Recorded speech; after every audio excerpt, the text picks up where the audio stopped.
Alright, you and I are diving into the craziest request ever, a wild druid asking a top-tier huntress to have his babies. He gets a slap for that, obviously, but she was the one who gave him the freedom to pick any reward. Personally, I think this wild request might actually happen later down the line. This whole mess started because some cabbage-headed boxer got salty during the exam and challenged our main character to a fight. The blonde huntress, who actually runs the exams, stepped in to oversee the match. He ruled that the loser gets punished, and our boxer friend got put to sleep with just one single punch. Man didn't just lose, he went straight to dreamland. Then things got wilder when the main character challenged her too, betting he could save the boxer from his punishment. She agrees, promising him anything if he wins, and then the fight explodes with flying knees and spinning kicks. You see air splits, ground splits, and a ton of cool poses, but the outcome was inevitable. She had to tap out because the arena was way too cramped for her skills, and she is a woman of her word. Big Banana Druid asks if there are many strong women like her on Earth, and she says, not really. That is when he drops the bomb. He wants her.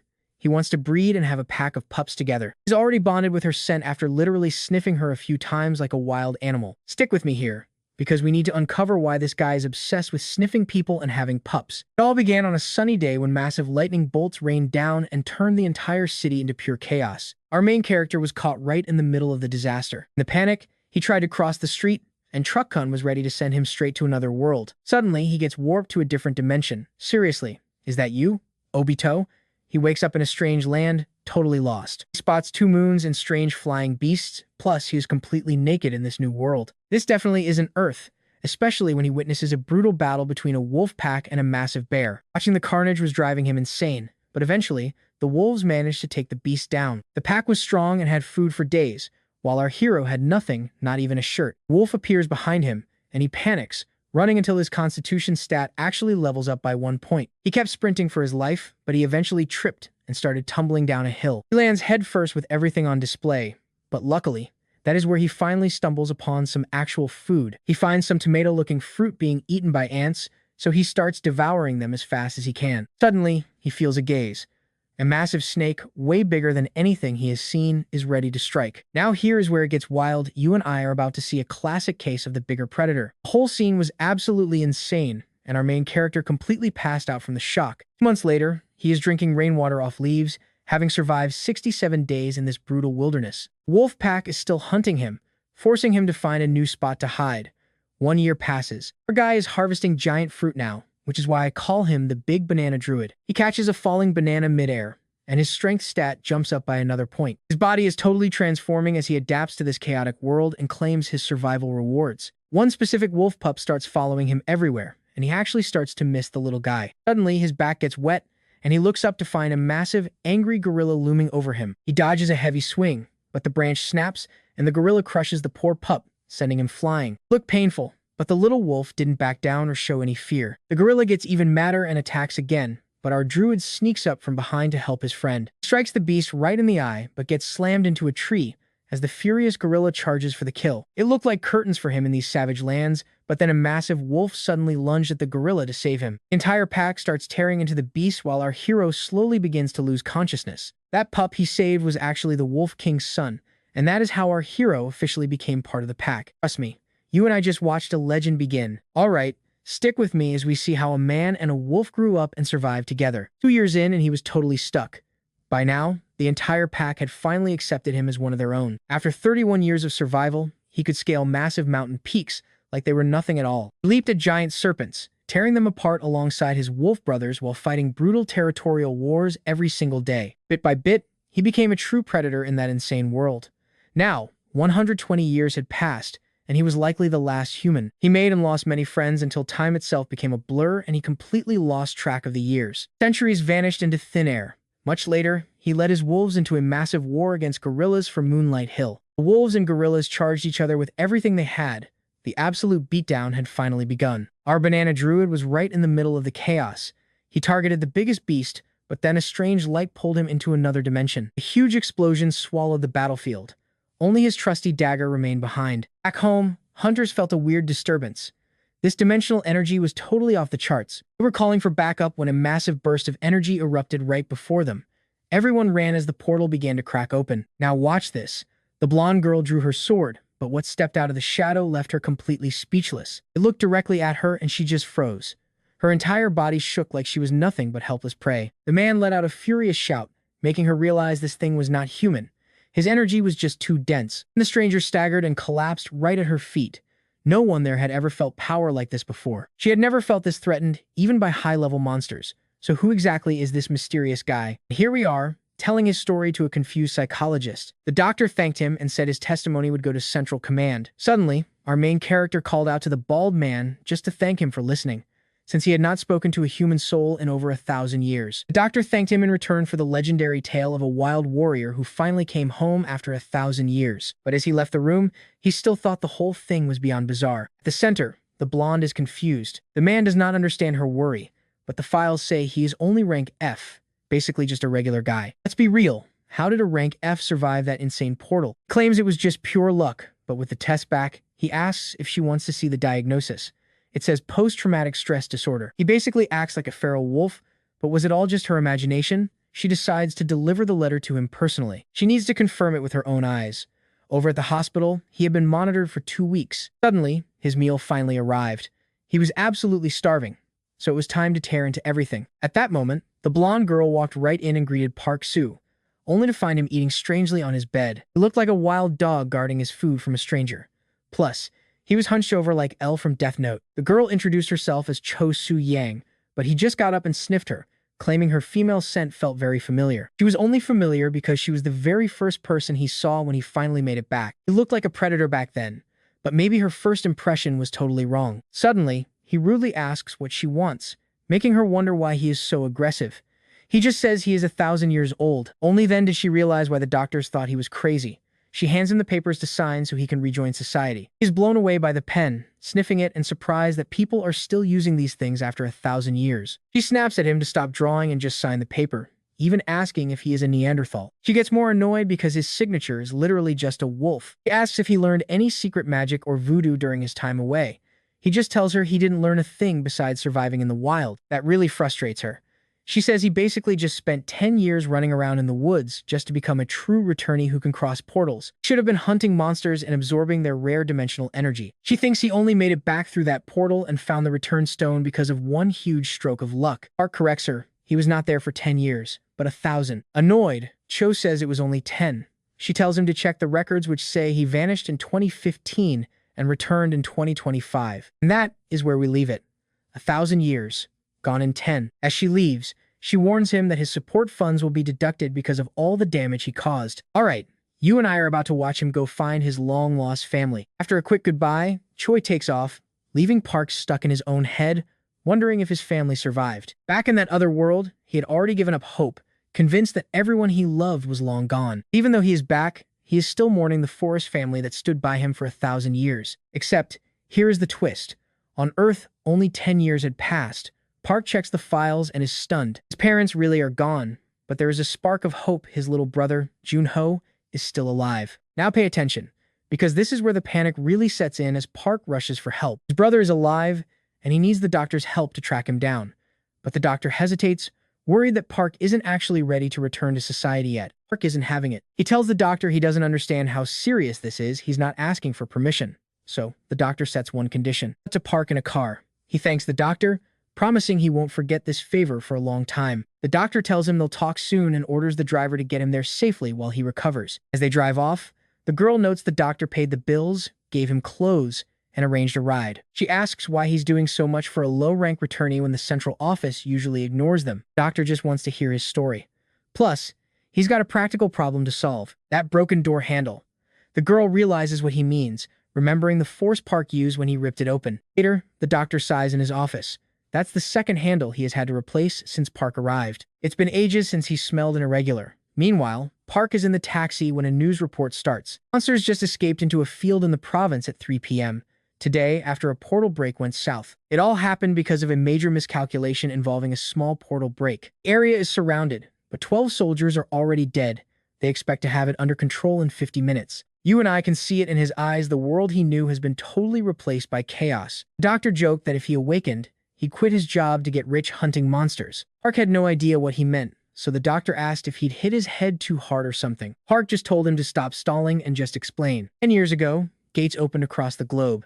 That's why everyone calls that day the Great Disaster. It was the first time Earth connected to other dimensions, letting monsters flood in and start the invasion. 10% of the population was wiped out.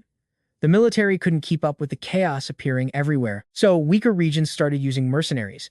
People who vanished during the disaster were given licenses and the right to hunt monsters as awakened warriors. Park asks how he can become a mercenary. The doctor laughs, saying he needs to awaken first, then pass a brutal test at the central office. Sounds pretty complicated. A bit later, Park heads to a new address. The driver tells him they've arrived at the house. Park hops out and gives him a quick thanks. He walks up and meets an old woman who asks who he is. He tells her he's looking for Junho. She mutters that he's still in diapers but talks like a man. Park is totally lost. He claims no one by that name lives there and tells him to beat it. Park's worried he's lost. But then he hears a heated argument inside. He spots a piece of paper. Is his brother in debt? Walking down the street, Park realizes that in the wild, strength is everything. But in the human world, money is the only power. Later, Park shows off his awakened card. The woman at the counter tells him his application was rejected. He doesn't even qualify for the test. Park's confused since he's already an F rank, but she says he's 4 points below the minimum score. He argues that he just crossed a portal 2 weeks ago, but she says normal people die trying that. In fact, she doesn't believe a word of his story, and that's where we leave it. Trust me, you're going to want to see what happens next. Alright, you and I are diving back in as Park realizes this system is a mess, but that Swanfield goblin territory, it definitely caught his eye. Cruising in a taxi, Park asks about those massive walls. The driver explains they circle the whole city and tells him to check his map app. He asks if Park has it downloaded, explaining the city is split into 12 zones with hundreds of gates connecting them all. Park knows he has to move fast. Soon enough, they pull up to Swanfield, gate 27, exactly where he needs to be. He steps out, facing that massive entrance. This gate clearly leads straight to a serious hunting field. As he heads toward it, 2 soldiers cut him off. They want to know his business, and Park just tells them he belongs here. He is there to hunt, but when the guard asks for a mercenary license, Park has to admit he is empty-handed. The soldier shuts him down, saying no civilians allowed. But then, both guards spot something terrifying heading their way. Now watch this, the guards yell to shut the gate, but that car smashes through with a monster inside eating a man alive. The car totals itself against a wall. Soldiers call for backup to contain the beast, while the rest surround the wreck, weapons ready. The creature crawls out of the scrap metal, and the soldiers just unload, hitting it with everything they have. Looks like it is over. The soldiers report the situation is under control and that the gatecrasher has been neutralized. Then one guard looks around and asks where Park went, wondering if the kid already disappeared. They think he bolted after seeing the monster, but Park definitely did not run. He is already outside the perimeter, sensing every movement nearby. He also decides it is time to buy his own set of wheels. Looking at the ruins, he wonders if every city but CO was wiped out. It is hard to wrap his head around as night falls. Park says this darkness feels like home. He slips through the debris, muttering that it is finally time to hunt. He hits the deck, feeling his body still lagging behind. He eyes the buildings and then just sprints toward them. He scales the wall in a flash and hits the roof. Standing tall, Park scans the area, and no, he is not just posing. He shuts his eyes, focusing his senses to find the perfect path. He snaps his head to the side and picks his target. He drops down effortlessly, those high-grip shoes making no sound. Moving through the ghost town, he finds a dark, shady alley. In the shadows, a pack of goblins corners a helpless dog. The drool is a dead giveaway these things are starving. Despite the odds, the dog keeps snarling. That is exactly when Park steps out from the darkness. He looks at the pup and jokingly asks if it needs a hand. The eyes say yes, but the goblins are already lunging. They charge him head-on. Park just grins and meets them halfway. In a blur, he spins and strikes from their blind spot. That first goblin takes a punch so hard, its head literally caves into its torso. And then, things get really weird. System windows start going crazy right in front of him. It is error after error, and Park has no idea what is happening. You see that too? The system just cannot track his moves. While he tries to figure it out, the other goblins attack. They think they have him, but that confidence dies fast. Park drops them one by one with nothing but single hits. The last goblin watches his squad get deleted and tries to scramble up a building. But he makes one massive, fatal mistake. He stops at the peak to look back, only to see Park right there. Park tosses him off the roof, and that is that. Back on the ground, another window pops up. It is an error warning about his class abilities. It takes Park back 100 years, stark naked in a forest, fighting just to stay alive. That was the first time he earned status points. So maybe, even back on Earth, the system is still live. Maybe these errors explain why he feels so weak lately. Then, a brand new window appears. The achievement shop.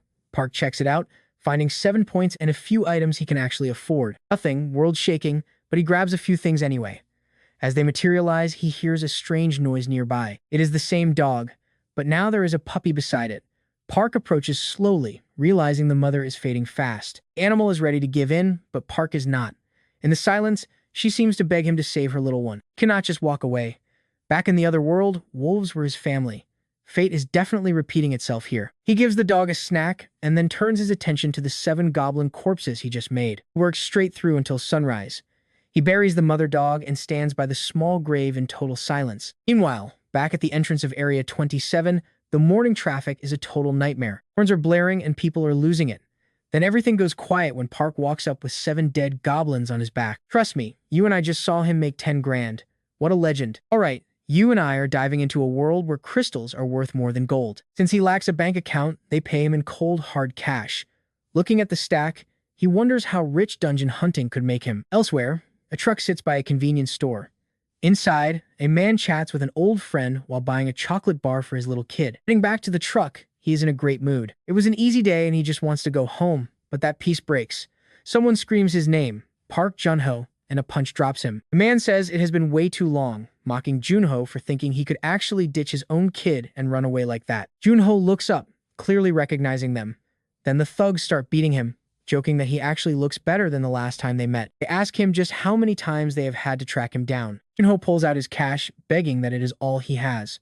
After counting it, the man says the monthly payment is 8,000 Brazilian real plus interest, so he is still short. With tears in his eyes, Junho begs for just 3 more days. The man strikes him again, asking if he even understands how much interest piles up in 3 days, telling him to stop with the lies. Suddenly, someone calls out to Junho. One of the thugs asks who it is. Junho freezes. He realizes his brother is actually alive. Watch this. Park walks up and asks if he is Junho. A flashback shows Junho being bullied while Park just stood there watching him. Junho begged for help, but Park ignored him and walked away.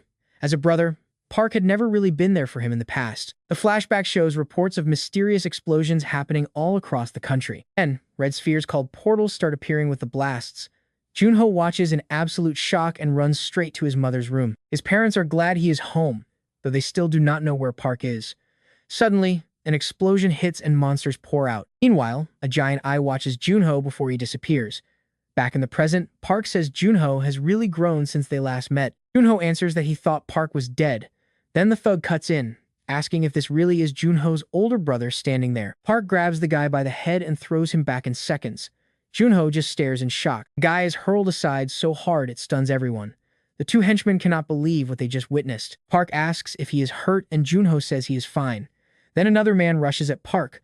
Park kicks him, but his own leg breaks. He drops to the ground screaming in pain. You saw that too, right? Guesses Park is not an awakened and Park tells him to bring it.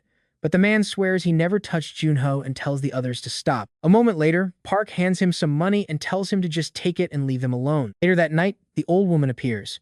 Park and his brother stand before her. She asks if this man is truly his brother, and Junho confirms it. Calling her grandma, Park says he brought some meat for them. He says families should stay in touch, telling them to hurry because the boy fell asleep waiting for his father. Inside, a child is sleeping. Park asks if that is Junho's son. Junho says his name is Gun-ho and he is his only treasure. Park asks where the mother is. Junho says she left to live her own life, blaming himself for not being able to provide. Trying to lighten the mood, Park suggests a drink. Later, they sit together at the table having some beers. Junho says that after Park vanished, he assumed he was dead, yet now he is back and has not aged. Park asks about the debt, which is 220,000 real. Still, he says it is fine, because he will deal with it eventually. He explains he has a job now, and Park asks what kind. Junho says a logistics center. Park asks if the truck is his. Junho says no. It used to belong to the grandmother's son, but he just rents it from her for now. Park asks again what her son used to do. Junho mentions he heard Park died in the Great Disaster. Soon, the boy wakes up and sees a dog. Looking over, he spots his dad nearby. Junho smiles and asks if his son is finally awake. Shy, the boy asks who the man is. Junho tells him it is his uncle and asks for a hello. Later, the boy plays with the dog. Junho is glad since his son always wanted one. Then Park suggests they start working together. Junho looks confused. Park says he will handle the hard part. He just needs help with the logistics and the truck. Junho asks what he is planning. Park says he wants to hunt monsters. That shocks Junho. Later, the scene moves to the command center. The girl congratulates Park on registering as an awakened. Somehow, his stats spiked in just 1 day. He is making moves already. Park asks if that makes him an F-rank druid. She says he can now use his identification to open a bank account and handle his money. She hands him a small gift. It is a reward for registering as a brand new awakened. She says to download the app and reach ranker status. Trust me, you and I need to see what happens next. Let's dive in and see how our hero deals with some major life changes and a status window. Since the interface just got a massive update, Park shouts the keyword and his entire stat screen flashes into existence. His numbers look weak, but meanwhile, Junho is just hyped. His brother finally got himself a working cell phone. He congratulates Park for finally becoming an awakened. Junho is on his way to meet him after one last delivery. But even though Park is awakened on paper, the mercenary test is next. Park wants to pay off Junho's debt first, but Junho thinks hunting at F-rank is way too dangerous for him right now. Park just hangs up, leaving Junho wondering if this is actually the same brother he used to know. He's changed so much. As Park walks forward, he notices the gate is locked tight. Over on Route 77, a nervous group is speeding because they're terrified of missing their big game. One guy tells them to chill out. Why be scared when they're already awakened? Promises they'll be top-tier guild raiders if they clear this dungeon, even though he privately thinks they're all pathetic. They're just desperate for cash, and without his pull, they'd be nowhere. Suddenly, a soldier calls for the next person. The soldier is shocked to see Park again and asks if he's really going in alone. Park scans his card, and the soldier warns him that his low rank means most dungeons are strictly off-limits. That man watches closely. Park is really heading in alone. Another guard worries about his gear, but the first one says not to worry. That's the beast who wiped out 7 goblins alone. Nearby, a guy gets jealous and starts hating on him. Going solo looks insane.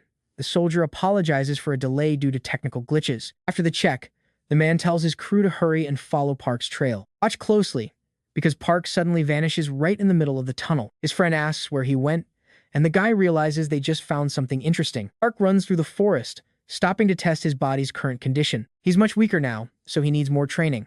Then, a strange sound catches his ear. It sounds like swords clashing, and he quickly finds the source. He smiles, thinking a human fight is a perfect opportunity. Suddenly, someone down below loses an entire arm. Park watches coldly as the group below gets trapped and surrounded. Annoyed, Park wonders when they'll finally kill each other.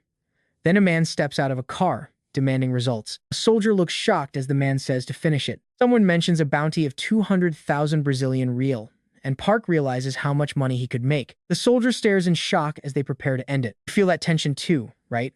The bounty is real, but nobody feels confident they can win. Suddenly, the man charges, but Park instantly appears and moves toward the soldiers. The man looks confused as Park keeps walking right toward them. Park only asks if that massive bounty is actually for real. He just needs cash.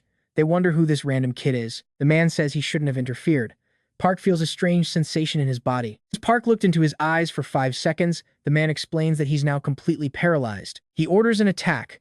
They point their blades at Park. But Park moves anyway, shocking everyone. He calls the magic pretty interesting. The man freezes him again, saying that this finally makes sense. Park isn't a small fry. He says Park shouldn't have crossed him. But Park strikes first, landing one brutal punch after another. The man is sent flying. Park says the fight was boring. Realizing how strong he is, they all wonder who Park is as the soldiers stare. Trust me, you and I just saw a complete beatdown. See what happens next. Alright, stick with me because Park is already looking for some rope and asking about the bounty on these guys. Thugs swear they are innocent victims forced to work for the boss. They tell Park that turning him in alone will make him rich. Crying his eyes out, the leader can't believe his own crew sold him out like that after everything he did for them. Park asks if he's finally awake as the rest of the gang starts trashing their boss and calling him human garbage. Park wonders if he gets a bonus for the whole group, but the boss screams that they're all lying. He insists they're all criminals with bounties, but they keep denying it, claiming they're just harmless drifters. Then the leader tries a different move, telling Park that city laws don't apply out here.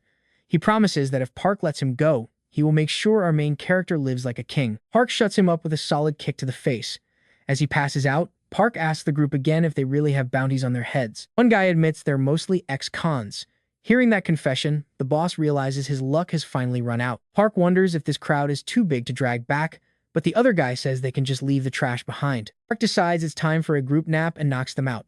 Cut to a car speeding down the road. Inside the vehicle, they thank Park for the rescue, but he plays it cool. They insist that without him, they would have been dead meat back there. Park tells them a favor will suffice if they really want to repay him. This kicks off a deep dive into his powers and hidden skills. One survivor explains that his awakened gift is actually high-level swordsmanship. He even learned tracking from skill books, which blows Park's mind because he didn't know magic could come from books. The guy is totally shocked that Park doesn't even know what a skill book is, Park thinks learning some combat spells could be useful later on, but then a massive light suddenly catches him completely off guard. A blinding light covers everything. Park asks if that's a portal, and the boy gives him a very confused look. He confirms it's a level 1 dungeon, the weakest kind, and exactly where they were planning to go. You and I are about to see just how clueless Park is when he admits he doesn't even have a mercenary license. The guy is absolutely floored by this. Park confirms he's totally unlicensed. Man explains how portals work. The military locks down the area immediately, leaving only weak strays outside.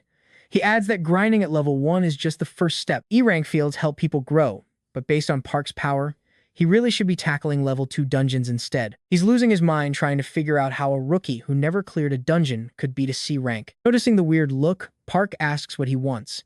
The man apologizes and finally asks what rank Park actually is. Kim reveals Park is only F rank, which leaves the man in shock. Park wonders what favor to ask as we head back to the portal. The group starts emerging from the gate. It's the squad from earlier, looking absolutely battered after their run inside. One kid even lost a hand and needs a doctor immediately. The leader grumbles that the association must be handing out licenses to just anyone these days. He's furious, promising to tear into the guild staff who picked these useless idiots for the mission. His teammate tells him to chill out since the guild is already struggling, but the man is still fuming. He complains that rich kids just buy their way to awaken status while their parents pay pros to carry them through dungeons. Once they join the guild, the actual members are the ones stuck babysitting these entitled brats. Calm him down, a teammate suggests grabbing a drink. Instead, the captain asks for an update on the level 1 dungeon that's closing up. Let me tell you, the captain is not ready for the news that some random just turned in 10 looters at once. One captive was a C rank he recognized. The man assumes some legendary high ranker must have visited the camp. Soldier drops a bomb. It was just an unlicensed F rank rookie. The man is completely stunned and demands to know how. The soldier doesn't have all the facts, only that witnesses watched an F rank beat the guy into the ground. It clicks. This must be the person he saw in the tunnel. He urgently asks where the rookie headed. After hearing the rookie is headed for the portals, the man rushes back instantly. He wants to see the boy's power for himself and see if he can get something useful out of it. He jumps into a truck, prompting his friend to ask what's got him so worked up. He asks if the kid who caught the looter just went through the portal. Meanwhile, Park and his brother are already stepping inside. Park notes that it didn't hurt at all this time and even his clothes are still intact. Junior explains that normal items can't pass through, but these clothes are fine since they're made from dungeon materials. Park points at something in front of him, and Junior simply calls it a door. He says this portal is just one of many doors to all 38 dungeons. But suddenly, Park notices something that stops them both cold. And trust me, you and I are going to want to see what happens now that their door has vanished. Alright, stick with me as Park hears he only needs the boss, stretches his arms, and says he'll finish this fast. Junior yells for him to wait, but Park just leaps ahead. The Watcher is absolutely stunned, wondering who this guy is. He suspects it's the same guy from before, and with that kind of strength, things are about to get wild. He could shatter the clear record for a level 1 dungeon, but there is a major problem: they lack tracking skills to find the door. One wrong move and they vanish forever when the portal closes. Cut back to the man with the analyzer. Gate Park entered has already slammed shut, making the man furious. Meanwhile, we're back inside the dungeon. Monsters are wandering around until boom, one gets smashed and sent flying backward. Park notices they carry some weird stuff and starts ripping the stones right out of their bodies. 3 kills later, he only has 1 blood crystal, but his real focus is hitting that next level. Guy watching from the shadows wonders just how many monsters Park has already deleted. The boy uses his tracking skill to find Park, sees his 102 achievement points, and chooses to unlock the beast taming ability right away. Suddenly, 2 monsters charge him. He locks them down and finishes them off like it's nothing. Now, pay attention, because the system just hit a critical data sync error. This is bad. Park is totally confused, but he still hits level 2. Power up. He is hyped that his stats went up, so he drops 100 points on the next tree spirit skill, gets the confirmation, and calls for a summon. A bright light flashes and a green spirit appears. Park is genuinely shocked. It's that firefly thing from the jungle. He orders it to go hunt down the missing goblins. The little spirit zooms off to start the search. Park gets memories directly from the plants, though being low level makes it a bit sluggish. Checking his abilities again, he spots 2 useful skills for searching and tracking. He buys both and slams a hand on the ground to trigger the search. Tracking activates. The goblins are already dead. That definitely wasn't part of the plan. Realizing it wasn't a normal goblin, he rushes to the scene and freezes at what he sees. That boy from before is being hunted by a different monster. Park asks what he's doing there. The boy smiles, relieved Park came back, even though Park told him he was hunting solo. But the boy says that's not the case. He begs for help, and Park charges in to block a lethal strike. The monster recovers fast, but Park slams it into a rock, leaving it a bloody mess. He jumps on it and finishes it off. The system says he leveled up and earned 120 achievement points. You and I can see the kid is amazed. Park just says the door should be open. They head out of the portal while that mysterious group keeps a close eye on them. One guy wonders if this is the same legend who bagged the bounty earlier. Captain Kang wanted to know if Park returned. Checking the records, the man wonders just how fast that dungeon was cleared. The boy says he has to get back to his team and will call Park later. Park agrees and says he'll leave the clothes at the warehouse. Park changes his clothes and realizes he's starving. Then a man shows up asking for Park. He introduces himself as Kang, the captain of the 27th Combat Team, and asks if they can talk for a few minutes. They sit down to talk. Park asks if he's representing the Sheila Guild. Kang offers him a spot to grow, but Park isn't buying it at all. Kang is annoyed. Who rejects a top guild offer without even thinking about it? He offers to cut a deal with Park's current guild, but Park says he's solo. Kang brags that his guild is 4th, but basically as strong as the leaders. Park explains he doesn't like working for others. Later, he gets back home and realizes the others still haven't returned yet. He figures the father and son are just out bonding. An old woman appears complaining about the youth, and Park tells her to relax and sit down. The weather is perfect for a nap, but she's busy with the laundry. And trust me, you and I are watching as he helps his grandma, who asks if he's really Junho's brother. Alright, you and I are diving into a story where a legendary return turns into a total bloodbath. The old woman says with monsters trashing everything lately, seeing someone look younger is not even the weirdest part. She remarks that he has not seen his brother in 10 years, so she tells him to take care of himself and stop bringing pain to his family once more. Park just grins and tells her not to stress. He is definitely not going to die that easily. Soon, his brother arrives with his son and greets Park. Park hands over a paper that leaves the man totally confused. Park says it is the money for his debt and tells him to fix his life. He wants it paid fast so they can eat. In tears, the man asks how he can repay him. Park tells him to stop the drama and just get going. His brother leaves crying, but Park calls him back. He checks if the man has enough cash for snacks on the way. The man says yes and promises he will be back before they even notice he is gone. Park is on the terrace with his nephew when a system window pops up. It says his target needs a name. Park wonders what to call the dog. The kid suggests Baku and Park likes it. So, Baku it is. A bit later, the boy complains he is starving and wonders why his dad is taking so long. Park sees the truck and goes to meet his brother, but the man stumbles out covered in blood and collapses. Seeing that, Park is stunned and wonders what the hell just happened to his brother. Now, here is where it gets wild. Watch as the scene shifts to this shady thug hideout at night. One asks if the big fight starts this week.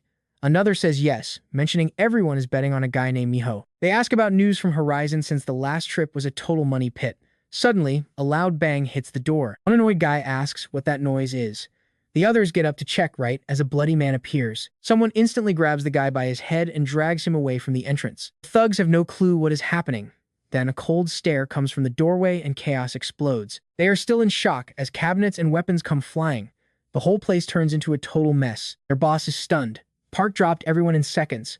Another guy asks if he knows who this man is. He guesses Park is an awakened fighter. Then Park throws a table at him and rushes in. Standing over him, he asks if his name is Kim. The man snaps back, demanding to know who Park is. Park says he is here to settle his brother's debt. The man calls him crazy and asks if this is how awakened fighters act. He warns Park he won't get away with this.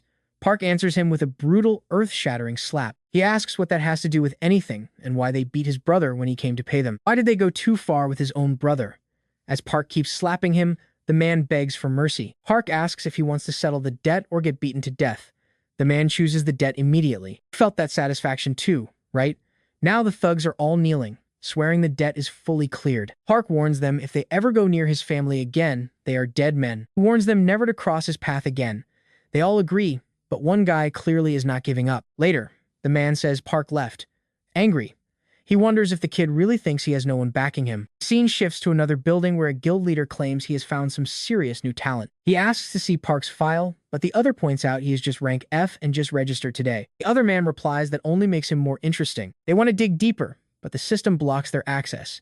They wonder who this mysterious guy really is. After bypassing the lock, they see his data but still do not get why his profile was hidden. He has not joined a guild yet, and the report says he is a conjurer type. It also mentions he easily took down a man with a massive bounty on his head. They notice he was missing for 10 years, making things weirder. They wonder if he is a special agent. One man thinks Park is only strong because of his powers, not because of some secret intelligence background. The other says they should stop trying to recruit him. He is convinced Park belongs to another country. He says he saw this coming the moment all the trouble first started. So what are we making of this mysterious special agent? We will find out when he hits the dungeon. Alright, You and I are about to see a kid questioning everything while a man tells him to watch Park closely. Park visits his brother in the hospital and asks if he is finally awake. Junho wonders why he brought so much food. Park says recovery takes a lot of fuel, so he brought a feast. He asks about his brother's health, and Junho says the bandages are coming off tomorrow. Then Junho asks if the mercenary exam is tomorrow, and Park confirms that it is. Junho hopes he passes and joins a top guild, but Park is clearly not feeling that idea at all. In his mind, he was once the king of the forest. No way he is going to serve under anyone. Junho keeps pushing for a top guild, but Park says he will just start his own. Shocked, Junho asks if he is serious. Later, the scene moves to the adventurer's agency where Shui is walking through the massive building. The older man stops her and asks what has been going on with her lately. He mentions 2 breaches in her area.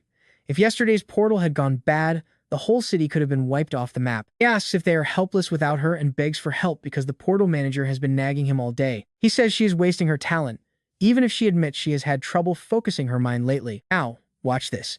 He hands over a paper and tells her to stop talking nonsense and read. She is horrified they are sending her to do manual labor instead of a break. The man says everyone is working hard and she has done it before. Annoyed, she stomps off. He yells after her, telling her not to fail the candidates just because she is in a mood. He reminds her they are short on staff and need every single person they can get. Shui says it is better to reject idiots who cannot even protect themselves. Soon, the scene shifts yet again. A group talks about how badly they need to pass. Nearby, some guy is busy live streaming his life on YouTube. Everyone here wants that mercenary license. Another group enters, and the streamer says he has to end the broadcast because the test is finally starting. Right then, Park shows up and locks eyes with the boy from before. The boy asks if this is Park's first time watching his stream. Park asks who he is even talking to, and the boy gets annoyed. Soon after, the supervisor introduces himself and announces he will be the one in charge for the next 3 days. He explains that 21 supervisors will judge whether they are actually fit to pass. Everyone should have a numbered ticket from the entrance. The supervisors will be assigned to them through a random draw. Trust me, here's where it gets crazy. Names are called until it is finally Park's turn. He pulls number 15, but something catches him off guard. His supervisor is the same blonde girl from the portal. Looking at her, he thinks it has been a long time since they met, and he recognizes her face instantly. Then, they are told to head to the waiting rooms and rest until the next announcement is made. Meanwhile, the streamer tells his viewers the test will be brutal, though he acts like he will be finished by tomorrow. It turns out the streamer is in the same room as Park. When Park looks to the side, he notices the boy. He asks why he looks so depressed after being so hyped. Then the kid realizes Park is the guy from before. He asks if Park knows about the blonde supervisor nicknamed the Witch.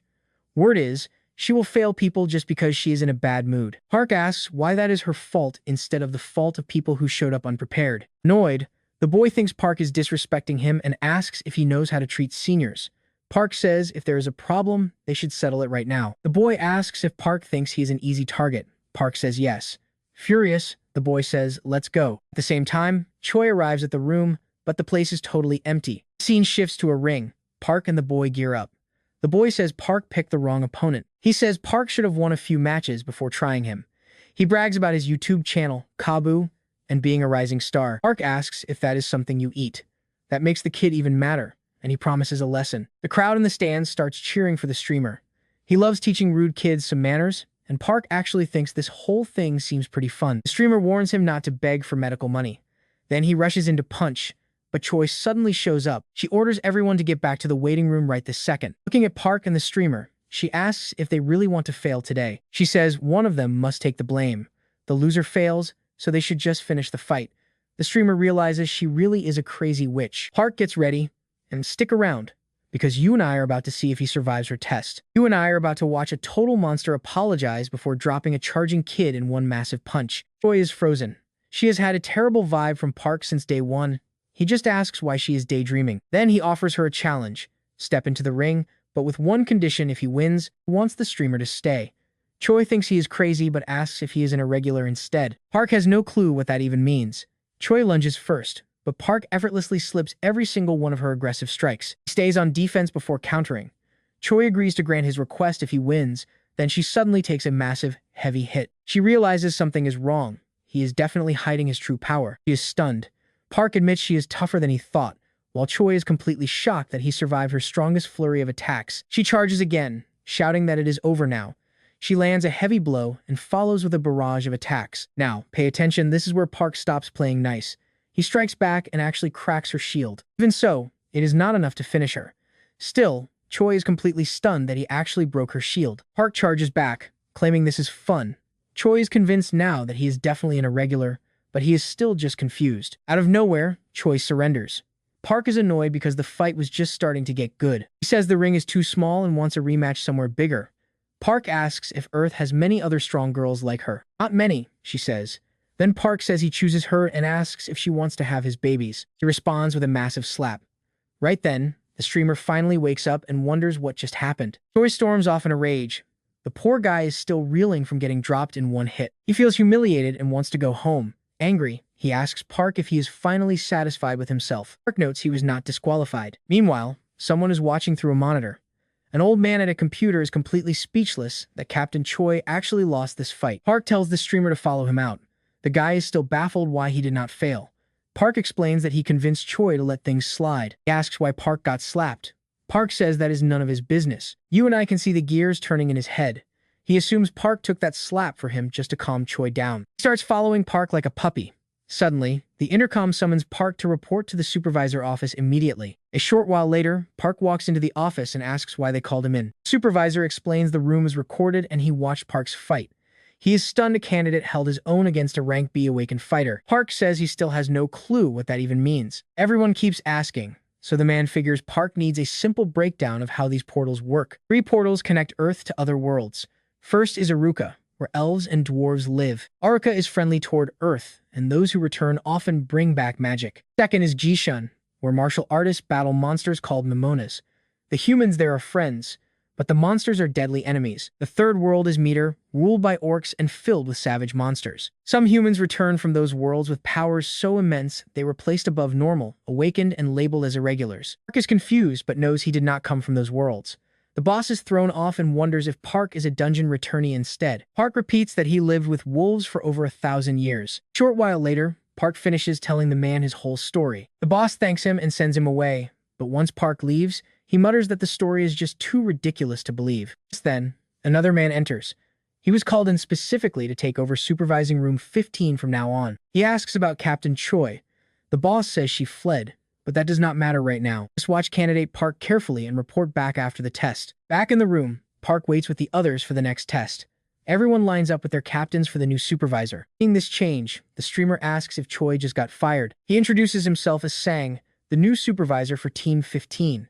For this physical test, you need under 9 seconds in the 100-meter dash. Once the test starts, several candidates are eliminated extremely fast. Trust me, you and I both know monsters do not care if you are a healer or a fighter. Alright, let's dive into this. Han steps up, claiming 9 seconds is light work, then tells Park he'll see him in round 2. Sang gives the signal and Han takes off. He clocks in at 8 seconds and passes. Next up, Park gets ready to show them how it's done. Han cheers from the sidelines. The race starts and boom, Park vanishes, finishing the whole thing in just a few seconds. The crowd is stunned. Just then, the director gets a call from Sergeant Kim. Park Soo-ho's physical results are in, and they are absolutely terrifying. Back on the field, porters are already swarming Park, snapping photos like crazy. This guy is a literal monster. Meanwhile, another phone starts ringing. It's Miso from the Association and Returnee Center. The caller tells her she needs to see the footage he's sending over right now. Miso is floored by what she sees. The man adds that Major Young, the human lie detector, confirmed everything Park said in his interview was true. Even with all that proof, Miso can't wrap her head around the doctor's report. At the very least, Park is an irregular, a total wild card. Pay attention here, this means he's likely way above rank B. If he's telling the truth, Park Soo-ho actually survived a 4th planet. Miso tells him to make sure reporters never get near the training grounds again, but the man is terrified.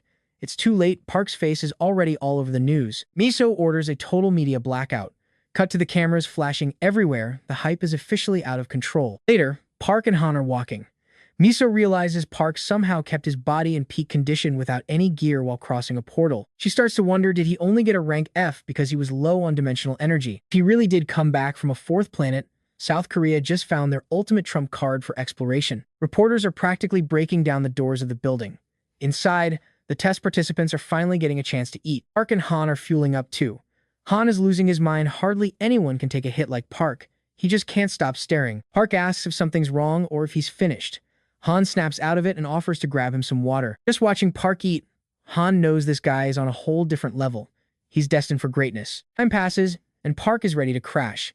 Han looks at the empty lockers and realizes how many people actually fail. He says they're in big trouble now, and Park just looks confused. Han explains that the dungeon raids are next. Small teams usually get crushed while big ones have it easy, but Park doesn't care. He says they don't need anyone else. Han is shocked. Where does this guy get all that confidence? Dungeons are wild though. Anything can happen. Han thinks they need more skills and more bodies to stay alive. I know what you're thinking. Park is just built different. He tells Han to chill, then asks about his phone and that YouTube app. Park admits he's basically been living in a cave. Han pulls out his phone to show him the magic of the internet. He gives Park a crash course on how it works. After a while, Park tells Han he's a genuinely good guy. As they leave, Han realizes his new partner has everything it takes to become the world's biggest streaming star. He's got the looks, the physique, and he's already a world record breaker. The perfect package. If Park dominates the raids, every guild will be fighting over him. Then, Park drops a bomb he wants Han and his clan. Han is stunned. This guy wants to build his own empire instead of joining a pro guild? That's insane. Han starts dreaming of the ultimate video, entering dungeons with the year's top mercenary to form a legendary new clan. Flashback time. Han hits the deck. Boxing was the only thing that kept him going during a nightmare childhood. He lost constantly, but he never quit until he got his pro license. Then, the great disasters destroyed everything. With his dreams dead, he turned to YouTube. But now, Hen realizes this is the opportunity he's been waiting for. The chance of a lifetime is staring him in the face. He tells Park he'll do absolutely anything. Park says he's really starting to like this kid. He wants to hear more about this streaming stuff. Tears in his eyes, Han promises he won't let him down. Park is just confused as to why he's crying. Han explains they need 3 members for an official clan. Right then, a mysterious man walks into the room. Han's like, why is there a monk here? The man introduces himself as Miyuki Jin, the new member of Team 15. Suddenly, their devices start buzzing. It's time to suit up. Battle gear is mandatory. They have to gather in the 3rd floor conference room within 30 minutes. Park and Han are totally baffled who starts an official mission this late at night. Park asks if the raid was supposed to be tomorrow. Miyuki Jin says Reapers don't give warnings. Stick with me, because this night raid is about to get absolutely crazy. Alright, you and I are about to witness if our hero can survive this wild dungeon test inside Seoul's Sector 5 right now. Since it's a level 1 dungeon with 250 doors, it's under the protection of the Phoenix Guild. Park asks what that means. Han can't believe Park actually knows this little about how the world works. He explains that since these doors started appearing everywhere, the government couldn't handle them alone, so they hired private mercenary clans to guard all 12 sectors. A guild is basically a private army working for the state, getting the rights to process all that dimensional energy in return. Park asks if that makes it a tax-free hunting zone, and Han admits that's pretty much the deal. Park only wanted a clan to hunt with his pack, but now he realizes he could actually claim his own land. Han says owning a dungeon is the dream because it's free. Park immediately sets his sights on becoming a guild. Han tells him to focus on passing the mercenary test first, secretly wondering if Park is just playing dumb. The instructor shows an image of the Sector 5 portal and warns them the dungeon only has 15 days before it breaks. It's a labyrinth dungeon, meaning it's the easiest kind with very few monsters inside. The big downside? These monsters are so weak, they barely provide any dimensional energy for the hunters. That's not the real issue for Han, though. If they aren't careful, they'll get trapped in that maze forever. Now watch this. Park casually mentions he has a tracking skill, leaving Han speechless. Han wonders how he got a tracking skill before even becoming a mercenary, since those skills are incredibly expensive. He figures Park must be from a rich family. Meanwhile, that silent monk is still standing right there. Han asks if he has any awakened abilities, but the man stays silent and just pulls out a weird tool. Flashback time. We see monsters surrounding a house, tearing it to pieces as they charge right at the monk. Another monk opens the door and tells them to be quiet. Miyuki Jin asks why he's still awake. The man tells him to take the priest and get out of the area immediately. A monster jumps him from behind, but he kills it instantly.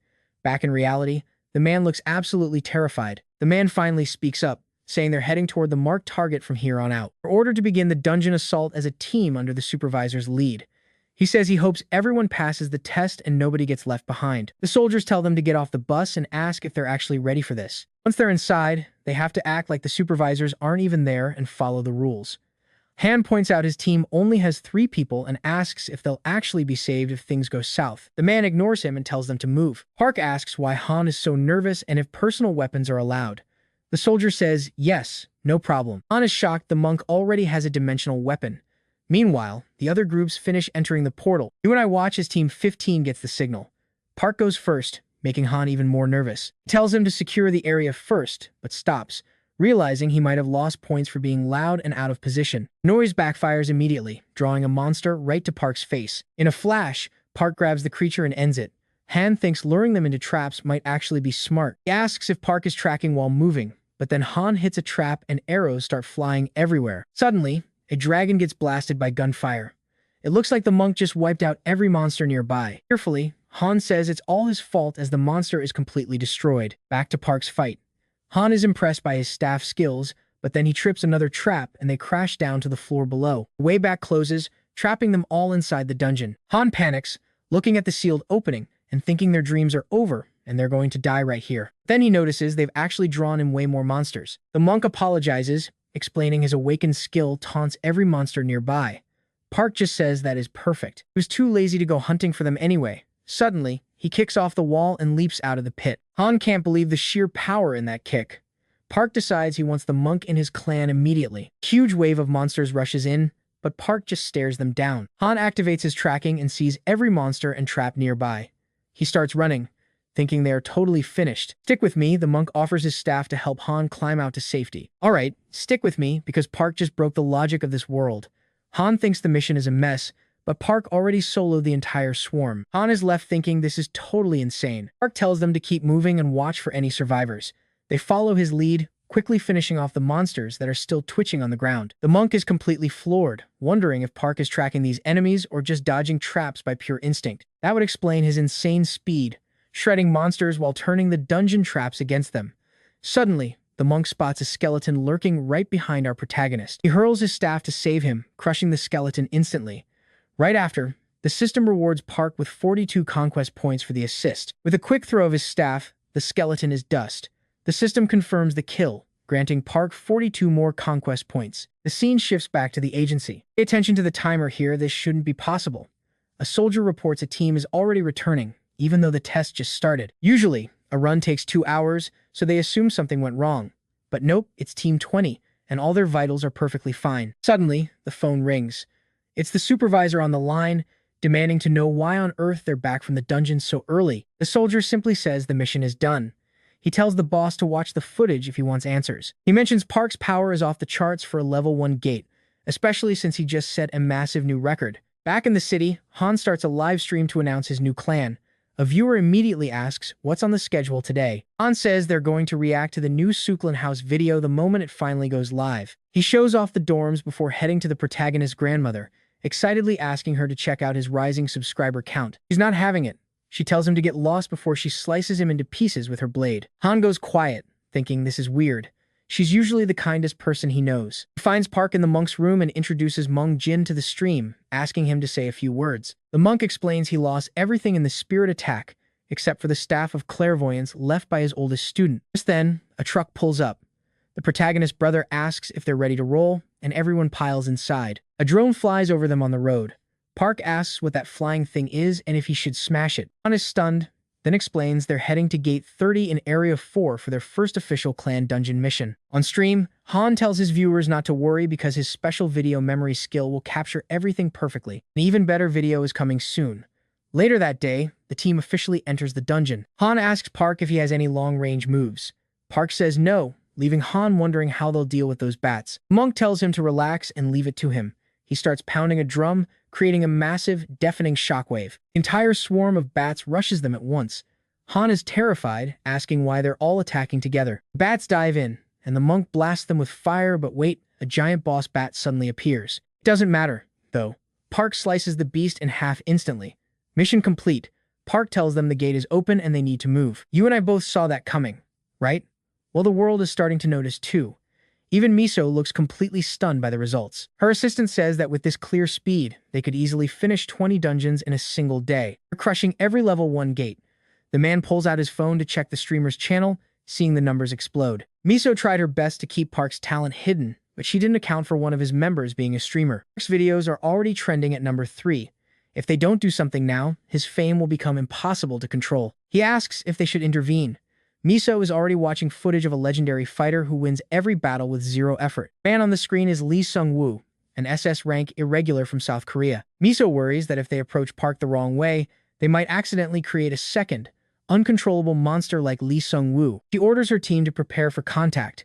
She wants to meet him personally. Meanwhile, we're back at Park's place. Han asks the monk if he actually has anywhere else to go. Park says he's staying since his temple is gone. Junho adds that the monk mentioned some survivors from a temple family living in Seoul. Seeing Han get annoyed, Junho tells him to let the guy rest since the clan is about to renew its rank. He says the clan account hit 140 million, leaving Han totally speechless at the balance. Han realizes he made 20 million in just 3 days simply by picking up blood crystals from the floor. Park stays silent as Han keeps rambling. Trust me, you and I just witnessed a team that's about to become legendary. Alright, you and I are about to see Park sitting on over 3,000 conquest points, so he decides to call it a day and finally get some rest. Junho says he will take his son and grandmother to the nearby park. While the grandmother is busy feeding the dog, Park watches them and wonders if animals can actually awaken too. Then he calls out to his brother and asks if fixing that old truck all the time is not getting to be a total pain. Junho admits he does not even know where to begin. Finding spare parts is nearly impossible and the constant repairs are just wearing him out. Park asks why he does not just buy a new ride, which makes Junho light up instantly.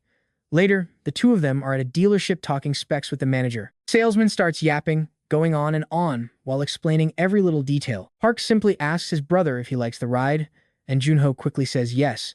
With that settled, Park pays in cash and asks if they can take it home right now. Not long after, they are finally driving off in their brand new car. Junho is absolutely thrilled, saying it is way better than his old junk.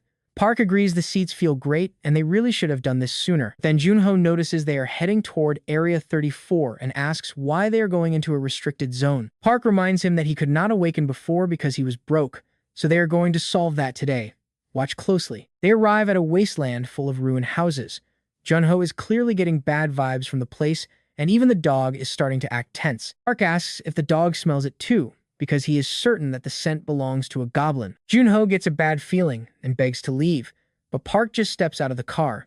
He tells them to stay put with the dog and promises he will be back soon, and he just leaps away. Junho is definitely not happy about it, but the scene suddenly shifts elsewhere. Somewhere else, a mysterious group is watching footage of Park and his squad. One of them points out that Park is blowing up all over YouTube right now, and as an irregular, his raw combat level is completely off the charts and impossible to measure. Still, they cannot ignore him.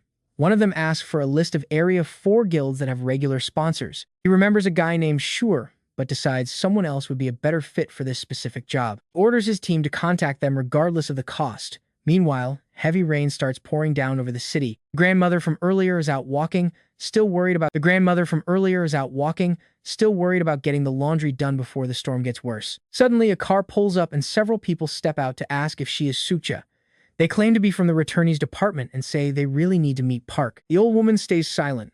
Then, the scene cuts back to Junho and the car. Staring through the heavy downpour, Junho complains that he cannot see a single thing and wonders what Park is doing. Suddenly, the dog alerts as a goblin lunges out, but someone kills it instantly. Park appears and pulls them out of the car as more monsters begin to crawl out. Pay attention here. Park hands over a dagger and tells Junho to stay close. Terrified, Junho begs him to just wait a minute. Park asks why he is hesitating. Junho is still wondering if he really needs to become an awakener. Park warns that if he stays weak, he will not survive this world, so he needs to start killing them fast. Suddenly, another goblin charges straight at the dog. Park tells the dog to bite, and it clamps onto the monster's arm, but it is just not strong enough to win. Park explains the dog is too young and will die if the goblin is not weakened. He orders Junho to help and finish it off. Junho is paralyzed with fear as the dog is about to be eaten. Then, he finally snaps and rushes the beast. He stabs it to save the dog, but it is still moving. Park yells to keep going, so Junho attacks again and again. When it is over, his hand is covered in thick red blood. He is absolutely horrified by what he just did. Park tells him to pick that knife back up, but Junho says he really cannot do it. Park warns that if he does not kill his enemies, he will be the one dying. The dog barks as another goblin appears. Park tells Junho to follow him and start hunting because they are out of time. Desperate, Junho flashes back to his school days being bullied while Park just stood by and ignored him. Back then, his brother ignored him, but now Park is doing everything he can to help him. Looking at Park, the expression on Junho's face starts to completely change. He finally accepts his fate and grabs the dagger. He realizes this is just how his brother has always been. He charges the goblin with zero hesitation, screaming for it to die as he literally splits its face wide open. Even after the monster falls, he just keeps on attacking. Soon the fight is over and the blood washes away in the rain as Junho looks like a completely different person. Fear is gone, replaced by a cold, terrifying stare. Right then, another goblin crawls out of the shadows. Junho blocks its strike, and they both crash down, but he kills it anyway. He realizes this feeling is actually kind of good. Watching from above, Park is actually surprised. Junho's new name in the system is literally the Butcher. Park says his brother is evolving and it is kind of cute. He asks if Junho used to work at a slaughterhouse. With a dead stare, Junho says no. As he walks over, you and I can see he is officially a changed man. Stick with me, you and I are about to see how a simple rest turns into a world-changing event. Junho and Park show up looking like a bloodbath. A woman frozen in shock asks what on earth happened. Park says Junho just awakened. She tells him to shower and get medical clearance before heading up to the 3rd floor. Walking up, Junho asks about the meter. Park explains it measures dimensional energy and you need over 100 points to pass. He failed before with only 96, so he's totally baffled. In the lab, the doctor tells him to lie down. Junho gazes at an energy orb as his score hits 111. The doctor sends him to the ability room, then asks if Park wants to give the machine a shot too. Now watch closely as Park lies down. The system detects something lurking and starts recording his hidden data. He snaps his eyes open. 189 appears. Park is totally stunned. The lady notes his energy is spiking, just like the rumors. Park wonders if this machine is legit or just broken. She swears by the scientist's skill. Later, she returns with the official results for both of our guys to look over. They get free phones and Junho qualifies for mercenary training. As he processes it, Park offers his big congratulations. Park asks if anything felt weird.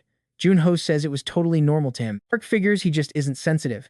He asks about his skill, it is decapitation. They bump into Croy's squad. Park walks over, and a guy beside her thinks he's got a death wish before realizing the truth. Park apologizes for the mix-up, joking he's not used to talking to civilized people yet. Choi coldly says they won't meet again.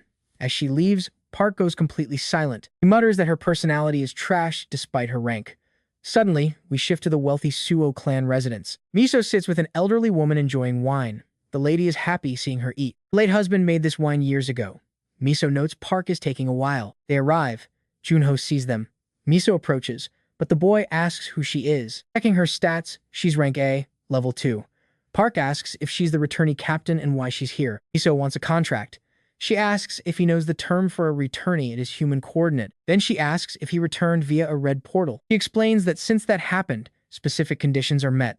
The portal will reopen as a bridge, allowing travel to go both ways from now on. Park realizes he can find his friends. Miso says this might be the 4th planet. If that theory holds, Korea would hold the world's only portal there. Park asks when it opens. Miso says 99 days. What does she want from him? Okay, let's pause.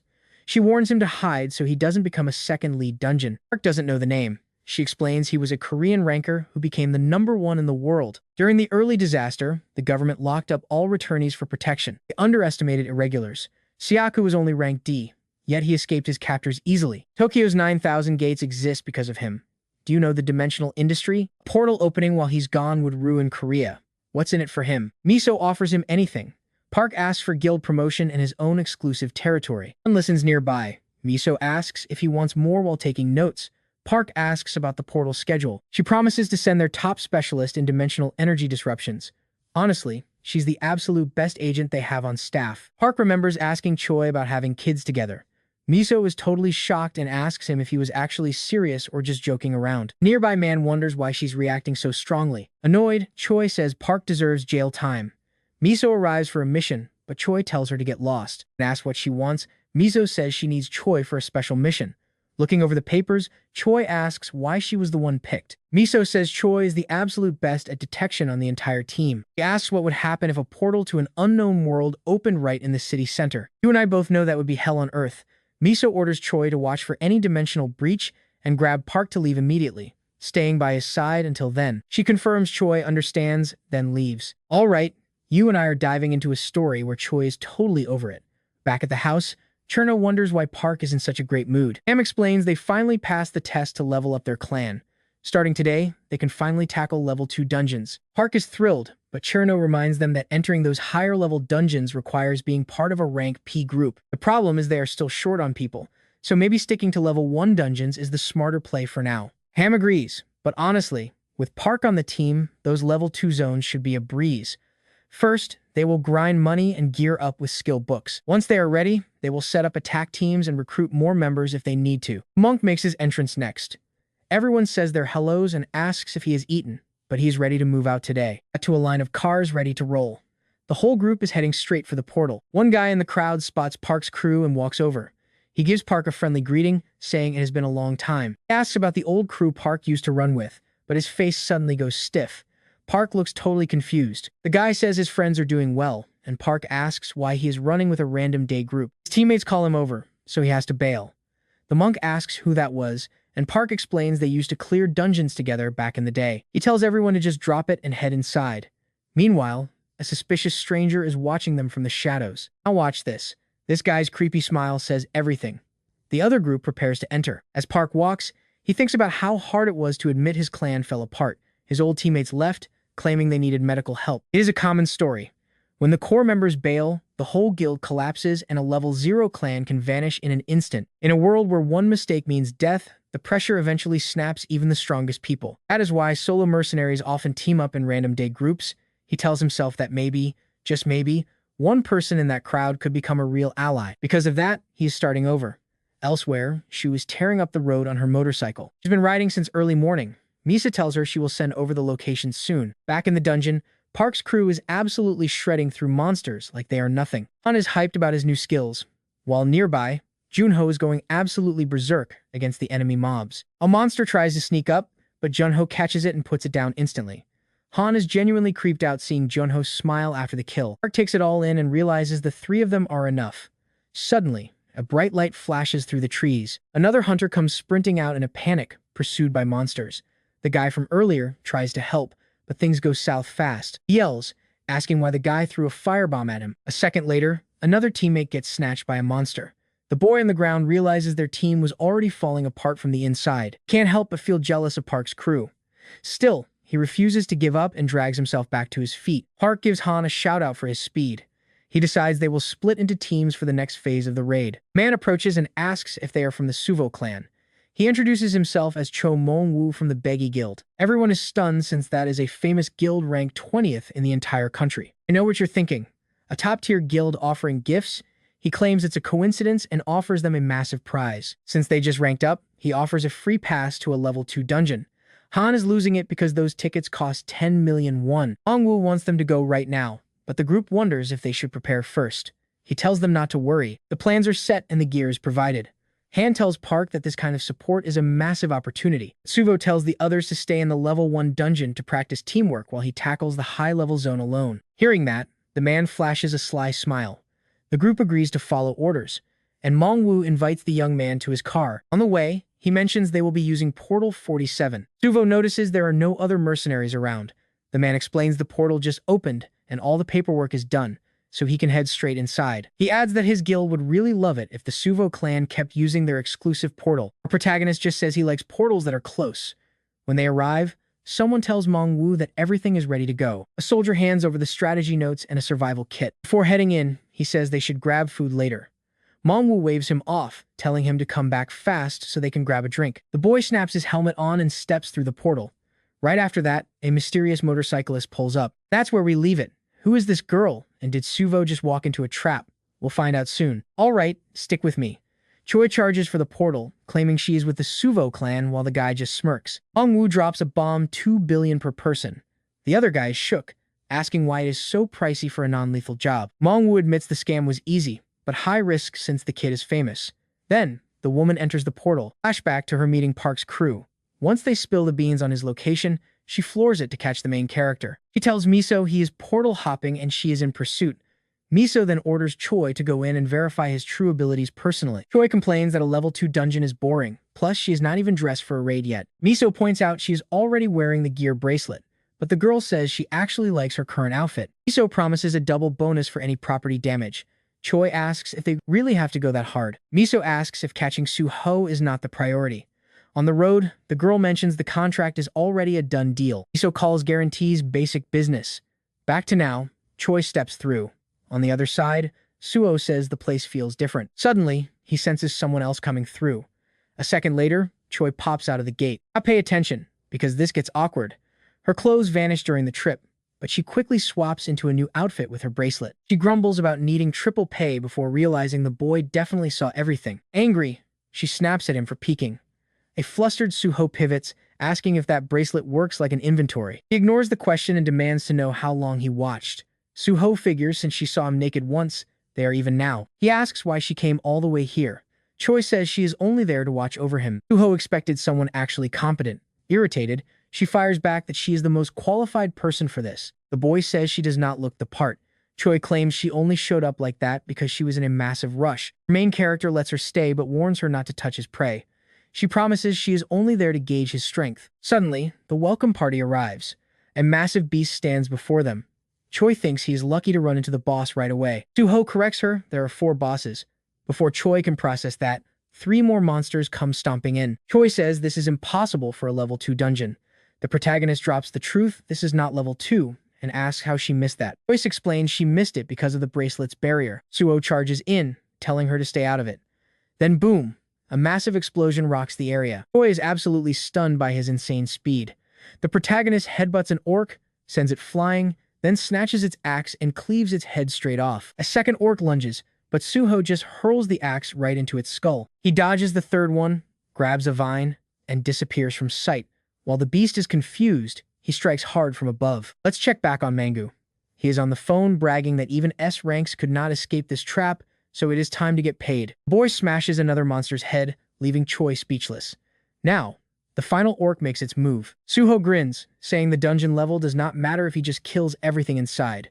He dodges and lands a perfect kick. Impact slams the orc into a branch, impaling it and banking him 32 conquest points. The protagonist calls this place a gold mine, telling Choi to quit staring and help him gather the blood crystals. He thinks he should barely match Frank, yet he hunts and kills like a pro without a single moment of hesitation. It makes her wonder who he really is, so she decides to activate her search skill. While looting, the boy notices how huge the crystals are, but Choi warns him this is not the time for that. Suho asks why, and Choi explains that the gate is still closed plus their supply bag is just full of rocks. The protagonist just shrugs, saying he can still use the bag for loot. Choi warns him this is at least a level 4 dungeon, and surviving will be a nightmare. Suho finally realizes Mimu scammed him into a free raid. Instead of freaking out, he shouts that he will buy that guy a nice gift once he makes it out. Choi decides the boy is a total idiot. Right then, a 5th orc lunges at her. She tries to block, but realizes too late her sword is back on the motorcycle. Luckily, Suho jumps in for the save. He tells her to relax, claiming he used to be stronger. Then, Choi senses something much worse coming through the trees. Using clairvoyance, she sees a massive crowd closing in.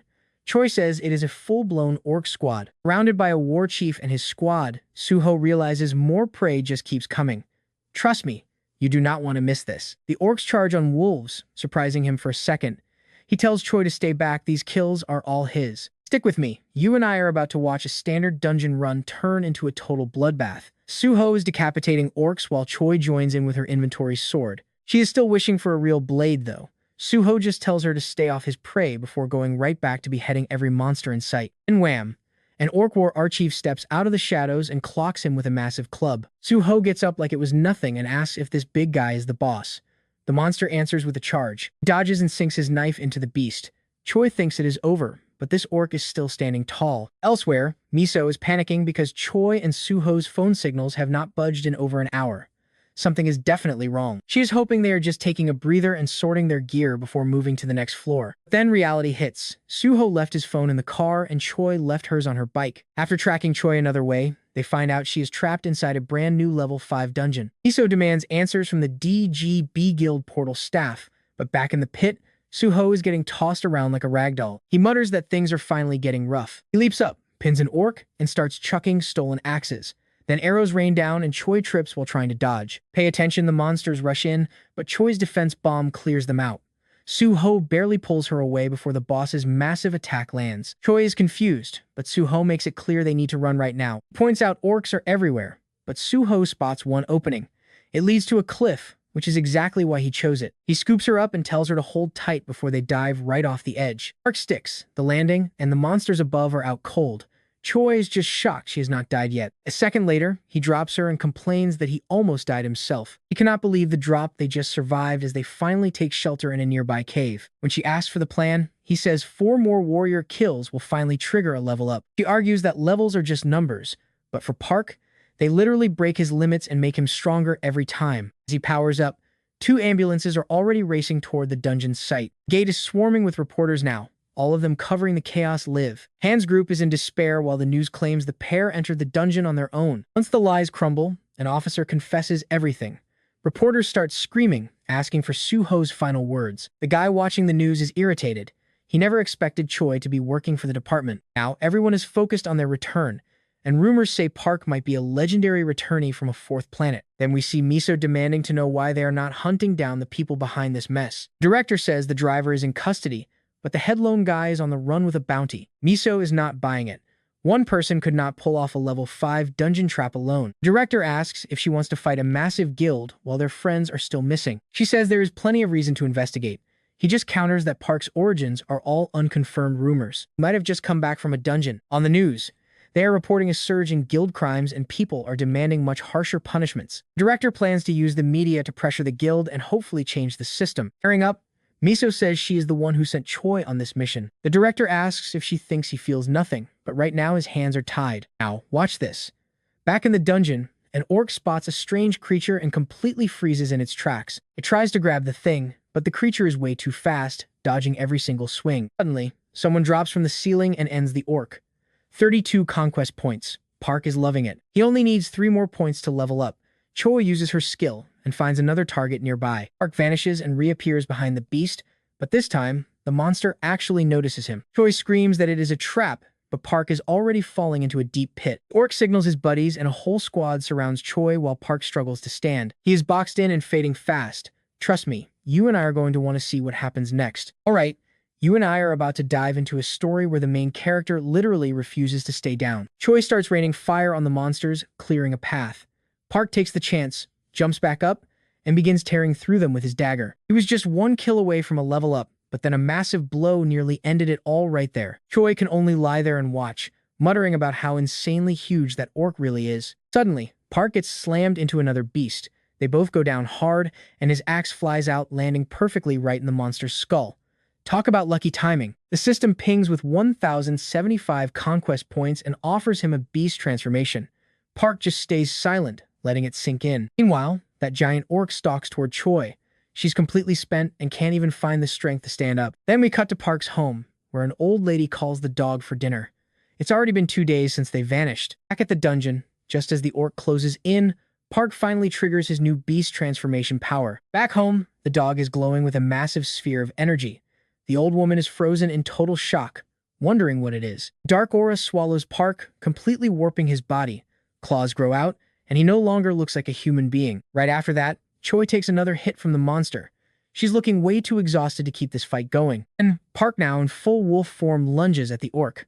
He grabs its head instantly, leaving Choi wondering if she's looking at a werewolf. In this wild wolf form, Park goes feral with a flurry of strikes. He bites deep into its neck, earning 45 conquest points. The fight finally ends.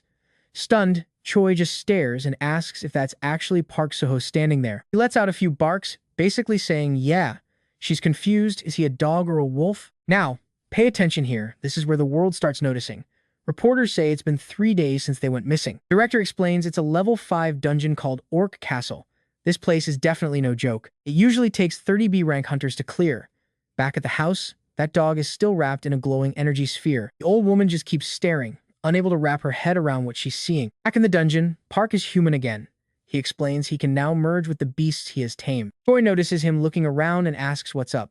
He just wants to grab the loot and roast some later. She tells him it doesn't matter.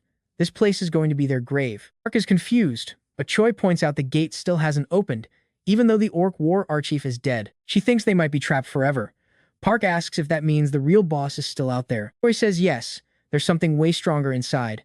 Park wonders what kind of monster could make her give up hope like that. Then, Choi starts talking about what happened 3 years ago. Back then, the department sent 20 fighters and 10 A-rank mercenaries into a level 5 dungeon right after they reached B rank. The flashback shows a man checking on Choi. He asks about her ankles, and she tells him not to worry, she's feeling a lot better now. Suddenly, orcs charge the group. The leader screams to hold formation and push straight toward the central tower. The team starts hacking through the orcs. He keeps shouting orders to keep the momentum going. Then, he's killed instantly. Choi drops to the ground as the orcs swarm her. You can feel her terror here. She's frozen, but another man leaps in to save her, wiping the orcs out. Miso yells for them to clear the way as she blasts the monsters. She tells Choi and the man to fall back. He grabs Choi's hand and tells her to run, but she hesitates. Something feels incredibly wrong about this. He insists they can talk once they're safe, so they start sprinting away from the monsters. Choi senses a strange energy nearby. On the tower, A terrified monster stands, then its arm suddenly twists out of place. Choi falls as a katana lands right in front of her. The team is horrified. Their captain is dead. That goblin monster just stands there with tears in its eyes. Choi watches in shock as the dying man speaks about the sword, but she can't understand why he cares about a weapon. Then she remembers his lesson. Put your feelings into your blade. Treat it like your own soul. Hold it like it means everything. Back in the flashback, that man was already gone. Choi is left completely shaken. In the present, Park watches her in the rain as she trembles from the memory. He walks over and hugs her, asking what's wrong. Meanwhile, Han is panicking about what happens if Park leaves. At the same time, things outside are starting to get absolutely wild. A shaman is performing a ritual while elite forces gather for revenge.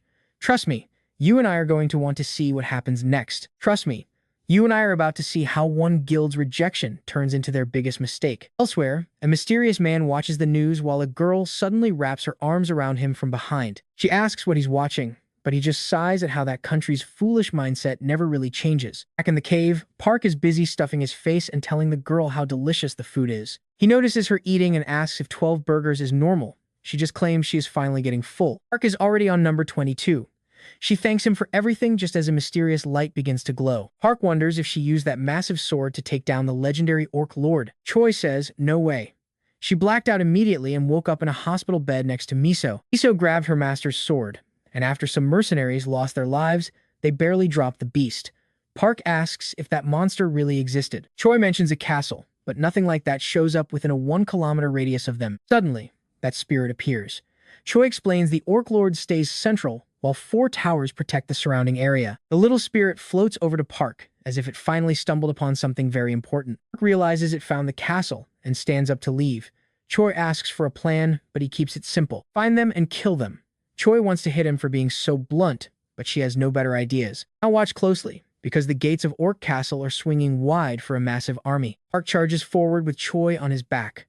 An orc spots them and immediately moves to block their path. Orc knights are closing in fast.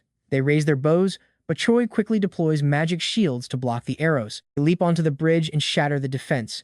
Choi tosses a bomb, triggering a massive blast behind them. Once they break through, she tells Park to rush the center and draw all the orcs toward them. More monsters appear above. She gets snatched and starts falling, but screams for Park to keep going without her. She grabs onto the castle wall and pulls herself up, only to find a squad of orcs waiting there. Choi draws her blade while Park scales the tower. He reaches the top and finds a dark throne room. A creepy goblin waits on the throne. Before it can even stand up, Park lunges and bites its neck. He slams the boss down, killing it easily. A level-up notification pops up just as the castle begins crumbling. At that same moment, Choi is falling, and she truly believes that this is her final moment. But Park suddenly catches her hand and pulls her to safety. He tells her the boss is dead and they need to find the portal. Choi is absolutely stunned. She asks him if he really took down the legendary Orc Lord that fast. Park confirms it and tells her to find the door. She scans the area and realizes the dungeon exit is open. She still can't believe he killed the Lord that fast. Meanwhile, analysts in a truck track the data. The analysts are panicked. They realize Dungeon CT-27 is opening up, leaving Park's group in total shock outside. The reporter announces the countdown to the breach has officially begun. The watching crowd erupts into pure, wild excitement. Inside, the duo is still sprinting away from monsters. Park asks if she has located the exit door yet. Choi says it is close, but Park catches a weird scent and suddenly pulls her in a different direction. Choi is confused since time is running out, but Park casually says he just wants something to drink. You and I both know Park is wild, but he actually recruits these wolves as his new family. Park says they are family now, but their happy moment is cut short when another orc squad surrounds them. Choi groans as they get surrounded, but Park mentions a secret exit. She uses her skill again and points them right. They find the door. Choi warns him that there is only 1 minute left before the exit shuts forever. Clock hits 23 seconds. Suddenly, an arrow flies through the air and strikes Choi, making her collapse instantly. Orcs swarm her, and though she tells him to run, Park ignores her and charges straight into the fray. He slashes through the guards. Outside, the reporter announces that the dungeon door has already been closed for 8 seconds. Everyone watches, praying for their return. Meanwhile, Park fights desperately to break free from the orc swarm. He grabs Choi as she yells there are only 4 seconds left. Park tells her to hold on and leaps. Outside, the timer hits 0.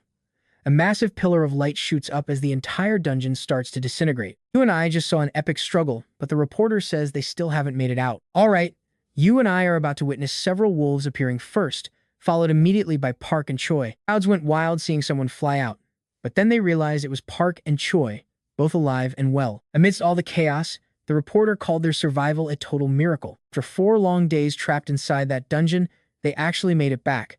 Miso confirmed they were rushed to the hospital right after this footage was taken. Suddenly, headlines about their return were blowing up everywhere. The director was shocked by the media frenzy, but Miso knew someone had tipped the reporters off on purpose. This guy stepped in, saying they were here to find solutions, not point fingers, so the meeting should continue. Miso added that news about Park was spreading like wildfire, and international scouts were already moving in. First up was Victor from Russia, then Gorenstein from Israel, and finally Nakamura, the vice chief of Tokyo's Awakened Federation. The director was totally annoyed, asking if that idiot Nakamura had actually shown up again. Miso said yes, and he even brought Sung Woo, but she warned that America was an even bigger threat. The director insisted they lock Park down immediately, asking if they had any way to protect his contract. The doctor claimed Park wouldn't leave as long as his family stayed.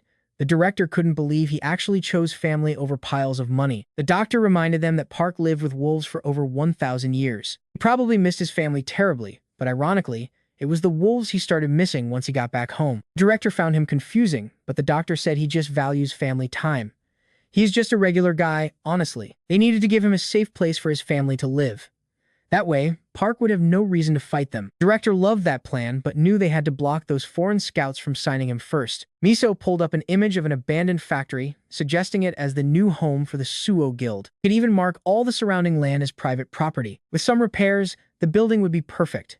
The director asked if Suo would keep watching him, and Miso agreed. He asked if she had finally woken up, and Miso confirmed she was already on the mend. When asked about her report on Park, Miso called him a total dog man, which absolutely stunned the entire room. Now watch this. We're heading to a massive arena where the announcer is welcoming fans from all over the world. This was the ultimate event to crown the strongest fighter, and the crowd exploded as the shadow of an unknown man finally appeared on stage. The announcer introduced the #1 champ, defending his title for the 21st time after 45 unbeaten matches. He was hailed as the strongest being ever and humanity's only hope in these dark times. His name was Okita Hiro, his sword pulsing with dark energy while a mysterious woman watched from above. Hiro leaped into the ring as the announcer turned to the next fighter, an S-rank human weapon and rising star. Michael was undefeated in all 13 of his matches. He charged straight at Hiro, screaming that the champion's legendary era was finally over. He threw a massive punch, but Hiro dodged it effortlessly. Michael kept up the pressure, but Hiro flipped the script and landed clean hits that cracked his opponent's armor. Michael pulled a hidden blade,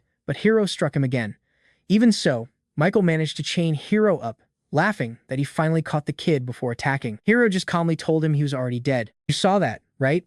Blood suddenly spilled from Michael's mouth, and the entire crowd just froze in pure shock. The announcer was stunned, asking how a fighter on such a massive winning streak could be taken down so easily. Medics rushed out to heal him, but he wasn't moving. As the announcer kept talking, the referee made the official call. Michael couldn't go on, so Hiro successfully defended his title for the 22nd time. After leaving the arena, a man asked if he used a new move. Hiro admitted he had infused his sword's dark aura into Michael and let it spread. He told everyone they did a great job and suggested they all grab drinks later. He opened the door and that woman from earlier suddenly hugged him, asking if he had actually killed Michael. Hiro explained Michael was destined to be a future villain, so maybe he should have. She told him not to carry the burden alone. Hiro asked if anything weird had happened.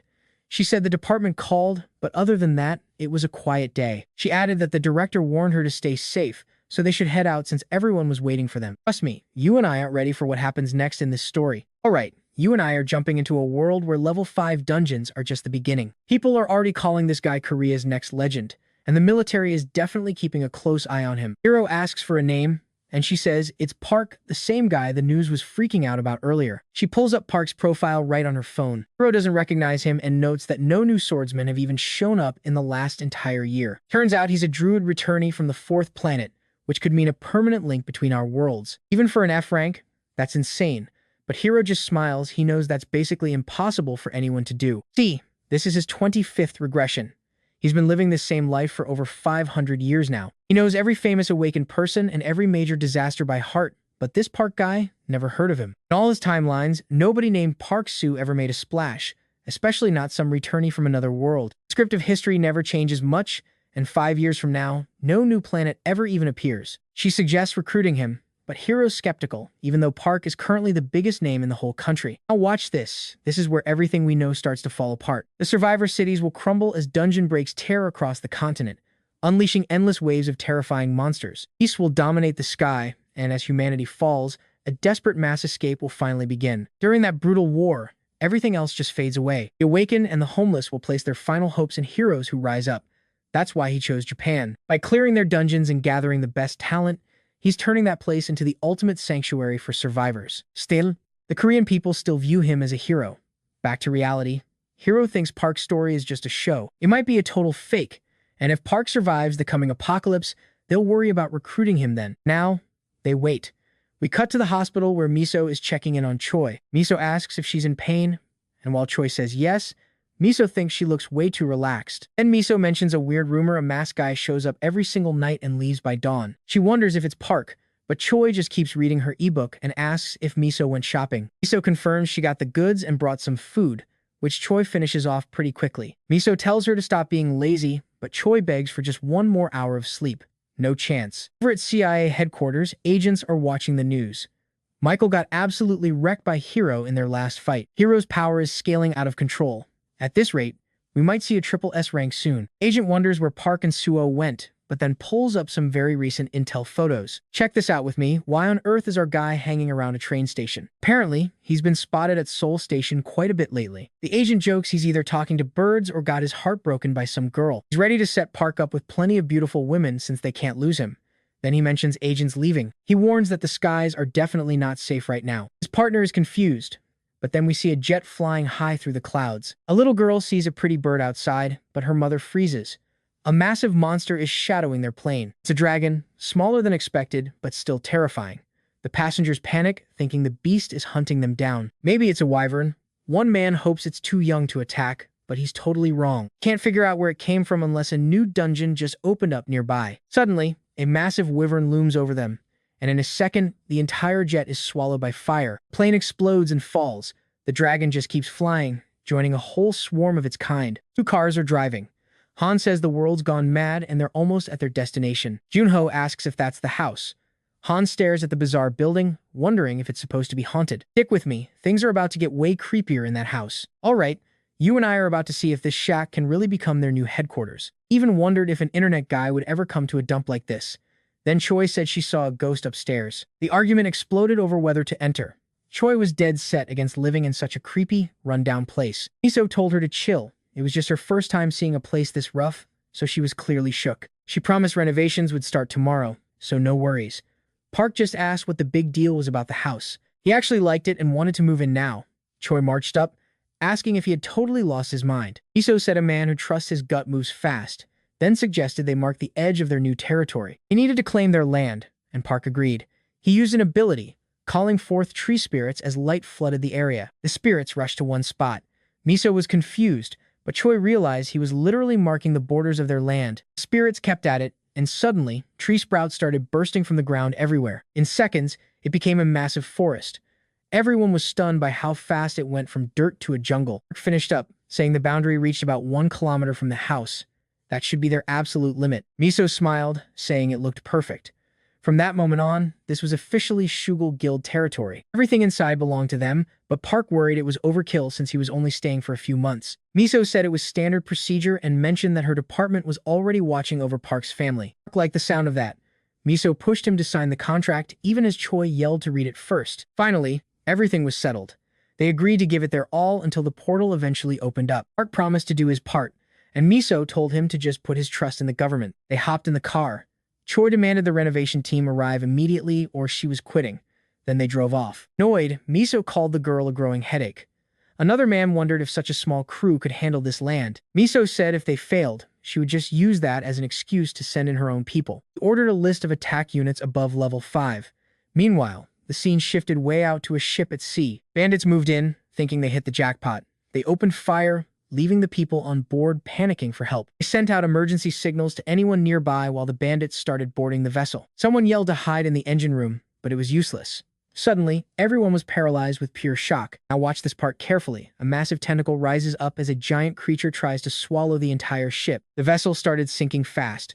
The captain fell into the water and a monster swallowed him in one gulp. It became terrifyingly clear that the water was crawling with strange, shark-like monsters everywhere. A search helicopter flew over the coordinates later. After checking 16 kilometers, They found absolutely no trace of the ship. Below the surface, the giant tentacle moved toward its next target before we cut back to Park's clan house. The spirits were still working hard, and the house was already starting to look brand new again. Choi's phone started buzzing while she was passed out. Miso joked that she seemed a bit too comfortable there. Still half asleep, Choi asked what she meant, insisting that she was still very much on duty. Miso asked if she was with Park.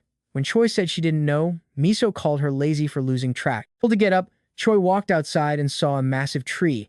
Drinking coffee, she noted Park's insane planting speed. All the trees were already fully grown, and that giant one by the house was absolutely breathtaking. You see those wolves too, right? Suddenly, system windows appear in front of Park, showing crazy data on his pack. Park started naming them all.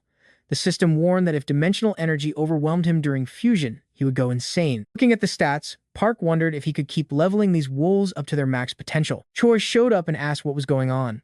Park simply said he was naming his family members. Choi complained about being left behind and asked why he went off alone. Then, the dog from before approached. Choi was shocked by its growth. Park mentioned the others were already heading to the dungeons that morning. He was impressed they worked so hard in the heat. Park then asked if she wanted to go cool off. He transformed and told her to hop on. She climbed up, asking if he was just trying to show off. And that's where we leave it, trust me. You are going to want to see what happens next as they blast off. Alright, stick with me as we shift gears to where things are getting seriously intense. Headquarters is desperate for updates. Nobody has left the house in 2 months, and they're wondering if anyone even crossed the boundary yet. Guy points at the screens and explains that the military is ready to move the second anything happens. After all, portals are totally unpredictable. 2 units are staying close by for backup. Suddenly, a car rolls up and it's definitely a Suva clan vehicle. Truck leaves the area shortly after and heads somewhere else. Inside, Junho is complaining about the heat and that relentless reporter. Meanwhile, Han is scouring YouTube looking for more information on the mysterious Park. Han plays it cool, but his mind is racing. He can't wrap his head around why countries everywhere are sending Park so much money. The massive donations are coming from some seriously powerful foreign scouts. Then they spot Park and Choi sprinting alongside actual wolves. Han calls her sister-in-law, which totally kills her vibe. Han's logic is simple. If she's living at Park's place and helping him out, she's basically part of the family. Park clearly isn't interested in giving them a ride. Just watching him move, Han can't believe how fast the guy is. That's all Junho needs to hear before flooring it. No way he's losing to a guy on foot. It's an official race now. Then, Choi looks back with a sharp gaze. She asks Park if he can feel that too. She confirms a dimensional break is forming within 200 meters. That's when we get a quick flashback to the hospital. Choi asks about his old world. Park describes a brutal animal kingdom packed with hostile beasts holding energy levels over 700. Choi is absolutely stunned by how massive that power is. In that world, it was all about survival. To even lead a group, you had to be rank U. Park was the king, defending his throne against challengers for hundreds of years. Back to the present moment. Choi realizes a bridge portal would mean free travel for both sides. If Park is telling the truth, things are about to get ugly. Now pay attention here. This place is about to become a battlefield against hostile beasts way above rank S. To Choi and the director. She's worried Park's world won't be friendly, but the director doesn't see what the big deal is. He reminds her that Park was the king there. Then we're back with the main duo. Choi asks him why he claimed to be the king. Park explains that if a new ruler found him this week, they'd kill him instantly. Choi is baffled, but honestly, his logic makes total sense to her. She tells him to sprint toward the northeast field. They've got to get as far from the city as possible. They dive into the bushes while Han tries to keep up. Suddenly, a massive beam of light tears through the sky. Choi says the portal is opening, but the warped space around it is making her head spin with confusion. Miso gets a call. Choi warns her the portal is forming and tells her to send that location over to the guard units as fast as possible. Convoys roll in, aiming their missiles at the target. They aren't taking any chances with whatever comes out. Park notices something is wrong. This isn't the portal from his world. Just a standard one we see all the time. You saw that, right? He doesn't even need gear to know the feeling is totally different. Choi explains his old portal was a teleport type, which might be why this bridge portal feels so weird. Then, a realization hits her like a ton of bricks. Park's teleport portal had way more energy than a normal bridge. Back then, she thought the equipment was just glitching, but her instincts were screaming. Those same instincts are telling her right now that this situation is incredibly dangerous. It looks like a dungeon, but she's not even sure it's a real portal. The soldiers watching think it's a dimensional break. More cars arrive on the scene. The department's official detection team has finally made it. Helicopters swarm overhead, leaving everyone stunned. A portal really is opening, and it looks like a full-scale dimensional break. Suddenly, another beam of light covers the area. A second portal is starting to form. Choi confirms it's a dungeon portal. She realizes Park's instincts are sharper than hers, even with her top-tier detection skills. Then, his brother's car pulls into view. Han and the professor think it's linked to a new planet. 2 more cars arrive, and a squad of soldiers hops out, the 11th detection team. Immediately, they start setting up their high-tech measuring gear. Junho asks what they're doing. The girl explains they're measuring the dungeon rank and the time until it breaks. Number 4282 appears. It's a level 4 dungeon, and trust me, things are about to get wild. We are back, but Miso is disappointed it is only a level 4. Later, she changes gear, insisting that if Park says the portal is different, she has to go in and confirm it. Director is on the line, questioning that level 4 rating. Miso admits they are still stuck in the dark about it. Priority number 1. See if this new dungeon connects back to the world Park just escaped from. The director is losing his mind, screaming about how much cash they have already burned on this project. Miso stands her ground, reminding him that Park's raw stats are off the charts. Director argues that portals appearing near returnees are usually just standard dungeons, nothing special. He asks who is footing the bill, but Miso fires back that Park's status as an irregular makes him priceless. The fight ends with a warning. Fix this mess or they are all going broke when the investment fails. Back with Park, the full scan results are finally ready. Dungeon break in 50 days. The man suggests sending a team, and Park is totally fine with that. He reminds Park to list his guild members. But honestly, that is the easy part. Standard energy meters are common, but the high-end models cost about 3 billion. Park thinks that is pricey, but they are leaving one here for free. Just sign the papers, boss man. Park watches all this play out, wondering why they are being so generous. Man just grins, saying the department treats high-tier talent right, even if he is not from another planet. With every country trying to scout him, they want Park to know they consider him family now. Nation's treasurer delivers the message personally, but Park is just confused since no one has actually called him. Pay attention, because Han explains that major foreign powers are literally fighting over Park right now. Since Park stays off the grid, Han has been raking in donations, 5 million to be exact. Park puts a hand on his shoulder, telling him very clearly not to let greed turn him into a total slave for cash. Real human connection is worth way more than a pile of money, he says. Han agrees, but insists these countries are desperate for Park to at least look at their offers. He pulls out 3 specific deals, and Park just sighs, asking what he has done now. Han jokes about foreign assassins, so Park tells him to just say the offers were officially seen and then completely ignored. Time to grab Junho and gear up before they head back out. Han keeps some cash for himself and dumps the rest into the guild. Park does not even care. Han is hyped, thinking Park is the perfect boss. Plus, he just made a cool 3 billion on the side. Park checks if everyone is ready. It is time to dive into the dungeon. The department's combat team shows up to offer help, but Park shuts that down right away. He allows only 2 observers with 0 fighting. Troy tells him it is cool, they will just watch him work. Level 4 dungeon is no joke for a small group, but they are told to just stay quiet and keep recording. That dog from earlier tags along too.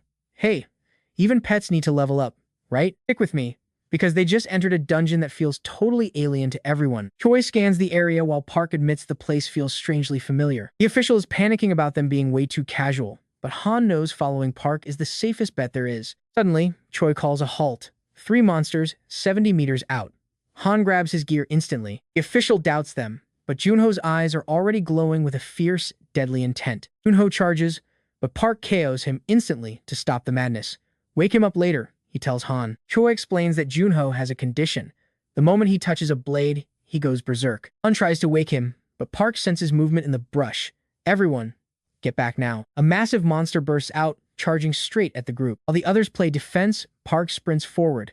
He shreds through the monsters like they are made of thin paper. 48 conquest points earned. The team stays sharp, waiting for the next wave to hit. But what do you and I think?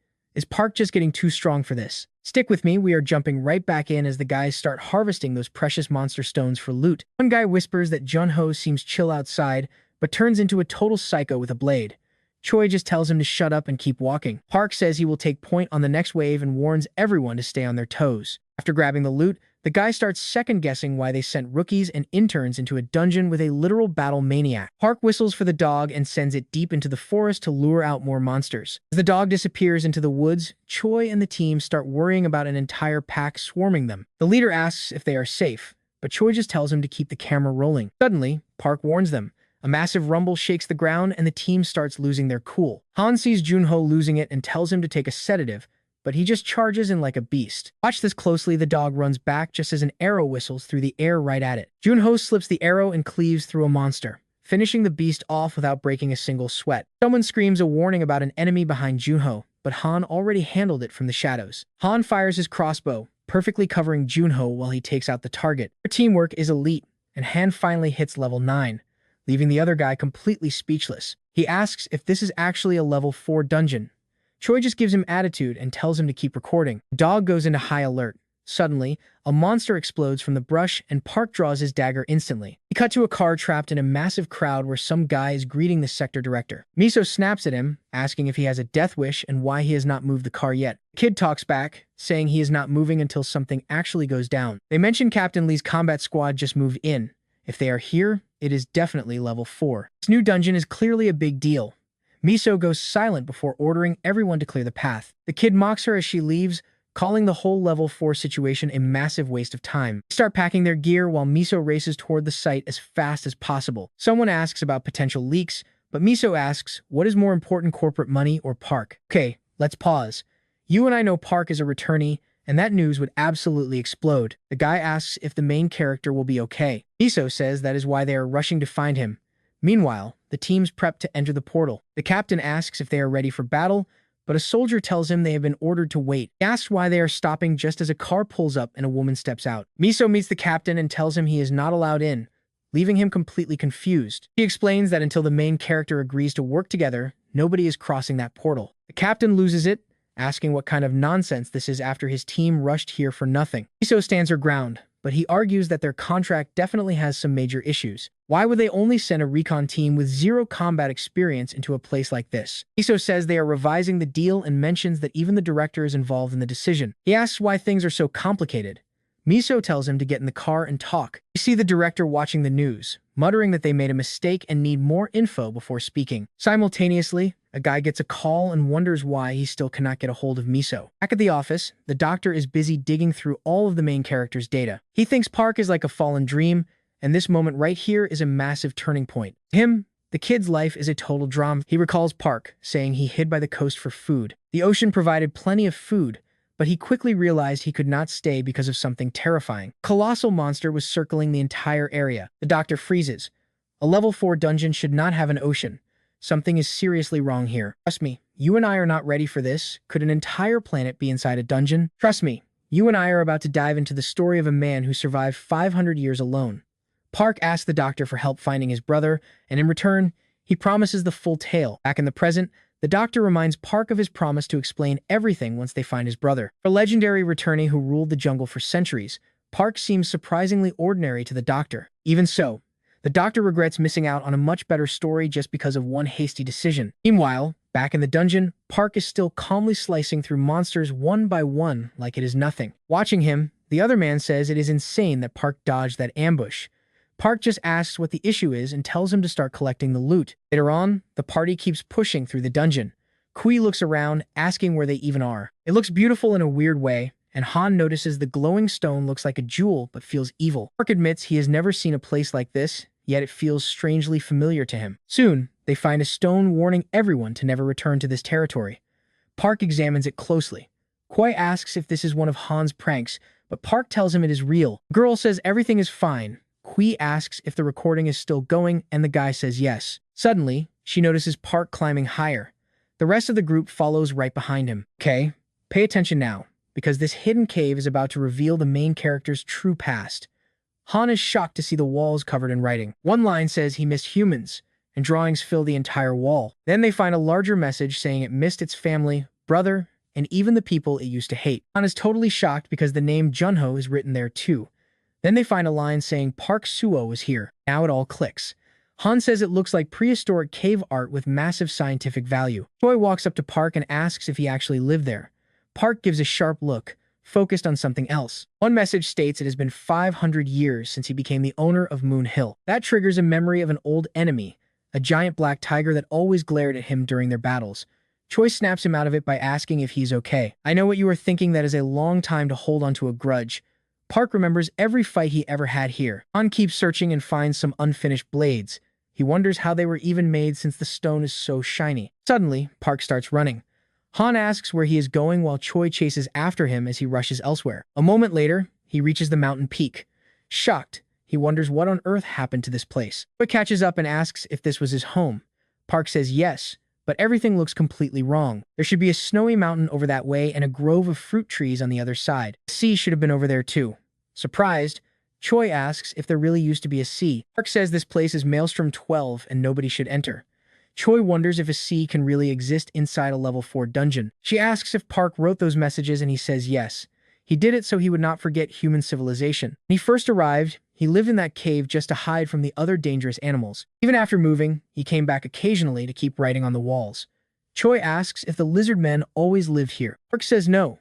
Then she asks what happened to all of his animal companions. He explains this was leopard territory and they were not weak enough to run from lizard men.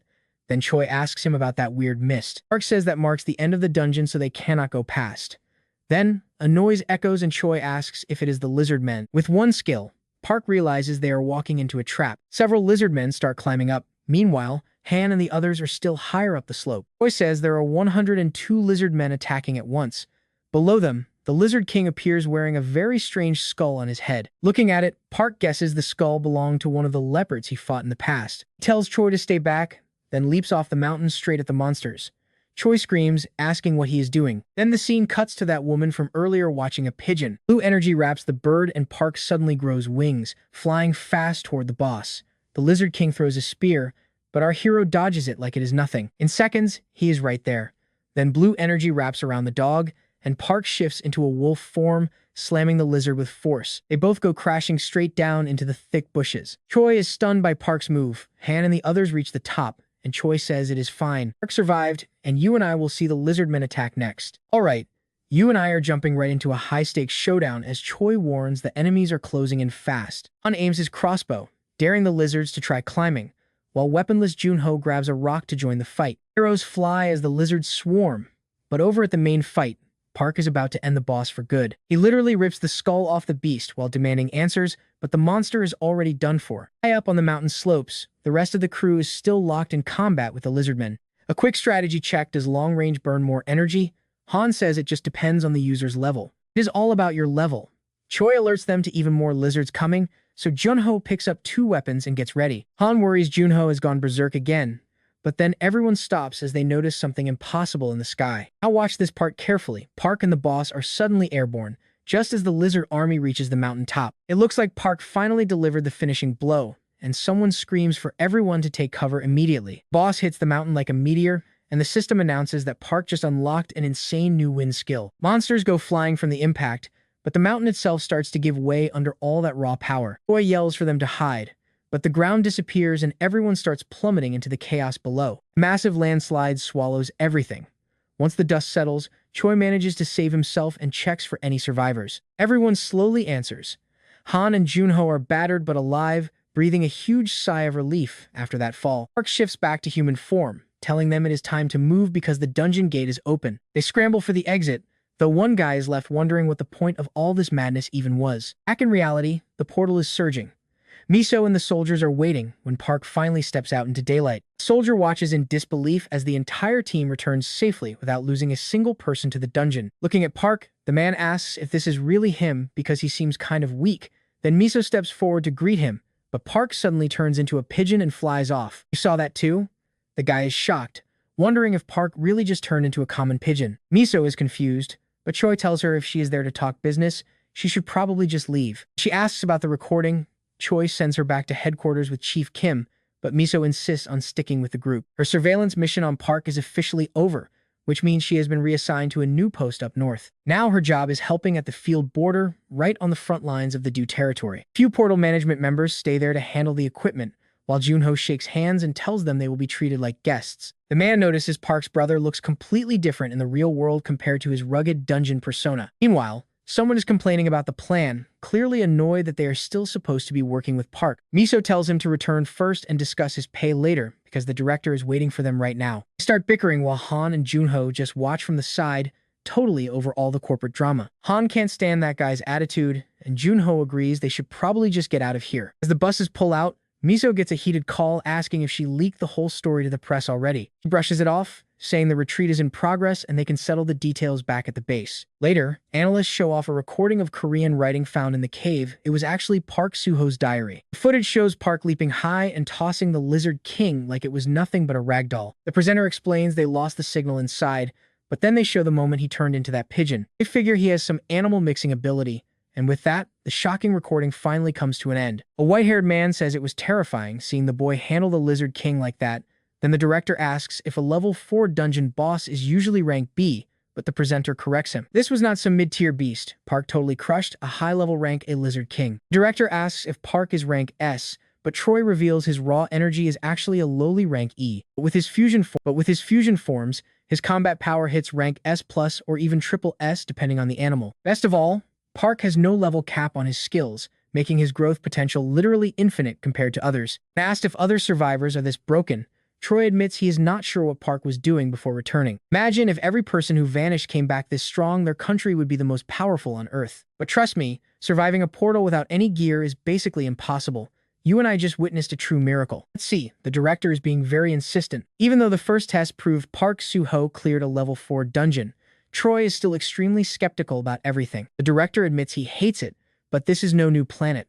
All that matters is uncovering the secret power Park hid in that dungeon. He demands to know why Park is still ghosting scouts after signing up. The white-haired man thinks Park is just guarding his secrets, but Troy steps up to defend his friend. He says Park isn't greedy like that, while Miso suggests they might need to negotiate a bit more fairly. The director asks what else he could want after their big offer, but Miso says that's exactly the problem. Troy storms out, clearly annoyed that they are treating his friend's strength like some shady secret. Another guy tells Miso if she stacks Squad 37 with 80C ranked hunters, he will personally bring Park Soo-ho in. That would fix the minister's investment problem, and the director loves the idea of keeping all that dungeon loot. They are looking at triple the profit, plus a 780 bonus. The director asks Miso what bribe it will take to get full dungeon access, but she wonders if they have anything left to offer. Far away at a farm, a kid asks Monk Mung Jin if it is finally time to harvest those tomatoes. The monk says they are grabbing the peppers and potatoes too. As they head to the shed, the kids get excited about picking 100 cherry tomatoes and peppers. He tells them to grab their hose and start digging. Watch closely, a creepy guy is lurking nearby while a soldier counts down the minutes until departure. He tells the squad to report their numbers and check their gear. The squad reports your favorite thing to get for battle. Meanwhile, Choi's on her phone, confirming that Detection Team 11 is good to go. The operation is finally starting as they roll out in a heavy tank. Choi stays on her phone while the soldiers talk about the Daegu border being a total hellscape of constant portals. They wonder if the Detection Team is really hitting the front lines. Choi says they better write their wills before the signal drops. Back at the house, Choi tries to call Park, but he is currently dead to the world. Han notices on the computer that Park has been sleeping way more than usual lately. I know what you are thinking, but check this out. Despite the level 4 ranking, the donations haven't stopped. Junho walks in and Han tells him to knock, making a joke about Han doing something illegal. He asks if that monk called yet, but Han says no. Junho hasn't been able to reach him either and gets worried. Han jokes he finally reached enlightenment. Maybe he is just playing with kids. Then Han asks what Junho is carrying. Junho says his grandma thought he was seeing things from a vitamin deficiency and bought him some supplements. Han worries Park is oversleeping, so Junho goes to wake him. But Park is already up, just staring out at that massive tree. He was really hoping the portal would let him see his old friends again. The land he returned to was only a tiny piece of that other world. Instead of his friends, he found weird red lizards. He has no clue where his red wolf family is, or if his enemy Kuro is still with that giant gorilla from before. He wonders where they ended up, or if they just ran away to hide from those lizards. He shakes it off, thinking it doesn't matter. If it is destiny, they will meet again. Junho pops in to check on him and says it is finally time to eat. Park realizes he was so out of it he didn't even feel the hunger. He heads out while Choi keeps calling. Over dinner, Park casually asks whatever happened to that one blonde girl from before. They look at him in total shock that he doesn't know her name. Park just calls her Blondie. Han is stunned and explains her name is Choi. He asks if they weren't close back at the house. Junho mentions they might send her to the field, but Park is totally lost in the sauce. Junho explains she called because he wouldn't answer, and now they need to recruit some new guild members. Park asks if that's really necessary. Junho says yes.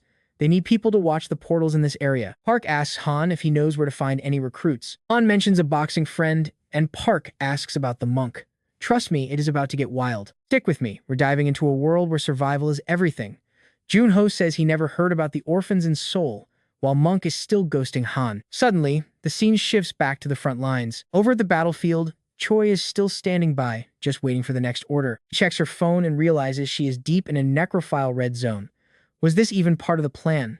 She pushes the thought away and shuts the screen off. Meanwhile, Park sees 2 missed calls from her. He tries to ring her back, but her line is already dead. View shifts to tanks rolling into a new area while waves of zombies swarm everything in sight. Park keeps redialing, but Cho's phone is just sitting there, completely covered in blood. It finally hits him, she just isn't picking up. Soon after, a car pulls up at Park's house. MSU tells Junho they've arrived and asks to see our main character. The other man looks over and spots Park just sitting in a chair, focused on some papers. Park asks if they're here for another inspection. He's annoyed because they keep obsessing over his old plans. MSU admits it.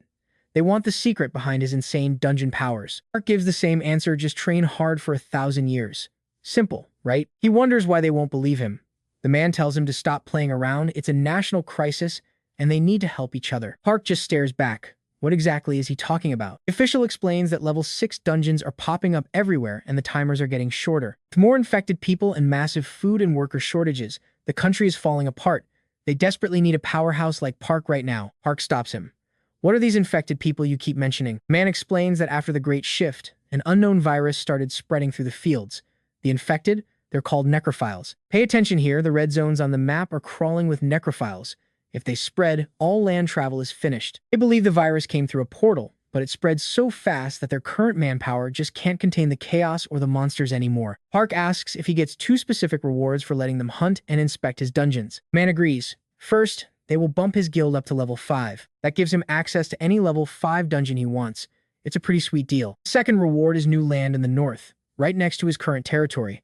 He asks if Park can handle it. Park scoffs. If he means the field, that land is a ghost town.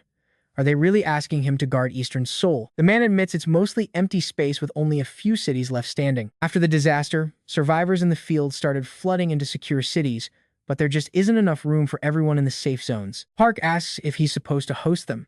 The official says that when people gather, civilization starts to rebuild itself. Trade hubs will form around the dungeons and the old farmland can be cleared again. If Park's guild manages the area well, the profit would be huge. Modular homes and trade districts would help them survive during the next dungeon break. Park considers the offer. It's not bad.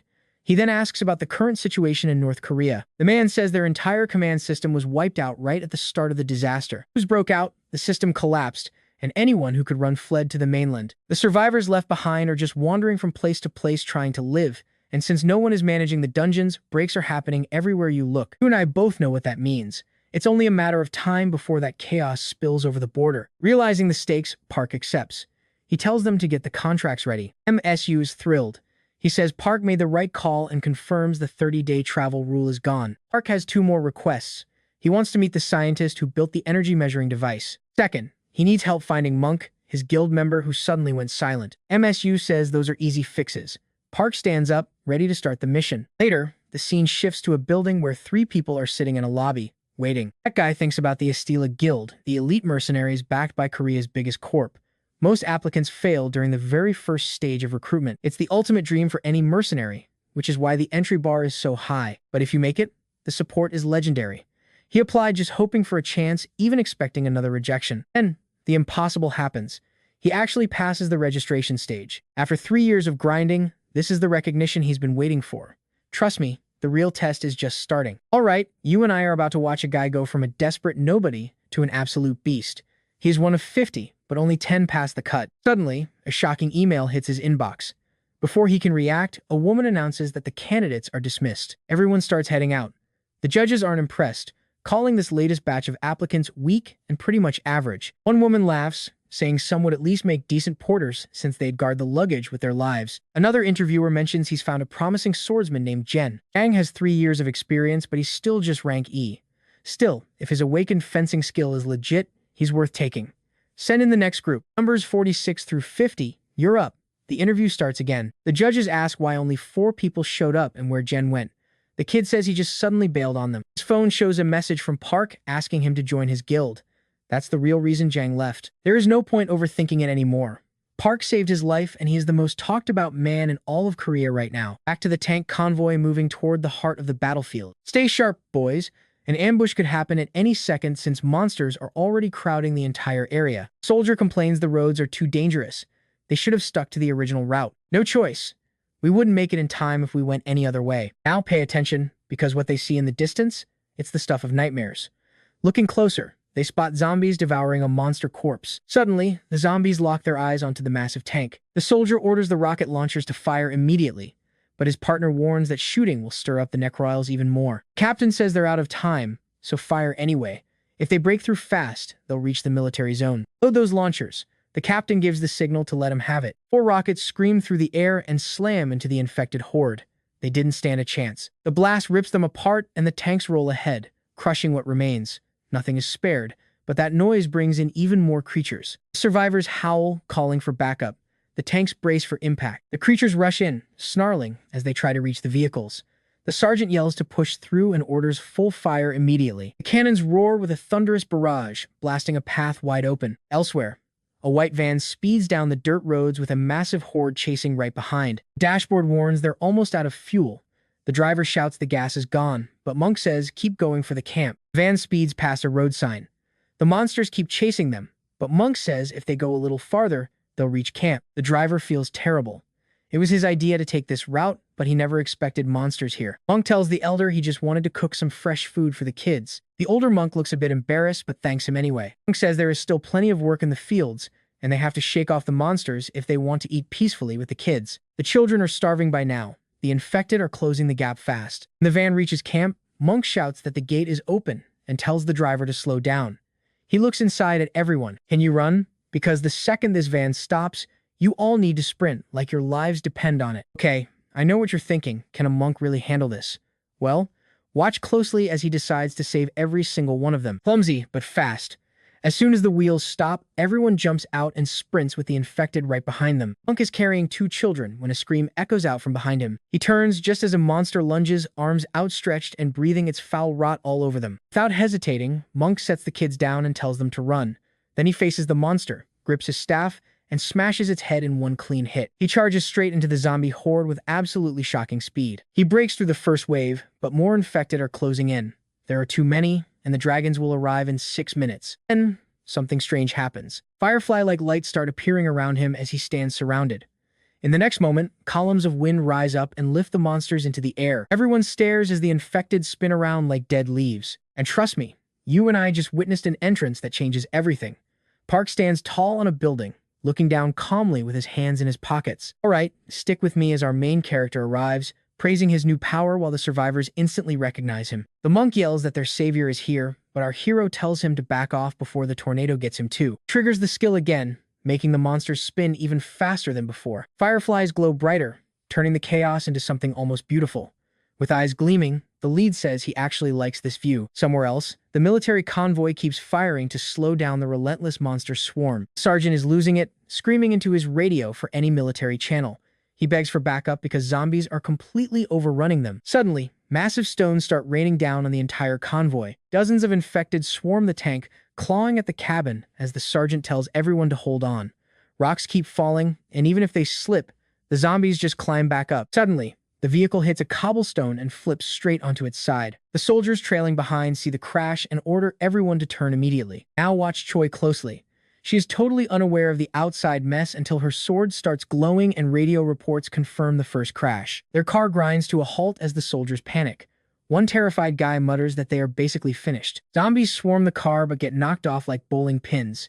Choi quickly hits the switch to raise the window blinds. On the other side of the glass, glowing red eyes stare right at her.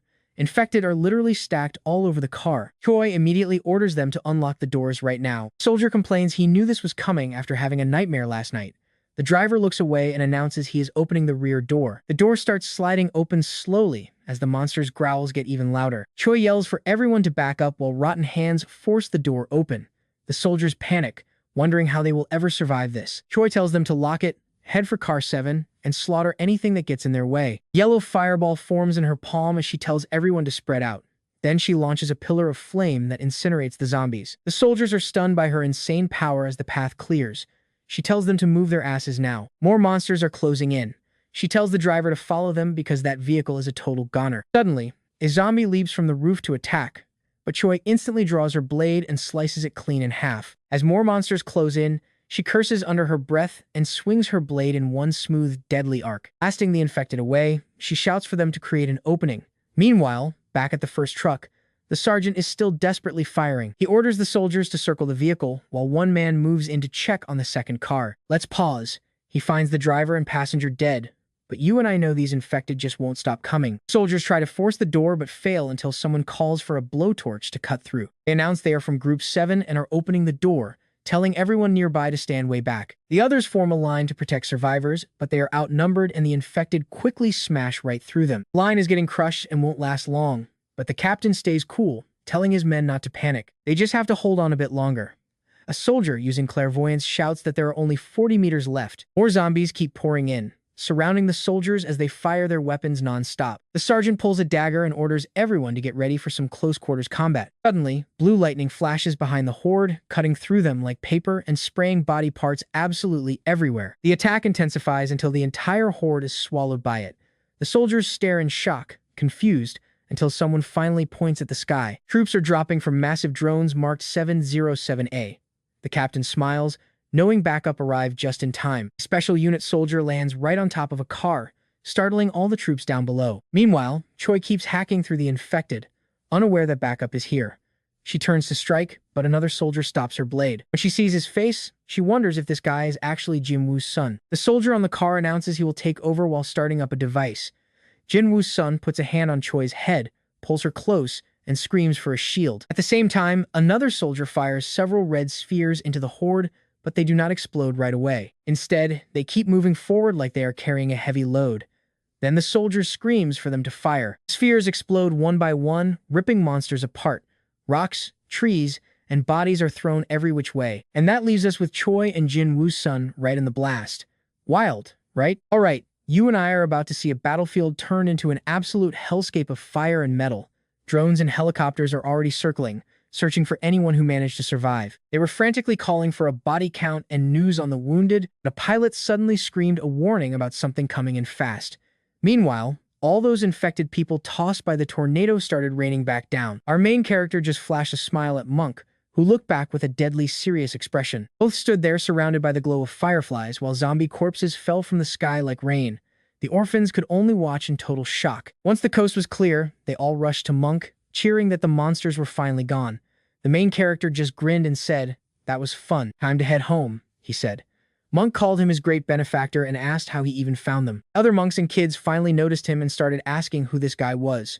Monk began to proudly introduce him, but he never got to finish. One of the monks looked down in pure horror as a zombie sank its teeth right into his leg. Now pay attention, because the chaos is hitting Osaka, Japan. A portal opened, roads collapsed, and a giant monster is sending everyone into total panic. A woman tripped and fell, watching her baby stroller roll away, but it stopped just in time. When Okita Hero finally showed up, the crowd went wild with relief. Men in black suits surrounded the beast, each one gripping a lethal sword. Monster fired off massive fireballs, but one man vanished instantly while black flames ignited across his twin blades. A fireball exploded right next to him as the creature kept raining fire down on the entire area. Then, a whole squad of men in black appeared out of nowhere.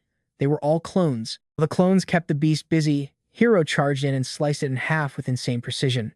He made it look easy, like he already knew every weakness. With a few lightning-fast strikes, he literally carved the monster into pieces until it dropped dead. People erupted, shouting Hero's name and celebrating his team. Military vehicles were already rolling toward the portal site. News reports confirmed the giant monster caused some damage, but Hero's crew stopped it before things got really ugly. Akko congratulated Hero on the clean win, and he curiously asked her what she was watching on her screen. She mentioned a video about our main character and asked if he remembered that druid. Hero just smiled and asked what the guy did this time. Was he stuck in another weird spot? Akko replied that he had actually just made it back from the dungeon. Hero watched with total doubt, thinking the video was way too over the top.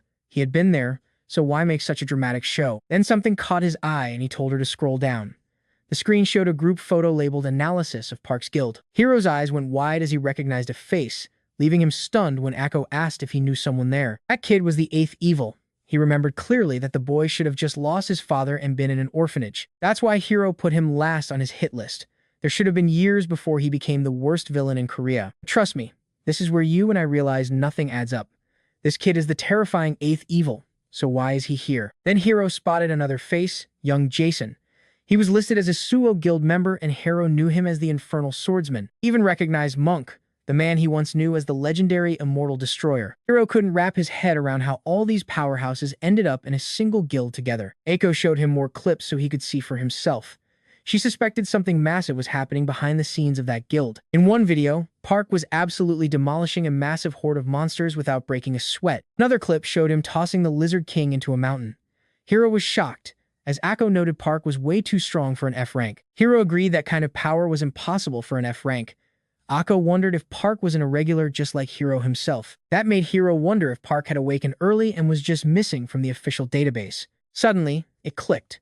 What if Park was a regressor too, gathering future villains to completely change the timeline? The truth hit him like a ton of bricks.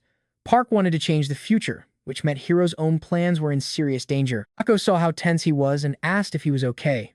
He just took a deep breath, clearly shaken by the discovery. Then he told her he wanted to go there after the apocalypse.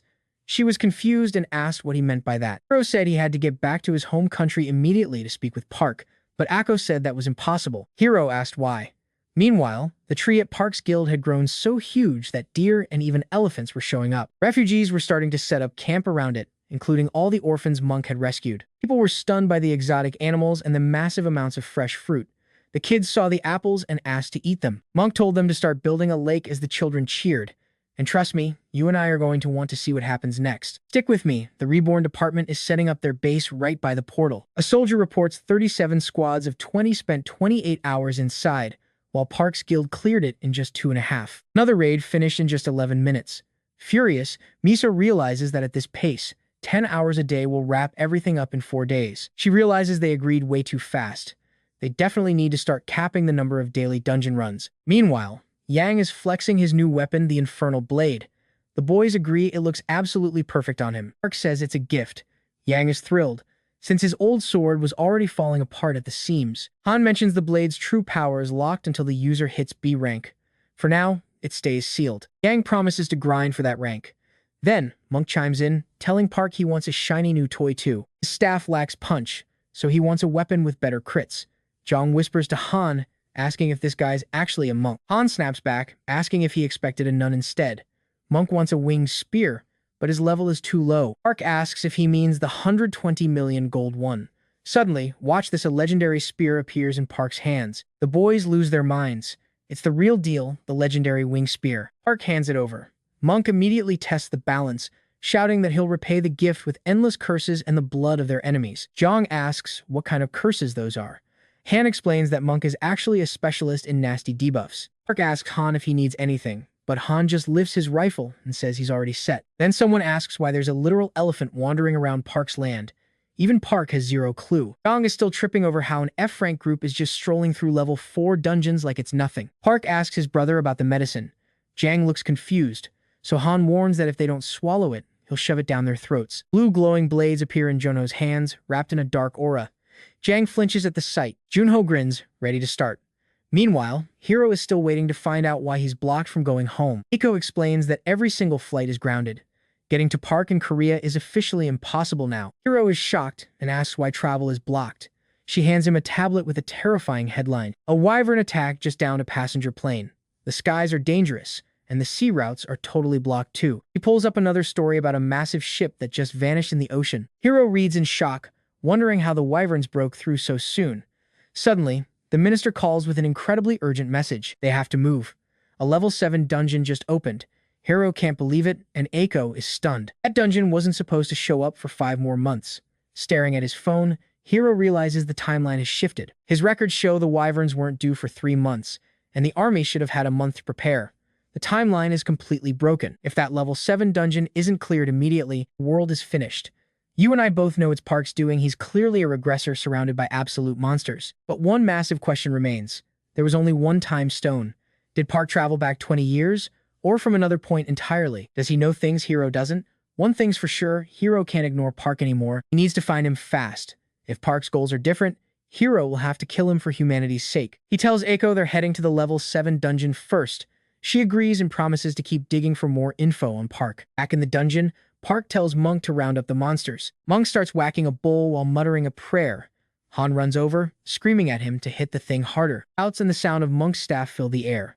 Zhang is embarrassed. Do these guys not realize how weird they look? Looking through his scope, Han warns that enemies are closing in. The whole team goes dead, silent, and watches. Han calls out 40 meters. Junho draws his blades with a laugh, Jen readies his sword, and Han counts 30 meters. The enemies finally appear, a massive horde of lizard men with spears. Han shouts that 125 are rushing them. Park raises a hand to summon spirits. As they charge the monsters, he uses his other hand to cast a tornado. Lizard men are tossed into the air by the swirling water. Han spots one trying to slip past and fires instantly. The shot is perfect. Han cheers about his 13 points, but the mood shifts as even more enemies swarm the area. Han screams that there are way too many of them. Monk triggers Dragon Rupture, launching a massive blue dragon. Stick with me, you and I are about to watch Junho carve through the rest now. Stick with me as Han asks why Jang's standing there like a statue. Everything is about to get wild. Jang's completely frozen until Han snaps him out of it. Suddenly, a swarm of lizard men starts closing in. Han keeps firing, yelling for them to die, while Junho shreds the monsters with his daggers, slicing off limbs with clean strikes. Suddenly, one lunges at Han, aiming a sharp spear directly at his head. Yunang jumps in, snaps the spear, and decapitates the monster in one move. Han just grins and thanks him. Turning around, he sees Jang already finishing an enemy.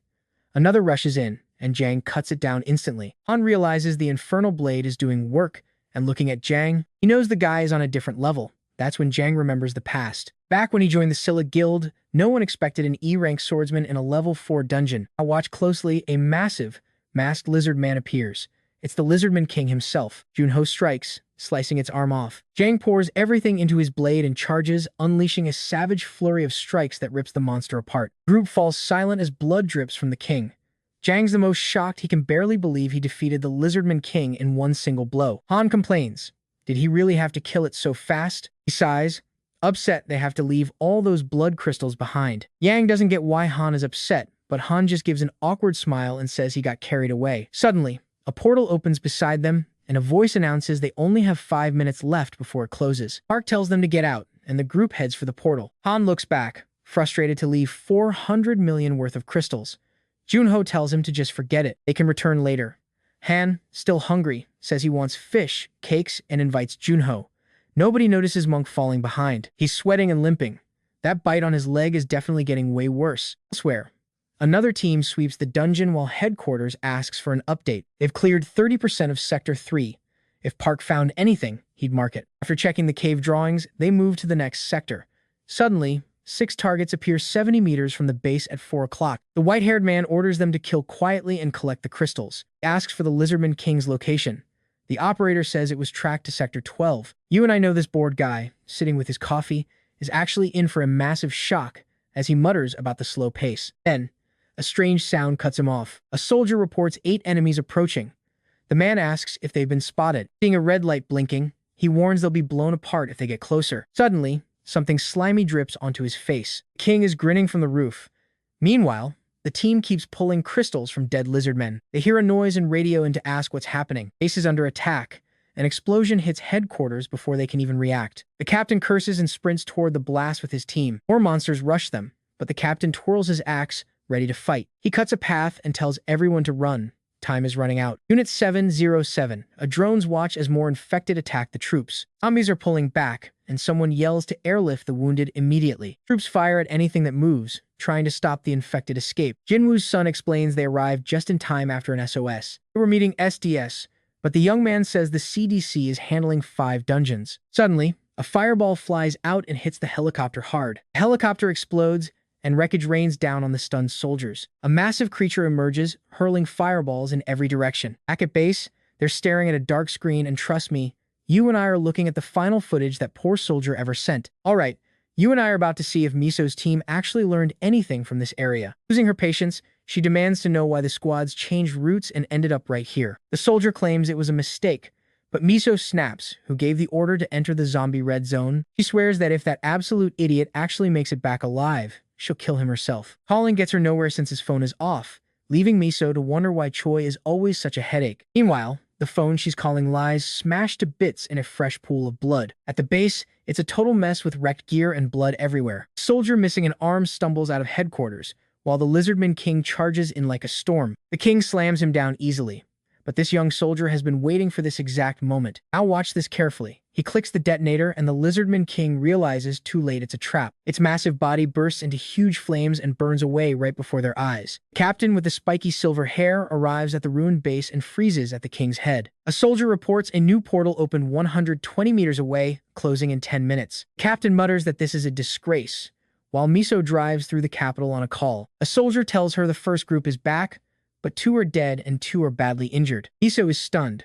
How could a level 4 dungeon cause losses like that? The sergeant explains they split into 2 teams, but Miso tells them to delay the next run immediately. He needs reinforcements, but every single other group is already out on a mission. She asks about loot, but the soldier says they're just too busy defending the base. One major update: they've confirmed time distortion. Group 1 spent 48 hours inside, but only 24 passed outside, which perfectly matches Miso's own memories. Park was gone for 10 years, meaning he spent 20 years inside training to become strong. Now think about this. He trained for 500 years in real time. Surviving 1,000 years is insane, and it's clear Park's guild is way ahead of everyone. Even with more mercenaries, catching up to them won't be easy. Park's team cleared the dungeon 50 times in 7 hours, and they're already leaving the island. They're heading to the department to update records, leaving Miso completely stunned. Junho is driving with boosted stats while the others catch some sleep in the back. Everyone leveled up, and Janang admits that this whole crazy day still feels like a total dream. He admits that for 14 years, he has only been barely getting by. He'd never even entered a level 4 dungeon before,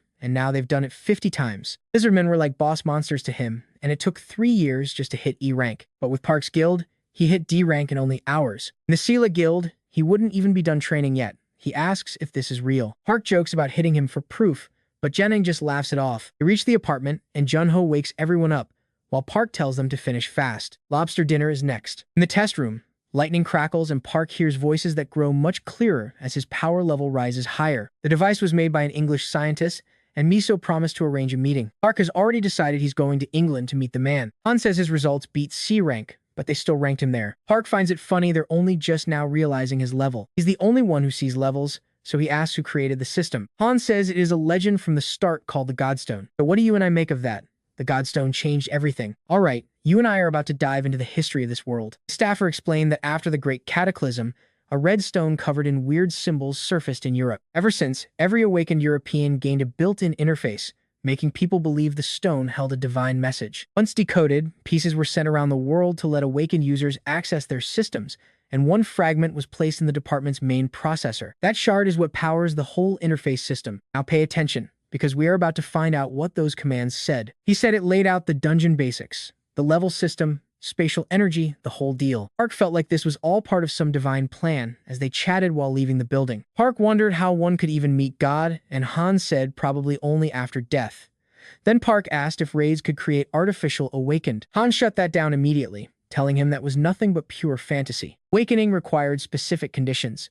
Moving on, Park congratulated everyone on their massive level ups. Jen said it all felt like a dream, making Park laugh and ask how many times he was going to say that. Junho said his level had reset, meaning it jumped up, shocking them. Then Park asked if he remembered the orc dungeon, which made Junho groan. Smiling, Park told him his new level meant he could tame way more wolves now. It was time to expand the family. Han asked for the next move, so Park suggested raiding with Yang to build experience and teamwork. Grateful, Jen officially started calling Park Captain. Junho loved raiding with Park, and Han added that their higher levels meant even better government benefits. Junho scoffed, asking why they would care about benefits when they made a killing in the dungeon. They were officially loaded. Monk, being serious as usual, calculated their earnings at roughly 5 billion. Han mentioned the blood crystals too. Junho reminded Yang that the guild keeps half while the rest is split between them. Yang was absolutely floored when he saw 500 million had been deposited into his account. He felt like he had not earned it, but Han explained Park was just a very generous guy. Then Han suddenly screamed that he was starving and dragged everyone out for a lobster feast. Okay, I know what you were thinking. Han just realized he messed up big. Tears in his eyes, Han cried that he was dead meat. The group just stared, totally confused. A little while later, they finally reached the restaurant. Boys crowded Han's laptop, and Yang was stunned by the numbers while Junho read the names. Terrified, Han says the money is from the Yakuza. They want Park's plant powers, and Junho wonders why they even care about a hunter who just returned. Since so much farmland had been wiped out, most food now came from planet Aruka, but Park's ability could literally solve a country's food crisis. Han smiled nervously, saying Park was their only hope, before Park asked why he was so scared of dying. Han explained the money was just a lure for a meeting. If he did not show in 2 days, he was toast. Park turned serious and reminded them he already said he was not going. Han says they are persistent, then admits he sent a drunk message saying Park was too broke to even meet them. Jen was horrified. Park asked what they actually wanted. Han begged him to film a video or something terrible would happen. Park agreed instantly. Han jumped up, bowing and thanking him with tears streaming down his face. He promised to spend it all on the guild, joking they should rename the channel Park's Guild. Park just wanted lobster. The group agreed they were starving. Han set the camera, greeted sponsors, and pulled Park into the frame. He hyped Park up as the man everyone was waiting for before stepping out of the shot. Park looked at the camera and said he was not going anywhere. Then he turned around, saying that was enough. He was ready for lobster. Han froze, asking if that was really it. The others did not see a problem. Jang said it was clear, and Monk just wanted food. Then Han's phone buzzed with a new message. Yakuza said if Park would not come to them, they would come to him. Everyone looked stunned. They wanted a serious face-to-face talk.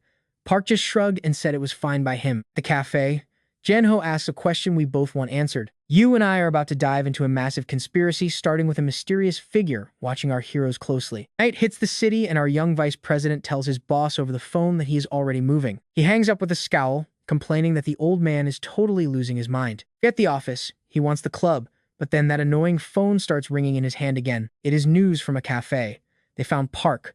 The director immediately demands to know the exact location. Apparently, Park is heading to a dungeon right after his dinner, one with a very dark recent history. The director smirks, ordering his man to keep Park pinned down right there. Over at the company headquarters, another executive picks up the line to see what the director needs. They mention Sani from that idol group, Vitamin. Turns out, she actually admitted she has a crush on Park. New track is dropping, and the director wants to milk this scandal for every single cent. His subordinate is totally confused, but the director just tells the driver to pull a hard U-turn. Time to grab a client. The car swerves wildly just as the big chairman calls in for an update. The old man is screaming already, calling his son a bastard and demanding to know why he is late. Calmly, the son asks why he is cursing while he is out here handling real company business. The chairman just yells louder, convinced his son is plotting against him yet again. He orders his son to come back immediately or face the consequences. The vice president just tries to stay cool as always. He swears this move will actually save the company this time around. The chairman is stunned. That is when his son reveals the grand plan to recruit Park. You really think it is that easy? The old man reveals he already sent a manager to settle the whole thing. Furious that his father still does not trust him, the son slams the phone down in rage. He rants about being treated like an outsider by his own blood, but then Sani calls and his mood does a complete 180. He is excited. Is she really going to get introduced to Park Soo today? He says yes and tells her to get ready, but inside, he is still fuming at that manager. That old fox is in his way. He believes young people should be the ones dealing with young people. No guy can resist a top-tier idol like her. If this plan works, he finally won't have to bow to his father. Now pay attention, because we are heading into an abandoned dungeon where things are about to get very deadly. A helicopter buzzes overhead as monsters watch from the shadows. Glowing spheres drop from the sky and spread out. Infrared tech lights up the dark, revealing goblins crawling all over the place like a nightmare. It is a needle in a haystack. The pilot wonders why elite troops are hunting for just one man. Suddenly, a heat signature pops up on the ultraviolet display screen. Bank left. A man with a massive facial scar is caught hiding in the corner, crouched low. He is pissed. They used him once, and now they are coming for him again. The soldiers order him to stay put, claiming they are only there for a rescue. Don't blink now, because this man is about to get absolutely swarmed by a literal army of bloodthirsty goblins. He pulls his piece and starts blasting, dropping monsters left and right while he sprints for his life. The chopper stays locked on him. An axe nearly takes his head off. He fires back, scrambling up the stairs while shooting to hold them. But then, his luck runs out. He trips and slams hard into the floor. His gun slides away.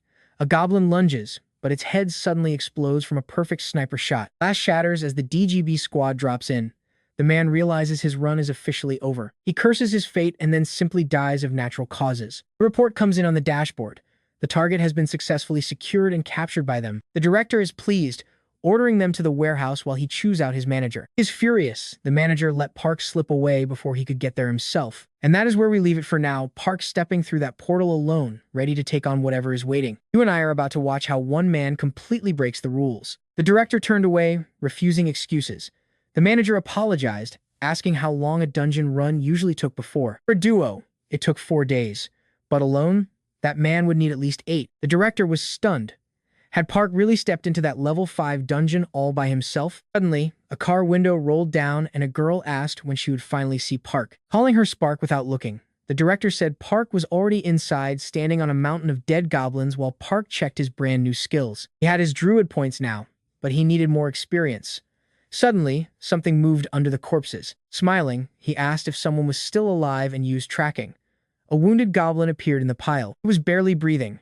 Park didn't hesitate, swinging his axe before the goblin could even react. The blow was so powerful it shredded the goblin and the bodies around it.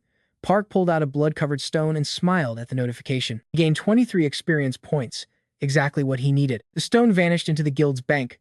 Now he had enough points and the system offered a new hunting area for 5,000. Park accepted. He picked a spot called Park's Land on the map, and the hunting ground became active right then and there. He checked his tame creatures. He had 24 out of 100, including a single hybrid. Now pay attention here, because Park realized that hybrid was Biku just as a brand new group of orcs arrived. The orcs charged forward with weapons raised, ready to kill, but Park barely paid them any attention. He was focused on the command. Holding out his hand, a blue glow appeared as he shouted, "Summon beasts." Lightning and blue light filled the field. The orcs kept charging, smiling through their sharp, nasty teeth. Wolf's jaws emerged from the light first, followed by the pack. Park smiled, liking the result. The wolves attacked the orcs while a dove circled above. Park joined in with a dagger, grinning that today was perfect for filling 100 slots. Meanwhile, loud music blasted through a club as people danced, but the director complained it was boring and asked for pretty girls when his phone rang. It was the manager again. He picked up annoyed, then froze when he heard Park had already come back. He honestly thought the manager had to be drunk. Who clears a dungeon in 2 hours? He was even more shocked to hear Park had already gone back. You and I both know that clearing a level 5 dungeon in just 2 hours is basically unheard of. The director refused to believe it, saying the manager was losing his mind. Nearby, Sei looked up from her tablet when she suddenly heard her name. Back inside the dungeon, Park was having a blast, shredding through orcs with ease. He saw arrows raining toward his wolves and instantly ordered them to retreat. They jumped one by one into blue portals. The arrows hit the orcs instead, making them scream as they tried to block the incoming shots. At the same time, Park launched himself into the air and white wings spread from his back. The orcs shouted as he flew toward the enemy archers. He circled above them and unleashed a tornado. Shining whirlwinds rose up, yanking the monsters into the sky. Then, something else caught his eye. He saw a massive creature falling from the sky. Park sprinted toward the landing spot while the tornado held the others. He arrived just as the Orc King crashed down. Without pause, he called for the Grey Wolves and summoned one. In a flash, Park transformed into a giant white wolf, ready for the fight. The Orc King growled, and Park just said he had no idea what it was saying before smashing a punch into its face. The Orc King flew backward. Park followed up with another tornado, and the wind swallowed the monster. Still in wolf form, he leaped up and chased the orc through the air, striking it head-on and slamming it into a massive crater. Park landed on top of the beast and finished it with one final blow. He leveled up and gained 238 experience points. Another portal opened 500 meters away and it would close in 15 minutes. Park ran for it as the orcs recovered. On the way, he passed a wolf pack and used tame. The orcs chased him, but Park and his new wolves were already rushing toward the portal. Wolves slipped into small portals. Back in human form, he thought about how different the side effects were this time. When he opened the menu, he saw he had tamed 88 wolves. One more run, and you and I will see him fill those 100 slots. Suddenly, a girl in a cap appeared. All right, you and I are starting where our main character just tells San Yi to get lost. Nearby students start whispering, wondering if these two are actually a secret couple. Dating rumors spread like wildfire while the manager updates the director that the two finally met. The director is thrilled, asking if they are finally going to snag Park. The manager says Yi is making progress, and the director laughs, thinking Park is just a typical guy after all. Sei grabs Park's arm, and the manager excitedly reports that they are heading to a cafe together. The director is super impressed and tells them to keep a close watch while he rushes over. Meanwhile, Park is deep in his own business. When the director finally arrives, he starts looking everywhere. He finds Sei crying at a table, saying Park just wanted a drink and ditched her immediately. The director is stunned, and Sei cries even harder, sobbing that Park rejected her for being weak. He apparently hates weak girls, but the director totally misunderstands and asks if she is on drugs. Furious, she slams the table and yells no before storming out to become a hunter herself. The director is totally baffled, asking the manager what just happened. Pay attention here, the manager explains that Park's girlfriend must be strong, and the director starts panicking. The manager mentions powerful women in the clan, and the director asks who. He mentions a strong red-haired Class A hunter, but the director just wants to find Park now. Hearing that Park went back into the portal, the director loses it, complaining that nothing is working. Suddenly, the manager points behind him. Park is already back, casually checking his screen like it is nothing. He just stands there smiling faintly. The director is shocked at the speed and sprints toward Park, determined to catch him this time. He yells Park's name while running, but our main character just asks what they want from him. The director tries to introduce himself formally while reaching into his jacket. You saw that too, right? Park just steps right back into the portal without saying a single word. The manager says yes. Furious, the director tries to chase him, but the manager holds him back. He is still fuming when a new voice suddenly tells them that is quite enough. The director snaps back as a man with bodyguards steps forward. His secretary Cheon. He tells the director there are too many eyes watching them right now. The crowd starts whispering, realizing this is the president's spoiled son. They laugh at him for getting ignored and wonder what he will mess up next. His reputation is tanking, and he mutters that this is just not his day. Cheon tells him to go rest, promising that another chance to meet Park will come up soon. The director perks up and asks if he's serious. He finally leaves, still complaining about that crazy guy Park. Cheon calls the president immediately, mentioning that Junho is causing trouble again. But the real issue is Park's clearing speed, which is way faster than they expected. The president is happy, saying that is why they are investing so much. Park pops out of the dungeon again, checking his stats without noticing anyone. He finally tamed 100 creatures, and now the limit has jumped to 200. Now, his only goal is finding food and rest. Cheon greets him, and Park jokes that he's a pretty popular guy today. The secretary introduces DGB, and Park realizes this guild runs the dungeon. Cheon apologizes for the level 5 incident, but Park is totally confused at first. He asks why they're apologizing now. Cheon says they have a gift and thanks him for raising the value. Trust me, you and I are both wondering who Park really is. Alright, you and I are diving back in as Cheon offers a feast to keep the talk going. Park is starving, so he agrees instantly. Cheon says the cars are ready. Park notes their excellent taste, and the secretary asks if the vehicles actually meet his high standards. Park just flashes a smile. Back at Suho's guild, tonight feels special. The main tree has grown massive, surrounded by floating fireflies. The whole crew arrives home, ready to celebrate a truly amazing day. They're talking top-shelf drinks and juicy lobsters, a total feast. Jen finally gets Monk his vibe, but feels bad. Junho is stuck on sober duty. Han laughs, suggesting they just hire a driver, and everyone agrees. But then, Han's expression takes a sudden, dark turn. Pay attention here. Han realizes he completely forgot the recruitment meeting because he was too busy stuffing his face with lobster and drinks. Monk suggests postponing since he is busy tomorrow, but Han is hyped. He says this luxury lifestyle should honestly just become their new normal. Imagine eating and drinking lobster every single day. He checks the group chat and it is blowing up with complaints. Han looks at Junho, asking if he should handle recruitment, but Junho reminds him that is his actual job anyway. Catch? He is only listed as the doorman since he lacks a license. Junho is stunned when Monk says that is priority number 1. Junho says he can finally start that whole process tomorrow morning. Jen warns that things are getting tougher with more raids coming. Cha apologizes, but Han and Monk are confident Park will figure out a way. The leader always handles the chaos. Right then, little Gun Woo runs out and leaps straight into his father's arms. Watching from above, Grandma sees the whole group return as Junho gives his son a massive hug. Han is stoked to see Grandma, who is holding a huge box of lobsters. She demands to know where they have been all day. Explain they were working, stopped for a drink, and brought the lobsters back as a little gift for her. Park pats his full stomach, loving the meal. The secretary is relieved, though Park wonders if the fancy food and custom SUV units were overkill. But Choi says when someone risks their life like Park, nothing is too much. And trust me, there were more gifts. Now, you saw those containers, right? Way outside the city, muffled screams are echoing out from those red DSS units. A bloody man begs for death. Park gets suspicious, asking if this apology was just a fake excuse for a massive feast. Choi laughs it off but turns serious. Park finally asks what they actually want from him. Choi gets straight to it. They want an official partnership with Park's guild. He explains DGB is missing control in one of the 12 sectors because they lack a level 6 team. Even with mountains of cash, they cannot build one. Park notes that must sting their pride. The secretary admits it is especially hard on the CEO. Park says he is not interested in representing a sector, but Choi clarifies that is not what they are asking. They want to build a 13th sector together. Current sectors are overloaded, and people are living in constant fear despite the level 6 guilds. If a safe 13th sector appeared, everyone would rush there.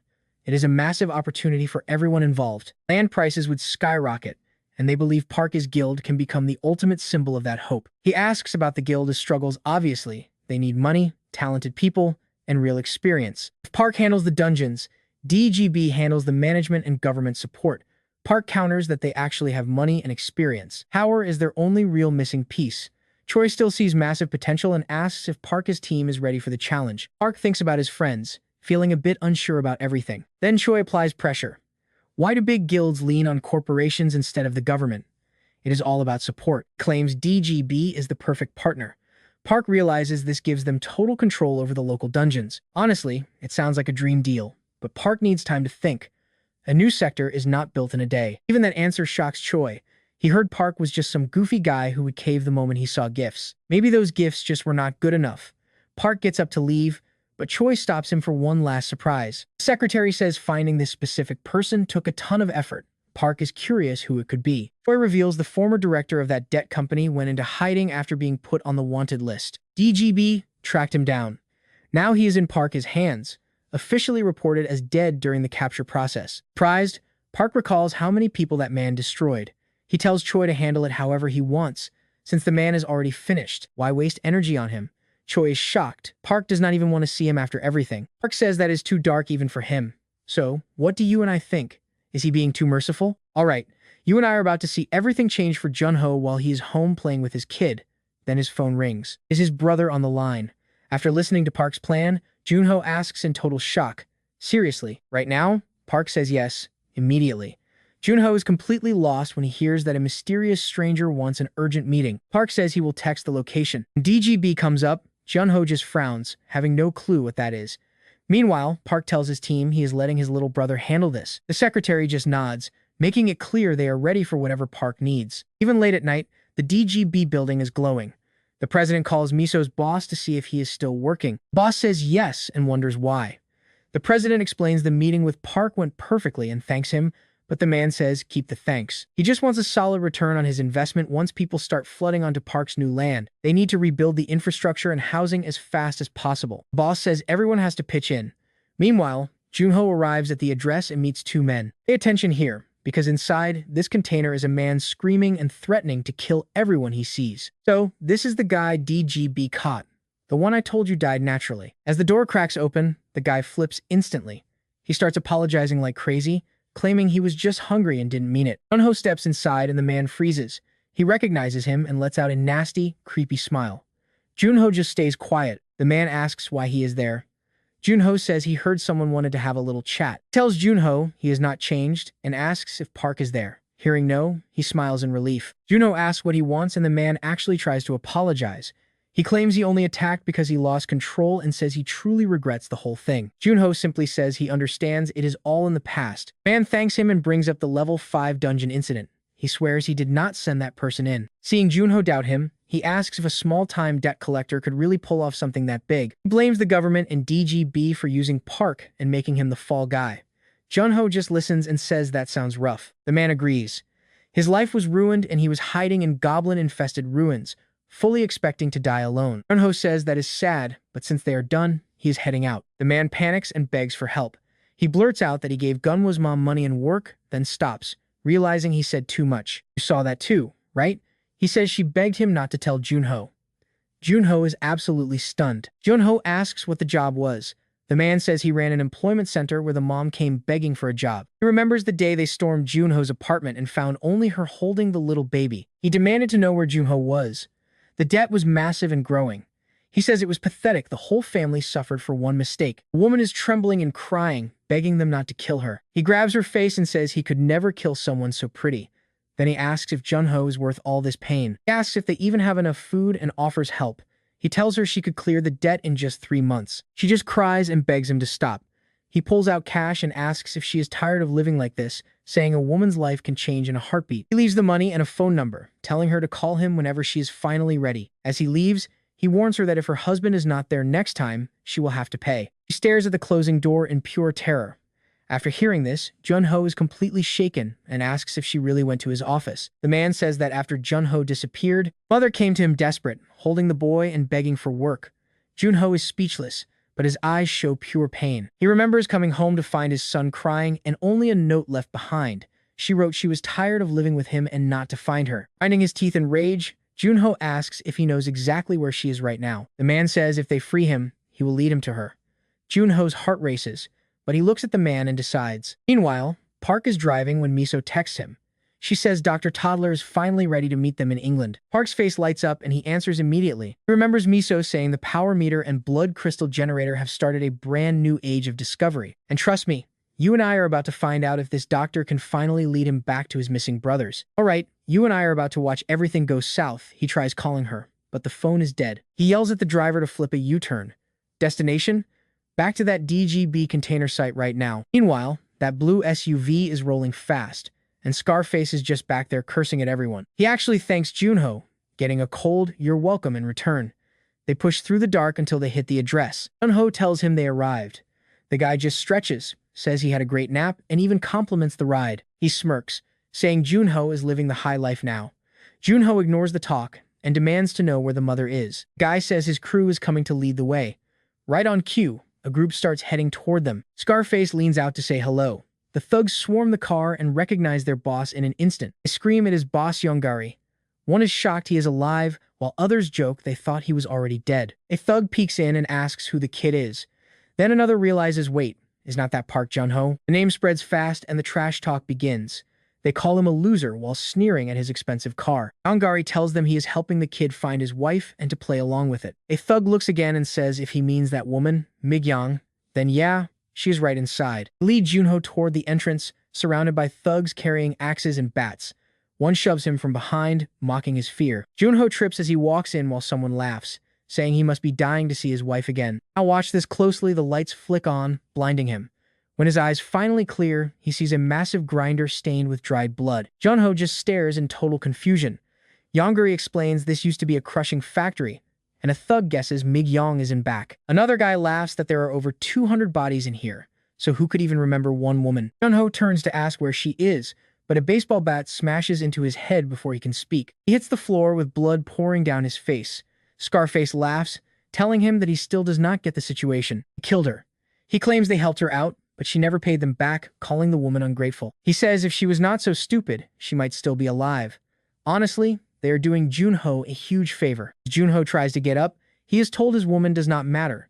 Then the kicking starts as Scarface rages. He screams that this is all the fault of Park Junho and his brothers. Those guys totally ruined his business. Thug tells him not to kill Junho yet, but he keeps raging, asking how he will kill those other bastards now. You and I can see he has lost it. He looks at Junho's limp body and asks if he knows how long he dreamed of this. Junho coughs. He is still hanging on. Someone mocks how tough he is, suggesting they dump water on him if he faints. But even now, Junho is thinking about killing every last one of them.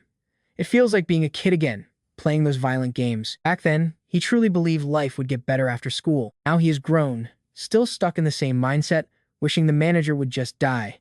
In his favorite games, the hero was always a mad killer. To him, it was the only real way to survive and escape this absolutely miserable life. The virtual world was the only place he felt truly free, and the only person ever kind to him was his wife, Migyang. But even after their son arrived, nothing in his life actually changed. Junho kept dumping all his anger into violent games while his wife and child slept nearby.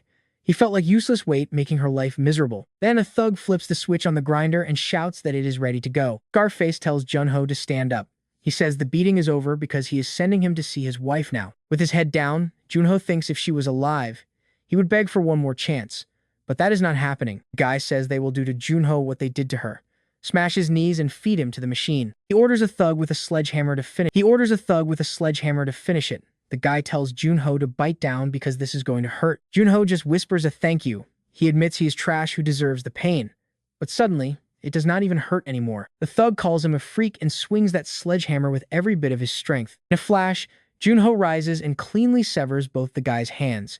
Blood sprays everywhere as dark daggers start forming in Junho's grip. The thugs freeze in pure terror. Junho says that when his wife left, he swore he would never become this monster again. But now, it is too late.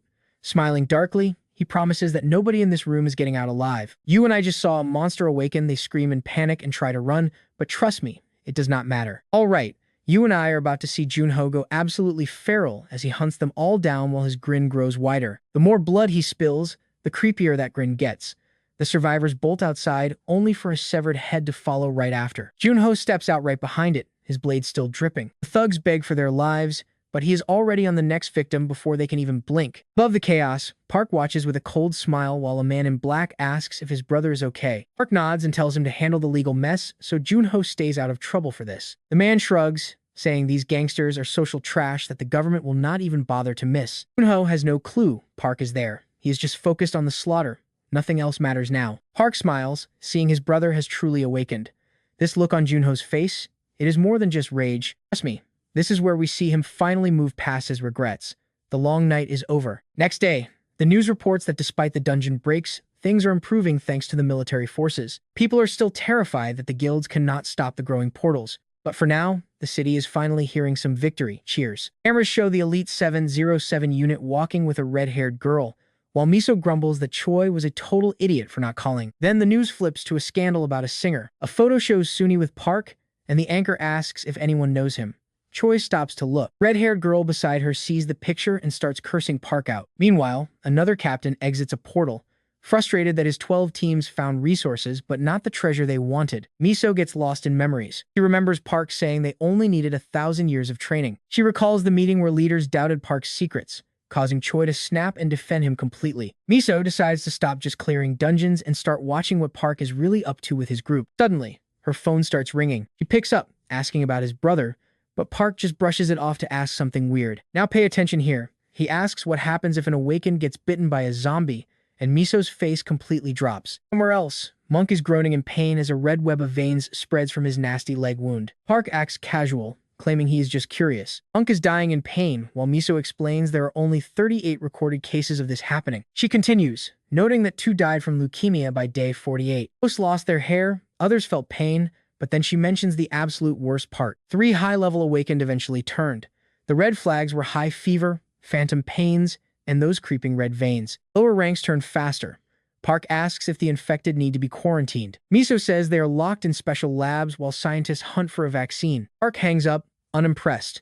To him, it just sounds like they are using people as lab rats. Park finds a hooded man selling items and drawing weird symbols. Park greets him, and the man asks if he still needs medicine for his brother's condition. Park says his friend was bitten. The seller digs through his jars. He offers an ointment called Antiframe, saying to use it twice a day for a full week. Park asks for the price, and the seller offers a loyal customer discount. It is normally 4 million, but he gives it for 2. Park instantly buys 10 jars. Before he leaves, the man suggests a hard slap if the infected starts shaking. Park walks away as 2 cops arrive to stop the seller. The vendor packs up and vanishes down the alley before they can move. You and I just watched that bird fly off, leaving those confused cops behind. Poor Monk is still struggling. All right. Let's jump into the chaos where Han and Jang are panicking since Park is still missing. Gunwoo peeks in, terrified that Monk is actually turning into a zombie. Han took a deep breath and just nodded. Then he pulled out his phone and showed them a mysterious button. Jang asked what it was, and Gunwoo claimed it was the ultimate weapon. One press, and it was game over for Monk. Before anyone could stop him, the kid slammed that button down. But instead of a massive explosion, a blinding flashlight just flickered on. Han stared while Jang completely froze. Gunwoo pouted, muttering that he really expected 100 spears to come flying out of the phone or something. For one final dramatic attempt, he threw his hands out like a wizard and shouted for Monk to wake up and stop being a zombie. Suddenly, Grandma yelled that the soup was getting cold. Like magic, Monk sat straight up in bed, clutching his head in pain. Gunwoo pointed and screamed that he was finally awake. A stunned Jang asked if he had actually turned into a monster. Han figured Monk probably just smelled the food and woke up. Then, a cold voice behind them asked what they were doing. They spun around to see Park standing there with a green jar. The boys rushed over, completely shocked by Monk's horrific state. Those red veins had reached his eyes. Without a second thought, Park just smacked him right on the head. Now, the scene shifts to a reporter in the city where a level 7 dungeon was just cleared. The entire world is watching. 10 days and 11 hours had passed since Hero's 10-man team entered. A massive crowd waited outside, praying they would come back alive. Suddenly, a figure emerged from the portal and the crowd went wild, screaming that the team had finally made it back. People started chanting Hero's name.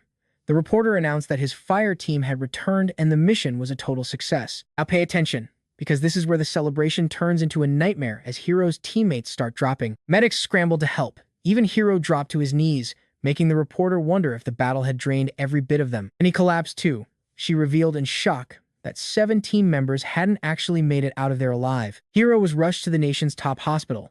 Akiko stayed right by his side, waiting for him to finally wake up. When he finally opened his eyes and saw her, he whispered her name.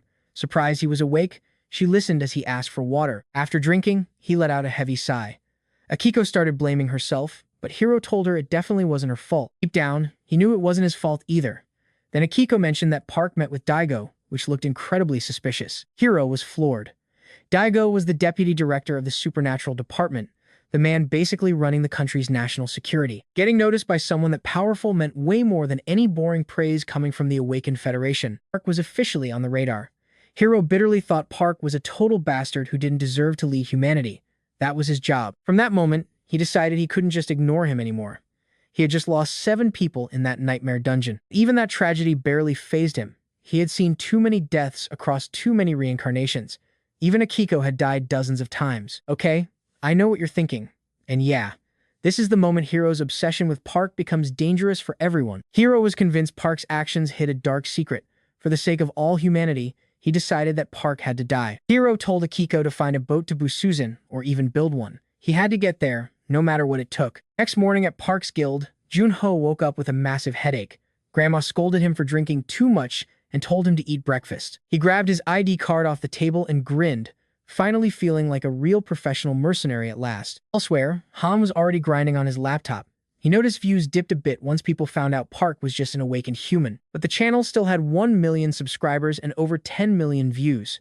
Honestly, it was more than he ever expected. He figured success was all about connections. Earning a powerful person's trust was a high-level skill in itself. Then Junho burst in and nearly gave Han a heart attack. Grinning, he asked if Han was the only one allowed to have fun. Han snapped at him, asking if he'd ever heard of knocking. Junho apologized, saying Grandma was calling them down for food. He asked where Jang was, and Han said he was training again. He wouldn't come down until he was finished. Jang was out on the training field surrounded by tree stumps. With his eyes closed, he focused and listened to the wind. Suddenly, his eyes snapped open. He started slicing through the trees, unleashing one powerful technique after another. His final strike dropped the last tree, but he still wasn't satisfied. As they reset, he swore he would never hesitate in battle again. He kept repeating those moves over and over, swearing that he'd never let history repeat itself. Meanwhile, Park and the crew went hunting with a pack of wolves. The boys were betting on who'd catch a deer first. Loser picks apples. Park stood near the temple with the older monk and 2 young boys dressed in gray robes. He says the temple is done and asks if it might collapse.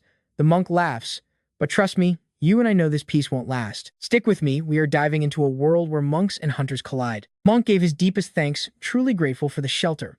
While outside, Gunwoo was busy leading a pack of wolves in a high-speed chase and telling everyone to move faster. The temple boys joined in, hyping up the wolves as they dashed past. Watching them, Park smiled, noting he had never seen Gunwoo look this happy after being so lonely for so long. Others used to ban their kids from playing with him, and Gunwoo heard every word.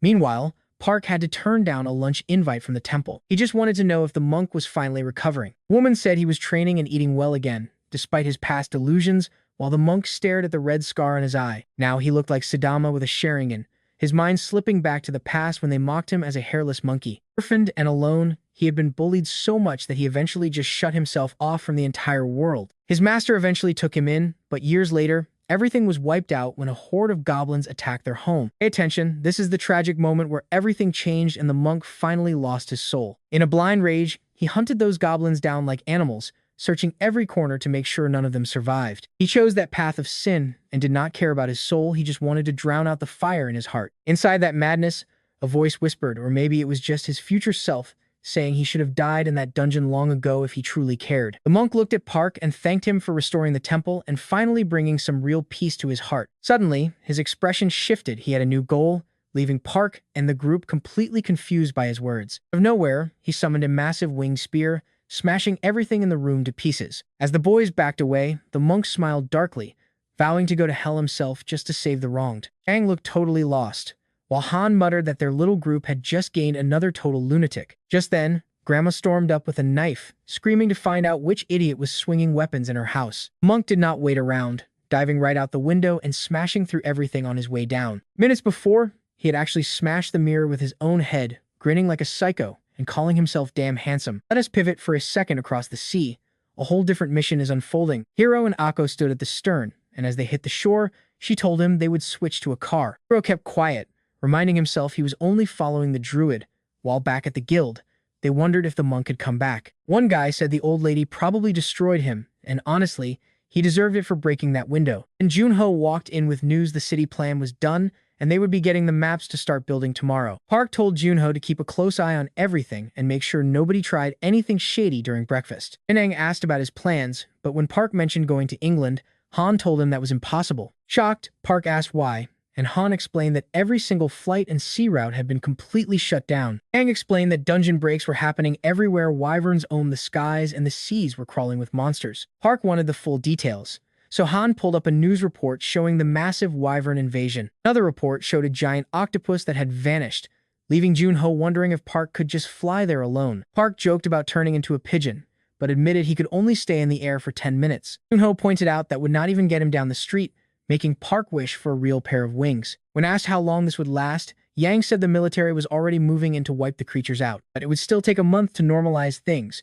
leaving Park shocked until Han offered a wild alternative. There was a way to reach England using a golden eagle, but it had to be an awakened one. Park asked where he could even find one, and Han mentioned a restricted northern area featured on a survival channel. The video featured several giant awakened beasts, including the legendary golden eagle they needed. Soon, their blue vehicle was tearing down the road while someone inside cursed under their breath. Park thought Han had it easy, but Han almost cried, saying that running the channel was literally making him go blind. Park laughed and told him to cheer up, but Han snapped that more good footage just meant more editing for him. Echo told Hero to get some sleep during the 10-hour drive, but he stubbornly refused to close his eyes. What do you and I think? Will this start a massive war? You and I are about to see what happens when heroes decide to ignore the rules and boring bureaucracy entirely. Moving alone was faster. Suddenly, the GPS warned that the zombie zone was only 1,200 meters away. Meanwhile, Park and Han had already pulled over and hopped out of their ride to check the area. A massive beast stood right before them, snorting steam. Its jagged teeth were fixed in a terrifying, savage grin. The giant boar glared at Han with pure rage. Park asked Han how he felt, and Han admitted he was absolutely terrified. Park actually loved that answer. He decided he needed to tame it. Suddenly, the boar charged, and Han bolted for safety. He scrambled up a tree, but the boar slammed into the trunk so hard it started tipping over.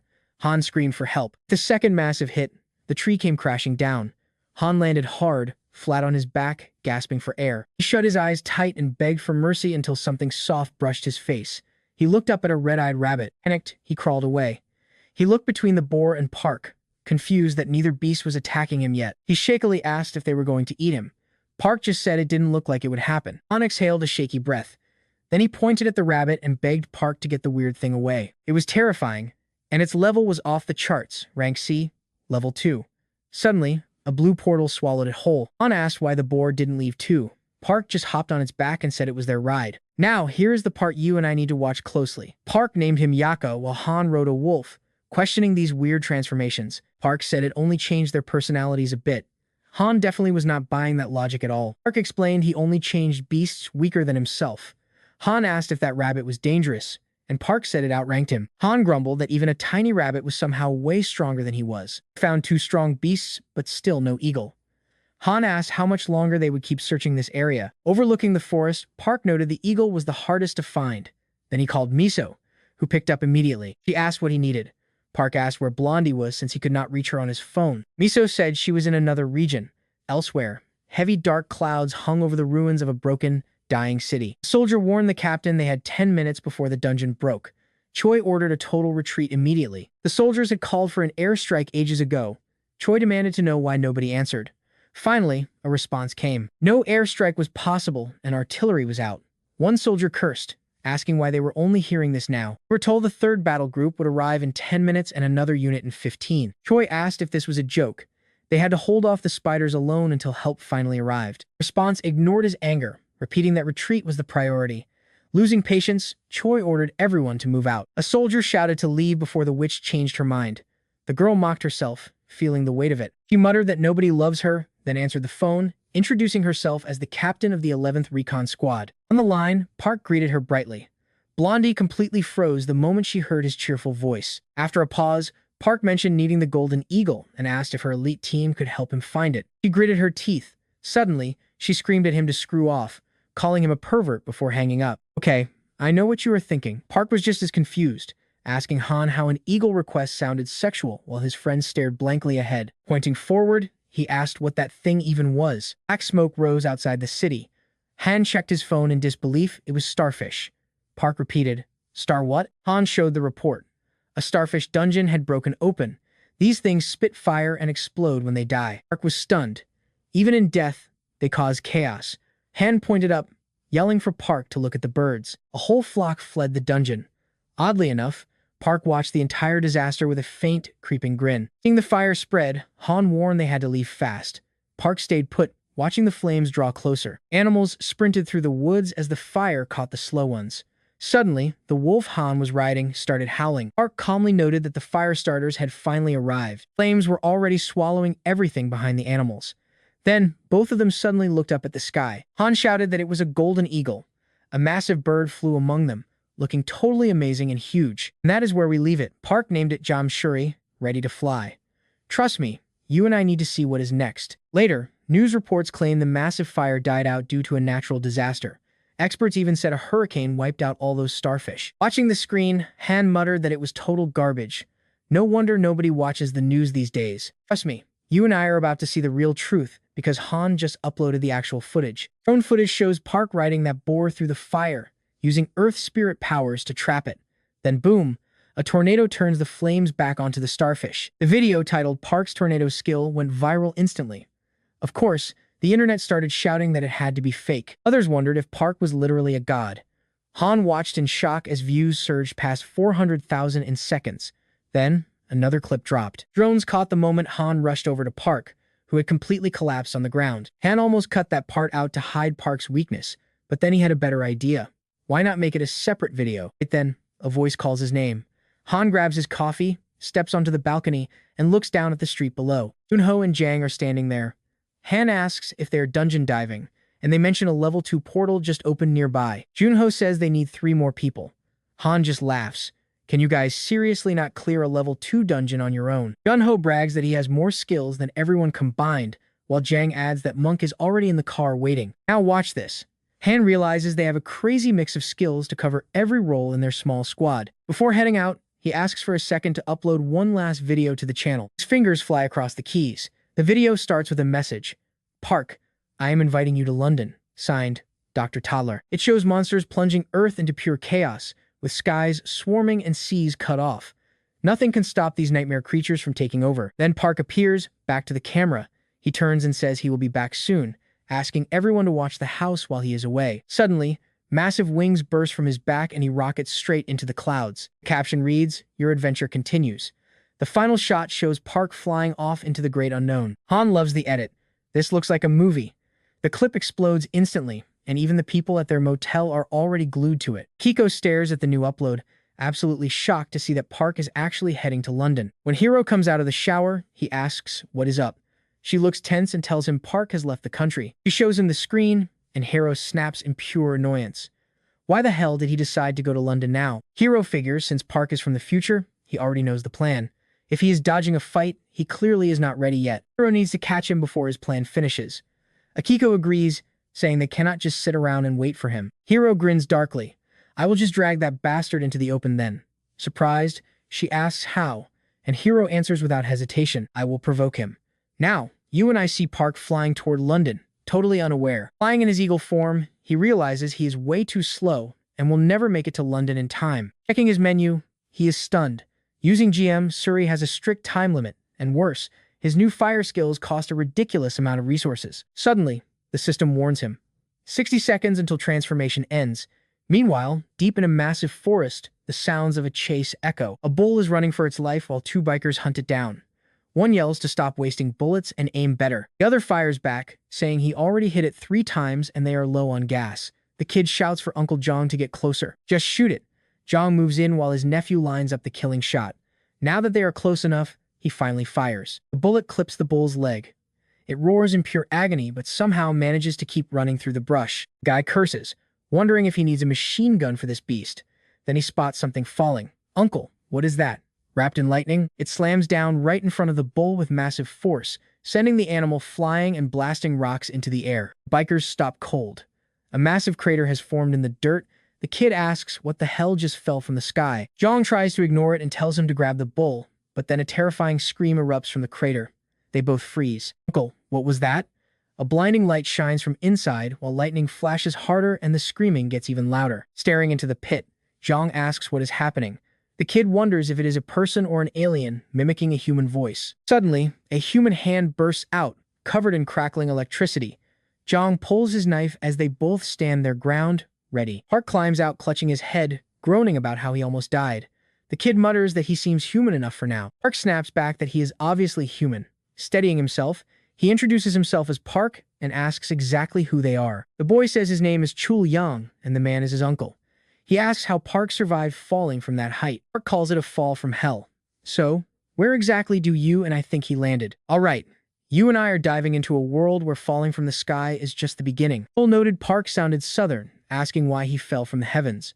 Park laughed, saying he was flying before gravity decided to take over and drop him. Hearing that, Chul guessed that surviving a crash like that meant Park was a high tier awakened. Park paused and said, "Yeah, strong as hell."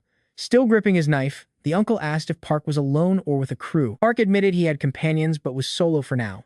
The uncle clarified he wasn't looking to start a fight. They only wanted the bull, which was still close. Zhang told Chul to go track it down, and the kid knew it hadn't gone far. Still feeling dizzy from the impact, Park wondered if he had even flown in the right direction. He checked his pockets for his phone, but it was gone. Annoyed, he used clairvoyance to scan the area and spotted it in the bushes. Picking it up, he sighed at the shattered screen. Meanwhile, the men found the bull far away, unsure if the massive beast was even still alive. The uncle was stunned. Their bullets did nothing, but a single hit from Park had dropped the monster cold. Chul asked if they'd need to butcher it to carry it home, but his uncle knew that was impossible. He'd waste all day skinning it and still have to fight off wild animals for the raw meat. Even so, he drew his knife. If they didn't bring this back, the entire village would surely starve. Now, pay attention here, because this is where Park makes his move. He asked for a phone since his tech is totally fried. Chul panicked, wondering how they'd lead an awakened back home. Realizing he was being rude, he quickly apologized. While they talked, Park walked over and hoisted the bull like it was nothing. The men just stared, paralyzed by his strength. Park offered a trade. He'd carry the bull if they gave him the phone. The two stepped aside to whisper. Chul said Park was insanely powerful, and his uncle whispered that even bullets probably wouldn't slow him down. Even so, Chul insisted they had to resist, angrily reminding his uncle what the Awakened did to them last year. They came as nomads, were welcomed in, then called for backup and slaughtered everyone. Park interrupted, asking if they were leaving or just going to stand there. The two jumped on the motorcycle, and the uncle kicked it to life. Park followed on foot, carrying the massive bull. Zhang told Chul to hold tight. There was no way Park could keep pace, so the bike tore off. Feeling guilty for ditching Park, Chul heard his uncle yell to forget him. They'd hit the river and hunt another beast. Now, you saw that coming, right? Park is literally running beside them with the bull in his arms. Absolutely unreal. A massive cliff was right ahead. Before they could brake, the bike launched over the edge and the men screamed in terror. Back at the village, it was total chaos. The gate was smashed and panicked villagers were gathered all around. Seeing Zhang, they were shocked and asked if it was true that a bull had been chasing him through the woods. Another villager shouted that someone had been carrying the bull alongside him. As Zhang stopped, people rushed to ask about the wrecked gate. Injured villagers, covered in bandages, quickly explained the disaster. One said it looked like a herd had stampeded through. Another added they'd all gone to save Han. Already on edge, Zhang asked what happened to her. A villager said a winged monster attacked them. It was savage, killing people and breathing fire. Still, someone managed to get most everyone into the shelter. When he looked back, Han was on the ground. The beast saw she was alone and grabbed her by the arms before flying off.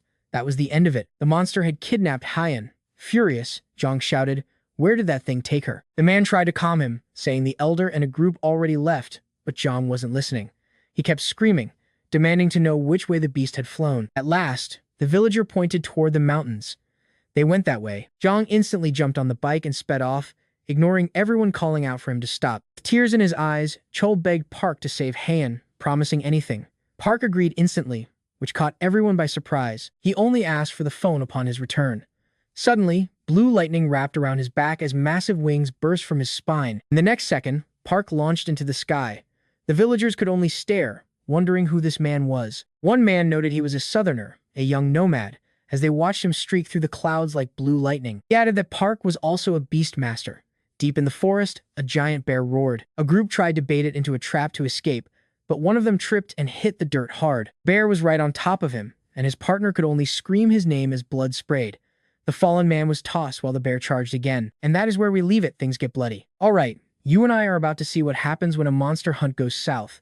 One guy rushes in for revenge, but the beast is way too fast. One swing, and the whole squad scatters as they scream to retreat. Another guy yells back, asking if they are actually running away. Suddenly, someone screams to watch out. Bear delivers a brutal swipe to another man. Coughing up blood, he gasps that at this rate, they are all going to die. Hope is vanishing fast. They wonder if Han is even worth saving now or if that winged monster already ate her. Only 4 awakened heroes are left in this village, and they cannot afford to lose another soul. Just as the bear raises a massive paw to crush its next victim, something slams into it with insane force. It is Park, in eagle form, diving from the clouds and kicking it straight in the face. The men stand there speechless. Park stands before them with glowing wings on his back, surrounded by a swarm of shimmering crickets. Everyone asks who he is. Park just says he is helping Chell and asks where she is. Man explains that the flying beast took her to a mountain nest. He adds that the bear caught them off guard. Park hands over a bottle, telling them to use the potion on the injured.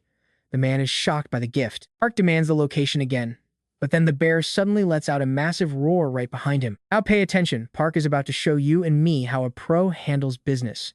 Hands in his pockets, he kicks it away, follows with a gut shot, and spins it with a chin kick. Park touches down lightly as the massive bear slams onto its back. The system shows the beast barely took damage. Park narrows his eyes. Playing dead? Open your eyes. The bear obeys instantly. Park gives it one more command to get up and serve. Now the huge beast sits like a pet. Men are stunned. Park just tamed a monster. The system asks for a name, so he calls it Ilgan. He learns it was the forest king until the winged creature stole its land. Park cannot help but smile. And you know the way. Let us go save her and get your revenge. Ilgan roars back, ready for war. Suddenly, John pulls up on his bike, totally out of breath.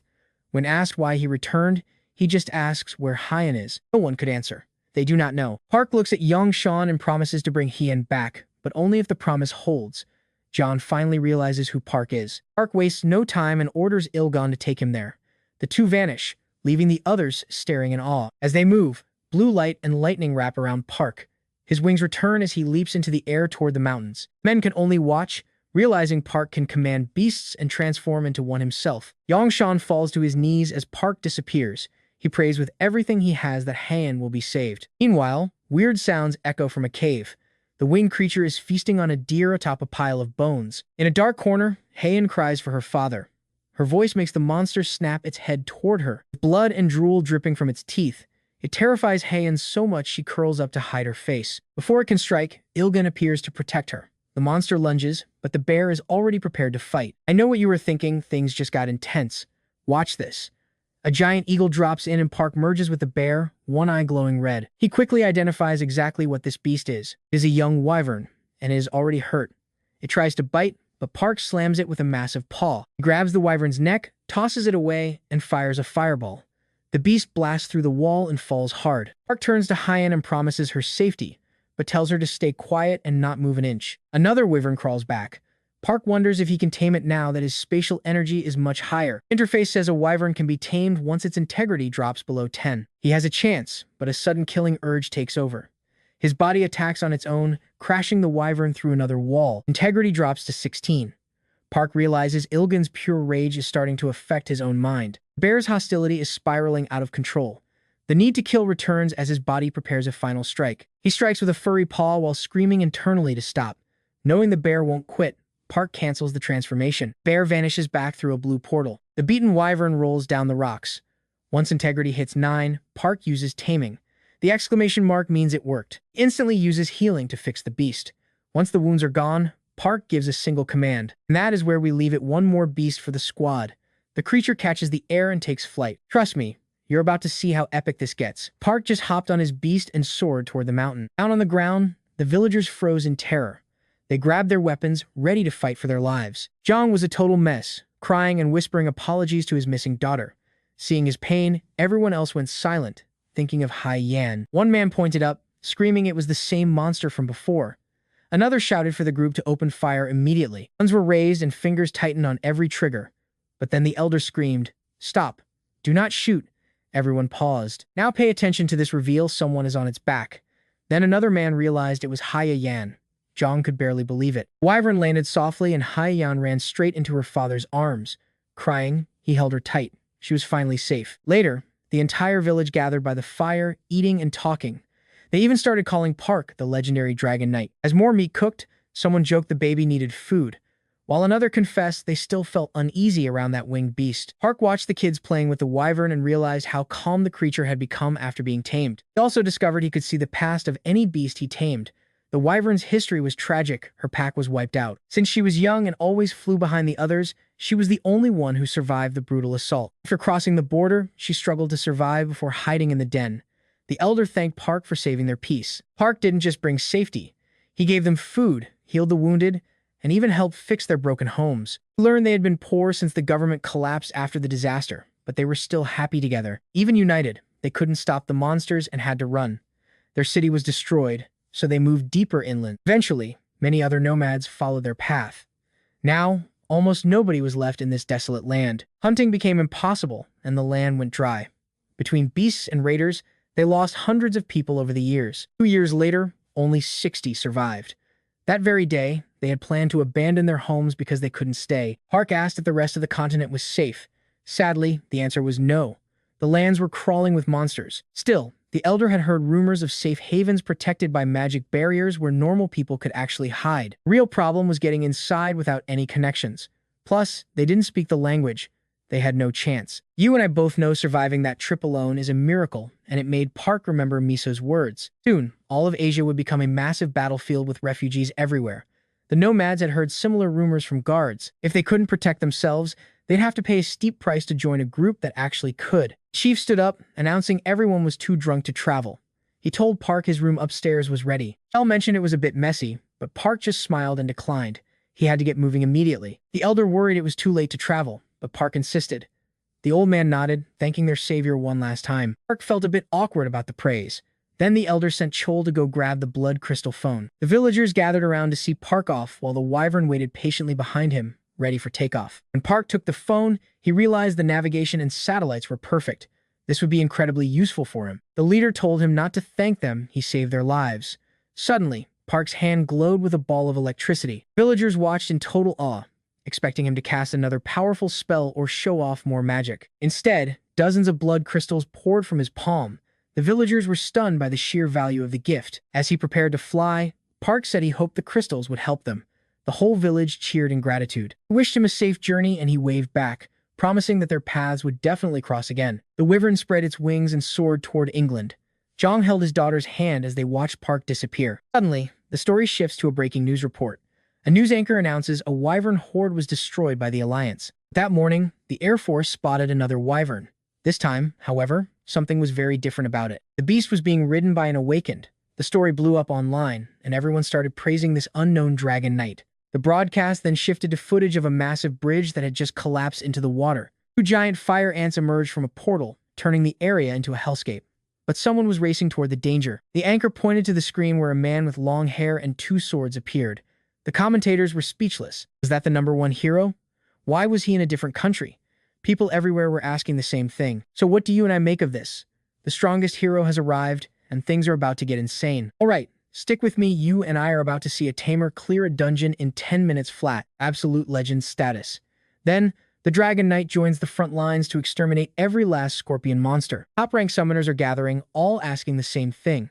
Who is this mysterious Dragon Knight under that armor? Reports keep flooding, and this guy just saved the troops again, this time by absolutely crushing an ogre army. Truth finally drops.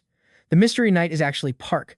The commentators are losing their minds over his performance. They are calling him a god, ranking his powers, saying he is the new #1. But then, total chaos. Breaking news, the current top hero has just officially and openly accused Park of being a fraud. The anchor says this bold return to the country is causing huge waves. Now, let us watch the interview together. Reporters do not hold back. Why target Park? Why come back now? The hero answers with straight fire. He claims he came back personally just to expose this so-called godly tamer as a total fake. Now, pay attention here. The press room explodes as the hero claims Park ran away like a total coward. He says Park's achievements and viral videos are nothing but massively blown-out hype. Apparently, Park is just a basic tamer with zero real evaluation, used by the government for easy image points. One reporter asks if this is personal. Any final words for Park? The hero stares dead into the lens. He issues a direct challenge. If you want to prove me wrong, come meet me at SPFC station right now. Somewhere else, Hans sips his coffee and mutters, "Wow, This is crazy. The media is going crazy over Hiro's claim that he could beat Park with one hand. Another report shows Park with the Russian president, acting like best friends. Junho wonders how he ended up in Russia. The phone rings, it is for Park's guild, and Junho finally answers. Caller wants to know if they have found Park yet. Han asks if the director called. Junho just sighs. Han thinks it is weird. Not long ago, Junho could not even stand being in the same room as him. Now he is taking calls daily. The base is feeling seriously tense. The dungeons are dry. One guy says they should forget the money and just grab whatever loot is left. You and I both know everyone needs Park right now, especially with level 7 dungeons appearing everywhere. People are terrified. They are begging Park's guild to step up and take control of the 13th district. Junho mentions people want to move there, and Han says this is the perfect time for a move. A bit annoyed, Junho says the director told him the exact same thing. That really catches Han off guard. The deal is simple. Once the district is official, the guild steps in as its primary protectors. The agency handles the taxes and smaller gates. Impressed, Han asks what Junho actually told them. Junho says they are still thinking, but Han feels they should have accepted. The agency also wants a special response team. Junho says that with his brother gone, he is unsure. He cannot decide this alone. He is not sure they can handle level 7 raids and build a district simultaneously. Han knows this task force would change their image forever, but the risks are honestly on a whole new level. He looks at a photo of Park with the president and that massive wyvern behind them. Between the hero's drama and the new district, the country is a total mess, and still no sign of Park. Han asks if there is any word at all. Junho just shakes his head in silence. Meanwhile, in a ghost city, a red car tears through the streets. The driver calls Park, sounding extremely nervous. He asks if Park can hear him, saying he is almost at the meeting point. Park's voice finally crackles through. The man confirms and welcomes him to London. Then he asks if Park sees the 3 stone golems chasing. Park says he is on it. From high above, riding his wyvern, he begins to drop down. He locks onto the 3 golems closing in. One giant lifts its massive hand and slams the ground, opening a crater. Before the vehicle gets crushed, a massive fireball slams into one golem, throwing it straight through a building. The other 2 roar in rage, but Park pulls their attention away. With a simple flick, he releases a swarm of glowing fire fairies. Trust me, you and I just witnessed a fire tornado delete these golems. Absolutely wild, right? Alright, you and I are about to dive into a story where Park obliterates monsters with fire and a head-shattering kick. Its jaw flew off and tore through a wall. Park called them low-level trash as his wyvern landed. Suddenly, someone behind him starts clapping and shouting praise like a total fanboy. Park turned and saw a gray-haired man taking pictures, saying he was just like the rumors. This was Professor Toddler. He confirmed with a smile while staring at the wyvern in absolute awe as it flapped its wings. Asked about the beast, Park explained the Russians painted it so nobody would confuse it for a wild monster. Toddler thanked him, claiming that for a fleeting moment, he truly felt the Dragon Knight's presence. Park joked about the guy's fancy translator. The professor bragged he bought the most expensive one available just for this specific meeting. Park looked around the ruins, doubting this was actually London. Stick with me here, because you and I need to see how bad things are about to get in London. He summoned a portal for his wyvern, Biryong. The beast walked in while the professor watched, completely mesmerized. The portal led to a snowy place full of wolves. On the other side, they watched the wyvern step through before it closed. Biryong let out a roar and the wolves howled back. People recognized her from the news, saying she was the famous wyvern who lived on a farm with a bunch of other tame beasts. Total sweethearts. Meanwhile, the car kept moving and the professor still looked completely stunned by what he had just seen. He noted that a level 3 portal was required for a beast of that massive size. Park noted that he was pretty well informed. The professor laughed and said Park was the only thing on the news lately. The professor was thrilled they finally met, but Park was skeptical. To him, the man sounded like a mad scientist just dying to run some experiments. Teachers swam in the river alongside the ruins. Park asked about the lab, but the professor said London was basically a ghost city. England's new capital was New Dover. Park wondered why they didn't just meet there. The professor needed materials here, specifically blood crystals left behind after the recent bombings. He was researching instant teleportation stations to summon powerful creatures at will. He believed humans could harness the same portal tech used during monster rifts. I know what you are thinking, but Park stays polite while the man rants about human progress. The professor said all rivers and air routes were blocked. Survival would only get harder. Crossing a bridge, the professor apologized for rambling. Park didn't answer, eyes locked on the road. Park cuts in, voice low and serious. Be careful. Bridge exploded upward as something huge burst from below. A giant sperm whale tore through the road, sending the car flying backward. Gripping the wheel in pure panic, the professor screamed, "Is that a whale?" Park saw the truth immediately. He read its status right away. Level C2, Integrity 18. Then it got even worse as a massive shark leaped from the water while tentacles rose nearby. As the car spun through the air, the professor gripped the wheel and screamed in terror that it was a megalodon. Brutal fight. Whale versus megalodon. The car drops as military forces rush in. Helicopters and motorboards swarm the area. One pilot reported the red car had been hit and ordered an immediate rescue mission for civilians. A soldier on a board asked for backup, and the response came in fast. David and Silva, the legendary duo, arrived on scene with their powerful muscle queen. David, a big guy with a ponytail, took charge and asked if the red car was toddlers. A soldier confirmed it likely belonged to the professor. David dove in with glowing eyes, but the car was empty. Soldiers spotted the megalodon chasing a smaller whale. The shark was right on top of it, but the whale twisted away and slipped free just in time. Suddenly, it burst out of the water. A massive wall of spray rose as the savage shark followed with a huge jump. Trust me, you and I must see what happens next. Stop. All right, you and I are watching Park and the professor survive on that whale. Park scans the shark. It's a level D3 youngster. He raises a hand and triggers a massive tornado. Blue light swirls around the shark as it's sucked into a crushing vortex. One soldier just stares, saying it looks exactly like some crazy tornado he once saw on a YouTube channel. Back on the surface, David mutters that it's him, the Dragon Knight, right before Park summons his fire fairies. That tornado turns into a giant fire whirl. With the whale safe, military helicopters move in to blast the burning shark. The professor is still clinging to that fin for dear life, completely paralyzed by the absolute madness he's witnessing. He can't wrap his head around it. Park just trapped a whole megalodon inside a spinning pillar of flame. Trust me, you saw that too, right? Park asks the whale if revenge felt good, and its eyes show pure gratitude. The creature dives back down while a soldier spots the burning monster sinking and shouts that it's going under. Shark slams into the ocean floor. Park hits a level up, but his water affinity skill suddenly vanishes. Later, things quiet down at a cliffside cottage. Coffee and biscuits are ready on the table as they relax. Professor asks if Park slept well. Park agrees, looking at the sea, and calls this place incredible. Suddenly, a whale breaches nearby. Toddler mentions blue whales are getting rare because of monster attacks, but that one survived by luck. Park smiles, saying this village really does feel like it's sitting at the end of the world. The professor nods.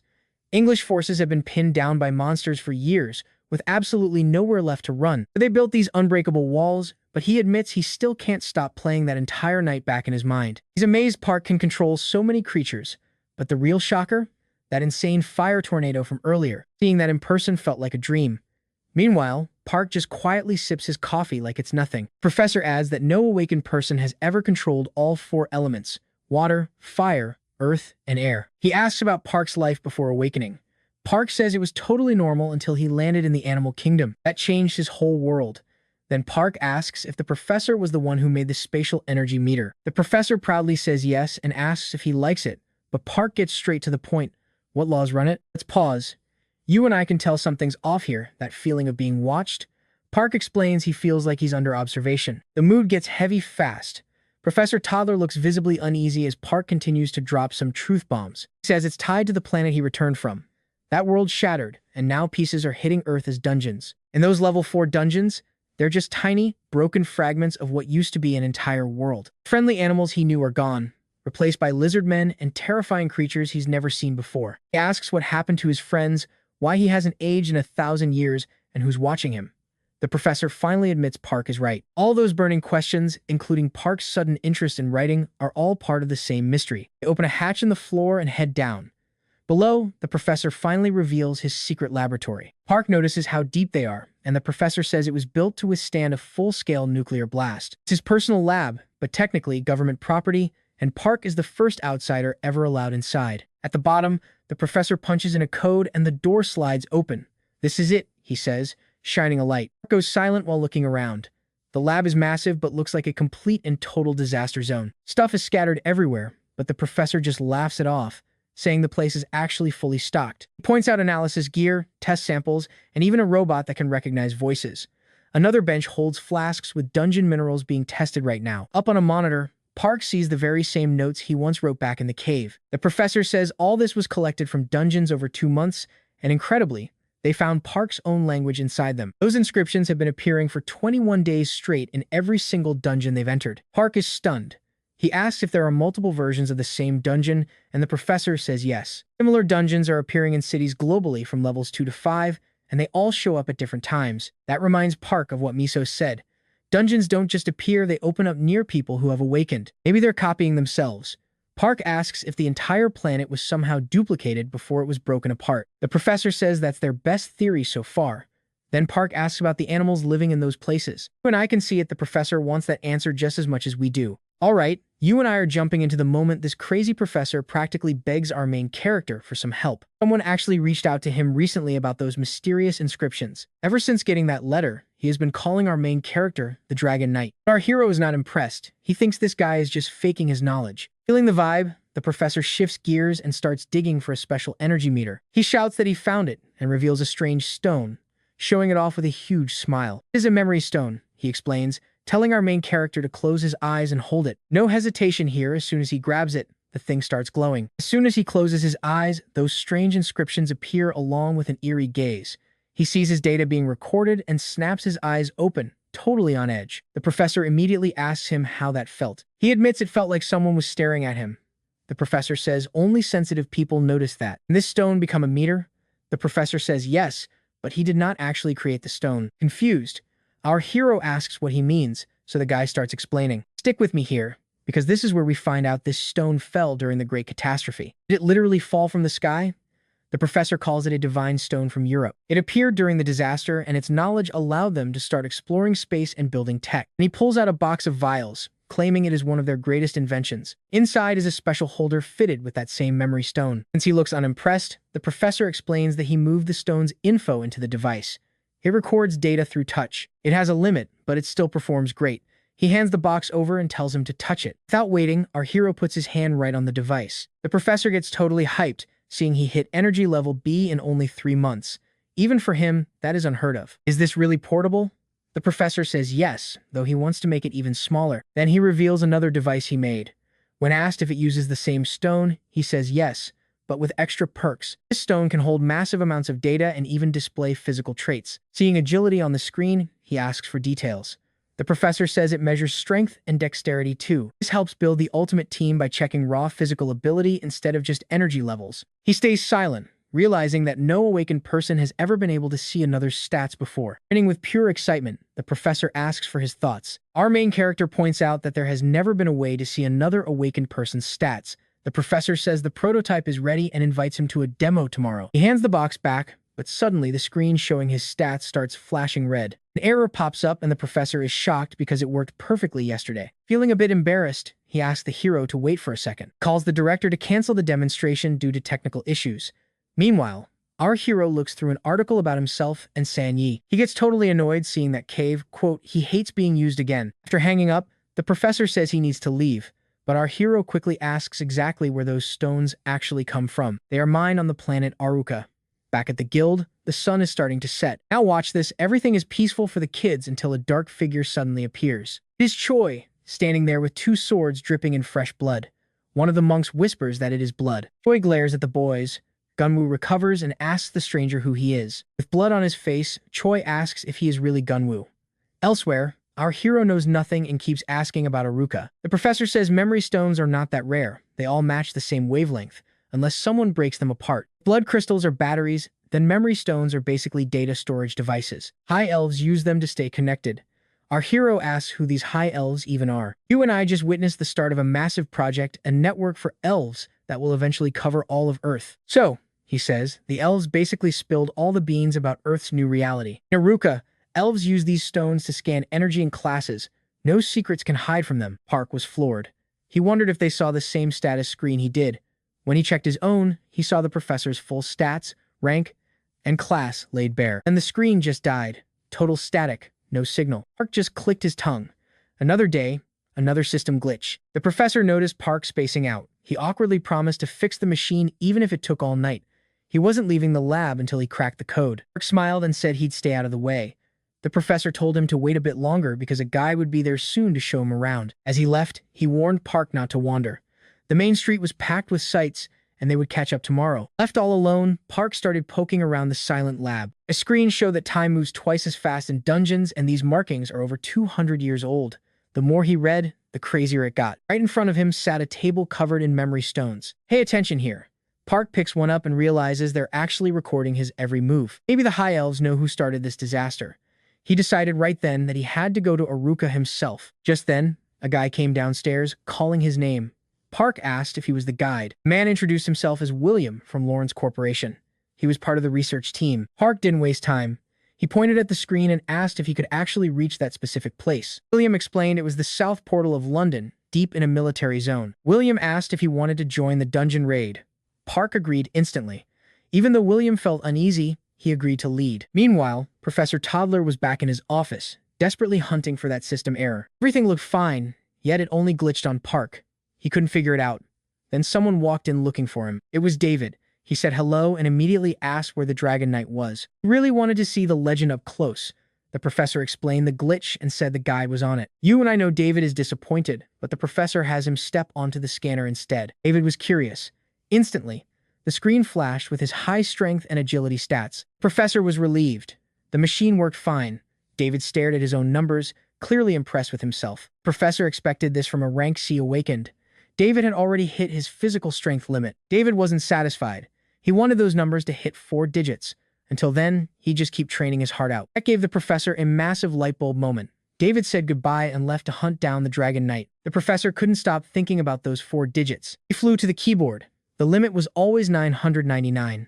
But what if Park actually broke that? He raised the cap to 999. The moment it popped up, he froze in shock and swore under his breath. Outside, a massive monster was pinned down by heavy chains and 4 giant war machines. As they drove past, a man explained the beast was for research. Since it was dying anyway, the company just bought it. William drove in silence until they arrived. Up ahead was a glowing blue portal inside a busy military camp. William said it was a level 5 dungeon crawling with giant locusts. It only had 18 hours before a total dungeon break. Nearby, a video showed a famous comedian dressed as a locust, screaming about warriors and crazy bugs. It was a whole weird marketing campaign. William laughed. Apparently, the military was using the comedian's fame to make some quick cash. Further off, Park saw fighter jets battling a massive wyvern. He asked if the raid started. William said over half the world was always at war. These invasions never really end. Suddenly, someone screamed to watch out. A failing helicopter plummeted from the sky and slammed into the ground. A broken blade shot right at William, but Park caught it with one hand. Just like that.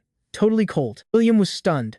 People were shouting, trying to understand what happened. The chopper was down, but the squad was already inside the dungeon. The soldiers stared at Park until someone realized it's the Dragon Knight. William thanked him, leaving Park genuinely confused. William just said, "Hey, you literally saved my life." And that's where we leave it. Trust me, you and I will definitely want to see what happens next. Alright, you and I are about to see what happens when an overpowered main character decides to go solo against rank A elites. Robert greets Park and introduces himself as the captain of the 2nd Phoenix Squad. Park couldn't care less. He just brushes past them, declaring that he's going into this dungeon completely alone. William's losing it, trying to warn him that it's a level 5 dungeon. But Park just ignores the noise and steps into the portal. Once inside, Park opens up his info window, but the thing is still acting incredibly glitchy and weird. He grumbles that these B- rank monsters don't even have 1400 energy out here. While William keeps shouting for him, Park shifts into his golden eagle form and vanishes. Honestly, William's just exhausted at this point. Robert just shrugs it off, no sense chasing someone who clearly doesn't want the help. The soldiers are annoyed, thinking Park's acting high and mighty. William tries to apologize for the mess, but Robert says it's fine. They're all just standing around now, waiting for the official mission to finally start. While the troops gossip and William stresses out, a red SUV rolls up. Everyone turns to see who's pulling up to the scene. David steps out wearing a casual hoodie and gives William a friendly wave. As he comes closer, he asks why Robert isn't out there hunting locusts. Robert snaps back, asking why the so-called hero of the world is just hanging around here instead. David tries defending himself, but Robert says he's got every right to judge the 9th-ranked fighter in the world and #1 in England. With a smirk, Robert says they should prep for the mission and promises to see him at the farewell party. David groans at the thought of seeing Robert's drunk face again. Behind them, the soldiers are already sick of these veteran stories. Once the chatter dies down, William calls out to David with tears in his eyes. David bends down with a laugh and asks why poor William is crying. When he asks where the Dragon Knight is, William says Park went into a level 5 dungeon alone. Now, pay attention, because the speed we're talking about here is absolutely insane. William couldn't even stop him. William's spiraling, staring at the ground. He's terrified that if Park gets hurt, his entire career is basically over. David suddenly starts cracking up, which totally confuses William. He says that's exactly the kind of move a Dragon Knight makes. When William stares back blankly, David tells him he just doesn't understand Park yet. William's still worried about the dungeon rank, but David's chill. He jokes about getting ice cream and tells William to call him later. Suddenly, David stops. He senses something really strange. He spins around, points at the portal, and yells that Park is already back. I know what you're thinking, no way he finished that fast, right? But Park really steps out, casually dusting off his uniform like nothing happened. Meanwhile, the rest of the soldiers are doing one last gear check before heading into the portal. They're gossiping about how previous teams never returned. One soldier asks if this whole area is about to be crawling with locusts. Another guy mentions that the National Bureau has already sent for backup. One nervous soldier wonders what happens if the rift opens while they're inside. His friend just sweats, not even wanting to imagine it. Then one soldier looks up, his face turning pale as he asks if he's seeing things. The others rush to Robert to report the news. Park is back already. Robert's face says it all. He's in total disbelief. He's just standing there, frozen. Meanwhile, William runs to Park in relief, while David starts shouting for the Dragon Knight. Park recognizes David right away and mentions he's that big guy from before, but they barely get a word in before someone screams that the fire boar has broken loose. David looks over and sees the massive, flaming beast charging straight toward the group. William's shaking, stammering that it's a fire monster. David is beyond mad. That giant pig was the one that wrecked his favorite ice cream shop earlier. Powered by pure ice cream rage, he clenches his fist. He unleashes Megan's strike, his fist glowing with bright blue energy. He slams it right into the boar's head, sending the monster flying backward with one massive, brutal hit. It crashes near the soldiers, who are all stunned. Now they see why David's called the Living Storm. Park's actually impressed. He grins and says that punch was seriously powerful. David walks over to shake Park's hand, wanting to introduce himself the right way this time. Park shakes back, and David admits he's been waiting for this. Park's just confused why he's so hyped about it. And that's where we leave it. Trust me, you and I are going to want to see this duo in action soon. Alright, you and I are watching as David asks about his muscles while Park raises a brow, waiting for answers. David claimed he saw an old cave painting of Park training with nothing but giant bananas. Everyone cracked up, but David was dead serious about his banana training. Even Park was stunned, asking if this guy was actually for real. He showed off a photo of his rougher days and mentioned his time working on a banana farm. Apparently, those yellow fruits were his secret source of power. Bananas gave him strength, which made Park remember that they had actually saved his own life once, too. He was amazed someone respected those drawings that everyone else just mocked. Park decided he liked David right then. David told him to ignore the rankings and asked if raw muscle could really crush high-level monsters. Park just smirked and said it was easy. Now David was hyped, wanting to see him fight hand-to-hand without any powers. Park agreed instantly. William tried to stop the madness and told them to wait, but these two weren't listening. Now pay attention, as they charge into the portal while the soldiers just stare at what you and I are witnessing. Headlines exploded everywhere. David and Park saved England by clearing the dungeon 15 times in just 40 minutes, long before the rift could even open. Every major association, including Lawrence Corporation, publicly thanked Park. The Queen of England even knighted him as a hero.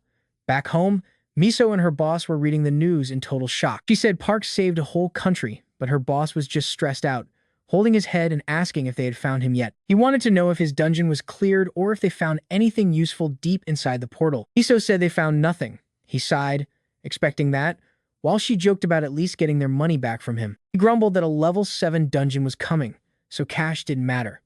Then, with a sneaky little grin, Miso teased him, asking where all this sudden patriotism came from since he planned to run the second that level 7 dungeon appeared. He ignored the jab, changed the subject, and told her to figure out how to bring Park home as fast as possible. Miso laughed and said not to worry. Once Park saw the internet, he would be coming right back home. The boss was curious, and she explained they uploaded a new video an hour ago, and some guy named Hero was causing a huge mess. The boss watched it, eyes wide with confusion. Elsewhere, helicopters were blasting a giant monster, while people nearby were partying after the clear. Glasses clinked under exploding fireworks as David told Park this was the best day of his life, even better than catching that famous tentacle shark. Park thanked him and said David's own fists had done a lot of work, too. Then, David asked if he had met Sylvia back in Russia. Park had no clue who that was, so David laughed, explaining she was a famous tamer. The second she heard about Park, she flew to Russia along with many others. Tons of tamers wanted to see him. Park asked why so many people were looking for him. David said it was because he was a dragon knight. No tamer alive could handle a wyvern like he could. Park didn't see the big deal and said it was actually easy. Suddenly, David turned serious and warned him about the bait. Check this out, David asks if he saw the news where Hero claims he can beat our guy without taking a single hit. Park just looked confused and asked who that guy even was. Surprised, David said they were from the same country, even if Hero moved away. Park looked at the article and said he had never heard that name. David took a breath and explained that Hero was world number 1, but behind that fame, he was a total maniac and a killer. Park frowned, wondering why he was called a psycho, but David said he helped the world. He was the best, but totally unpredictable. David had actually gotten the chance to fight him once. He lost, of course, but he still called it the best fight of his life. David surrendered. Hero just laughed, saying only the strong had the right to judge a fight, and fools like David needed to learn how the real world worked. Then, with a cold stare, Hero said he'd show him the price of arrogance. David said the beating was absolutely brutal. He saw the devil in Hero's eyes. Raising his scarred hand, he said it took 8 major surgeries just to rebuild it. Even after hearing all that, Park still found it hard to believe someone could be that cruel. David added that many challengers ended up dead, and even surrendering didn't save them. That was how he earned the terrifying name Killer. Park asked why anyone would do that. David sighed and warned him again not to provoke someone like Hero. Still confused, Park wondered why Hero was targeting him. Then, some crazy news started spreading fast. Hero had crossed the line and attacked Park's own territory. The psycho even claimed he was just acting in self-defense. Park realizes his land is being invaded. And trust me, you and I are going to want to see the fallout. Stick with me, because you and I are about to see this guild descend into pure chaos. Park demands answers, and Jun-ho drops a major bomb. Hero broke in and threatened to slaughter everyone if Park did not show up immediately. 2 sentries are already dead. Park is paralyzed, whispering that it has to be some kind of mistake. If they were under fire, his system should have pinged him. But the status window shows 0 signal. Curses. The system warning failed because of a massive status window glitch. While his pack gets hunted, he wonders where the hell everyone is. Are they trapped and unable to escape? He screams for an explanation. One member shouts back, "What do you expect against the world's number 1? Park is losing it. On screen, Junho is terrified and begs him to hurry back. Park just scoffs. Once he returns, he will train them until they beg for death. David asks if he is serious. He has to go, but David warns this is clearly a trap set by Hero. You and I both know it is not normal for a top-ranked champion to mock some random unranked rookie like that. In a real fight, accidents happen fast. Park ignores the warning and tells the others to say goodbye. David stays silent, watching him leave with a look of pure worry. Park tries to summon his wyvern, but nothing happens. He just stands there, waving his hand like an idiot. Elder watches the monitor, wondering why David even brought up the news. David admits he just wanted to keep Park there. He says Park will understand later. Meanwhile, Park is fuming while watching his skill countdown reset. Finally, the window returns. 2 wolves confirmed dead during the invasion. He whispers their names, clearly heartbroken.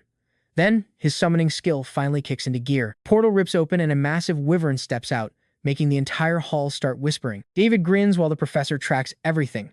The screen shows the skill is locked for 23 more hours. Professor holds a glowing stone, a synthetic mineral made by combining memory stone with tashumite. It turns out Park's unique powers are identical to those of the superior elves. Touching that synthetic stone glitched his status window and disabled every spatial skill he has for 1 full day. The professor worries that if humans keep evolving like the elves, there will be massive consequences. High up in the base, David's phone rings.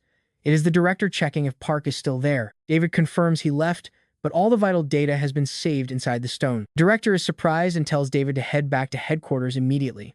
Then, the professor's phone rings. It is the director asking if the test worked. The professor confirms it was a success. Pay attention here. The director smiles, knowing if it worked on Park, it will work on the elves too. The professor agrees but warns them to be careful. Those elves are supposed to be allies. The director turns cold. Alliances are not forever, and those elves could stab them in the back. Professor reminds him there are still major hurdles before this project can actually turn a profit. The director snaps that crime is rising and the alliance is fragile. Toddler tries to argue, but he gets silenced very fast. Levels will soon reflect true power, so they need a way to control every awakened human. After hanging up, the professor wonders if 8,000 power is enough to stop a monster like Park. Meanwhile, Park is flying home on his wyvern, hungry for revenge and totally oblivious to the plot. He swears to crush Hero for daring to invade his territory and slaughtering his pack. Back at the guild, Han asks for an update, but Junho just sighs and says they are doomed. Everyone goes pale as Monk asks what is going on. Junho shows them one single text from Park. Special training for whoever caused this mess. They grab their heads and scream in pure terror. Han is almost crying. How can they handle the world's number 1 when they struggle with simple C rankers? A photo flashes on the news showing the 3 of them standing before Hero. Comments are brutal, calling their guild pathetic and Monk a fraud. People say they should leave the country. Han confirms the video clip. Junho adds that everyone on Hero's guild forum is mocking them for being incredibly weak. Trust me, You and I can see how heartless people are toward victims once the internet turns on them. Alright, let's dive into the absolute mess Park's crew got themselves into after that video dropped. The monk knew the damage was done. Their total humiliation was already viral. Han snapped back, saying maybe someone should have stayed sober instead of starting fights and getting dragged away by the bureau. Monk just turned red. He muttered he was just helping locals, but Junho cut him off. Those monsters with human faces? Yeah, they're the real problem now. Nobody was safe anymore because Park was genuinely furious. Most guild members had already vanished to hide from the massive wave of hate. Junang asked about the bureau's response. Han said they only released one single, pathetic sentence. "We're sorry." They all just stared at the screen, unable to believe that was it. Yang lost it. Some foreigner sneaks into the country, invades their turf, and trashes everything, yet nobody holds him accountable for the chaos, and Han suddenly yelled out a report. Hero had already left the country and gone back home. Couldn't believe he got away. The monk just clasped his hands and started praying for mercy. Nang was ready to storm the bureau and raise hell. Junho stopped him, knowing those officials would just play dumb and blame them. Junang wondered if Hero had high-level connections. Was this about to turn into a full-on personal war? Monk sighed. It's always the regular people who end up carrying the heavy burdens officials dump on them. Jen said the worst part was the public attacking them, even though they were the ones bleeding. John read an article from the United States suggesting Park's guild should move to a stronger nation for protection. Junho admitted they had a point. It wasn't just them, their entire country was showing its weakness now. Maybe leaving was the answer. Han mentioned Park had to fix this, then asked if they'd seen Hero's eyes. Now watch this. Hero makes a threat so terrifying it leaves everyone shaking and unable to move. They wanted to fight back, but they couldn't even reach Park. Jang admitted he was too scared to even move. Han knew if they had fought back, they would have been killed instantly. Dying would have only made things harder for Park, so they made the right call. Han asked about Gunwoo since everyone was still shaken. Kid was fine, just keeping to himself. Now he just stays in his room watching TV all day. He used to chase off wolves, but now Gunwoo actually seemed a bit hyped that he'd seen Hero up close. All they could do was wait for Park's return. Once he gets back, Hero is as good as dead. Junho told Han they had to act before Park arrived. Han was confused, asking what he meant by that. Soon they were walking the farm, and Han asked why he was chosen. Junho said Han was the least busy. While searching with metal detectors, he mentioned they'd buried their gear there before they left the area. Han grumbled about hunting for needles in haystacks.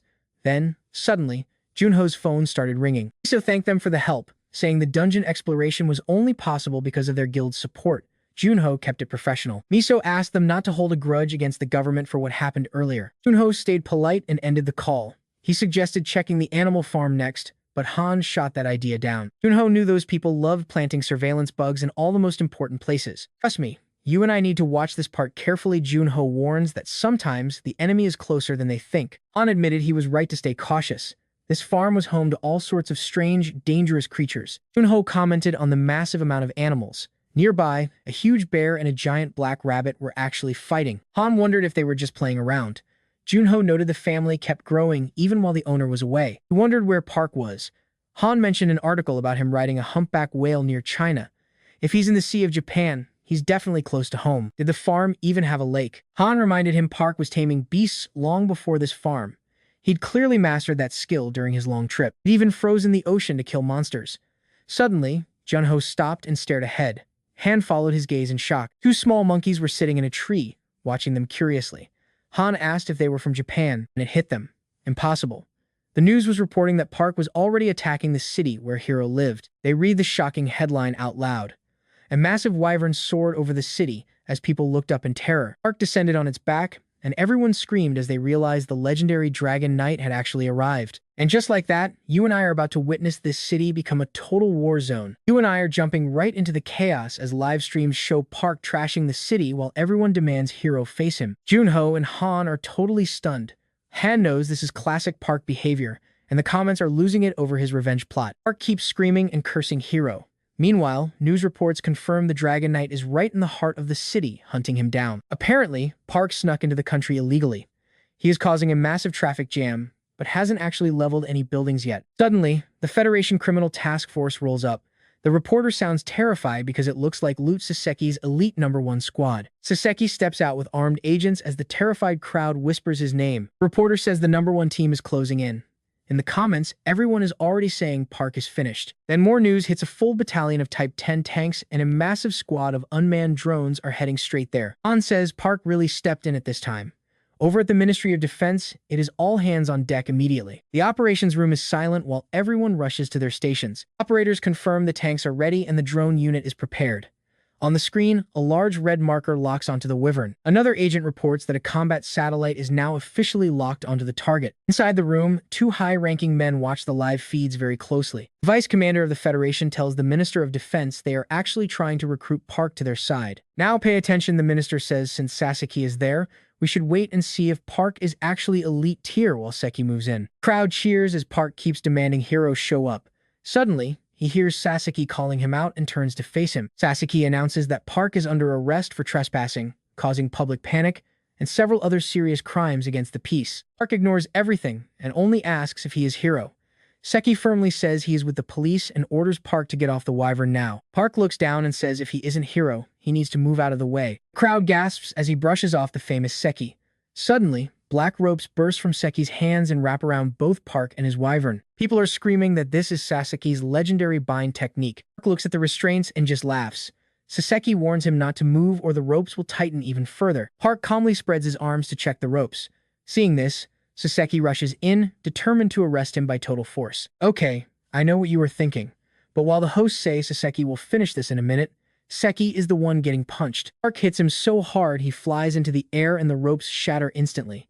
The crowd freezes as Park flies right after him. Saseki crashes down on his back, but it is actually a setup as he triggers another hidden trap for Park. Blood runs from his nose as he stares in disbelief. Park just smirks and tells him he is doing exactly what he should. You defend yourself until the very end. Then the Wyvern beats its wings, snaps the vines, and lets out a massive, terrifying roar. Seeing Park's power, Seki admits he is scared. This is what a true Dragon Knight should actually be. If he hadn't used a debuff right as Park struck, his face would have been absolutely crushed by that hit. Park tells him to just leave if he knows that, but Seki charges again, adding assault on a police officer to the charges. What a pain. Seki leaps in, screaming for Park to die as he tries to stab him with a combat knife. Park raises a hand and uses Air Whirlwind, catching Seki off guard with a spinning gust. The cheering crowd suddenly goes dead silent. Now everyone is just terrified. In the command center, the minister and the vice commander stare at the screens in total and absolute shock. The wind hurls Sasaki around without any mercy. It smashes him into a building corner, shattering it. Then he is flung the other way, straight through a nearby building's windows. The men in the command room are horrified. Junho can't believe Sasaki was sent flying, but Han says that is classic Park. Park keeps shouting for Hero to come out instead of sending lackeys.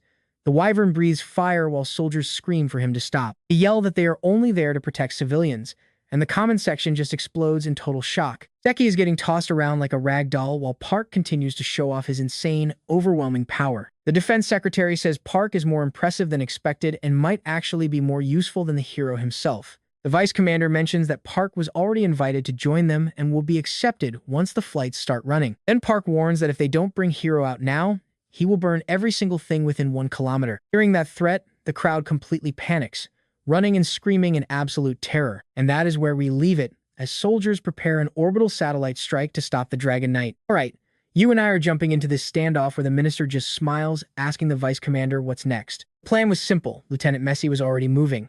Suddenly, someone behind Park screams for him to stop, forcing him to turn around. A massive officer stands his ground without flinching. Park checks his stats and realizes this guy is just a regular human with no powers. Park's shocked as his Wyvern blasts a warning shot of fire. But get this, the man doesn't even blink. He introduces himself as Lieutenant Messi from the police, politely asking Park to stand down and stop this madness. Park demands they bring Hero out and gives them 30 minutes, but Messi drops a bombshell Hero can't come, and that definitely gets Park's attention. The lieutenant explains Hero is currently stuck inside a level 7 dungeon. Park's stunned, asking for his exact location right now. Messi says there's no way to reach him. Hero needs 10 whole days to finish. Park is absolutely speechless. He's being challenged by someone who needs 10 days for a dungeon. Messi awkwardly points out it is still a level 7 dungeon. Park agrees to return in 10 days once Hero is back. Messi nods but warns he'll answer for today's destruction. Park just laughs, calling it their fault. Stealing from a leader while they're out hunting is a move for cheap thieves. The lieutenant smirks, saying he'll pass that message along. The Wyvern takes flight, leaving the terrified citizens behind. Back at headquarters, officials argue they can't let him leave or they'll be a laughingstock. But the minister argues that using the military against one awakened person would look even worse for them. Since Park promised to return, the air fleet is ordered to shadow him. As he flies home, several helicopters follow from a distance. Now pay attention, this is where things get wild. Park looks down to see a massive dark portal. Flying closer, he realizes it's the gate to planet Kushan. Meanwhile, news is exploding with headlines that he's officially declared war on Hero. At headquarters, everyone's popping bottles. They're celebrating, saying this is exactly like him making everyone pay. Reports say Saseki was knocked out cold after just one hit. The government views it as a direct attack, demanding Park be handed over or they'll declare full-scale war. Ministers gather for an emergency meeting, but stay silent. Online, the comments section is absolutely blowing up with debates. Some want Park extradited, while others defend him because Hero killed the wolves first. Everyone's picking a side here. The fear of war is real. Han thinks the whole world might collapse over Park, while Junho excitedly asks what they'll do. The kid jokes about moving to the United States since nobody would dare pick a fight with them. Janang tells them to stay calm and wait for Park. Suddenly, a pigeon flies through the window, cooing at them loudly. You and I both know when that blue light shows up, someone's about to get wrecked. Uncle is finally back. Park is furious, demanding the cowards responsible for this mess come out. The kids tell him they're drinking in the office. Seconds later, Park kicks the door open. One look from him and the entire room's atmosphere turns heavy and silent. Janho speaks first, welcoming his brother home. But Park's eyes glow blue as he asks what the hell they've been doing. Someone screams to run. They all scramble in panic, smashing through the glass windows just to escape his terrifying rage. Meanwhile, at a mountain mansion, a heated meeting is underway about whether to surrender Park to the other side. Others refuse to be blackmailed, saying if it comes to it, they'll send Hero to handle the situation personally. The secretary complains this happened because Park was always spoiled. Now, the guy thinks he is completely untouchable by any law, but the Minister of Security fires back that Hero started this. Blaming Park for everything just doesn't make any sense at all. The Foreign Affairs Minister starts swearing until he's told to take it outside. The tension in that room is through the roof. Then a man in a black suit announces that the president has finally arrived. A man in a yellow t-shirt takes the head seat. He looks the oldest there, and everyone immediately shuts their mouths. The president asks if Park and Hero have any connection. The secretary says absolutely none, making the president wonder why this started. Nobody has a clear answer. He heard Hero started it but can't grasp why a traitor would pick a fight with Park. The bureau chief suggests two theories. First, Hero might just be jealous of Park's rising popularity overseas. One man snaps that if that's true, Hero is just a child. The president turns to the defense secretary with one question. If war actually happens, do they even stand a chance? The man says maybe 10 years ago, with a massive budget. Hearing that, the president immediately orders them to hand Park over. What do you and I think, is the president right?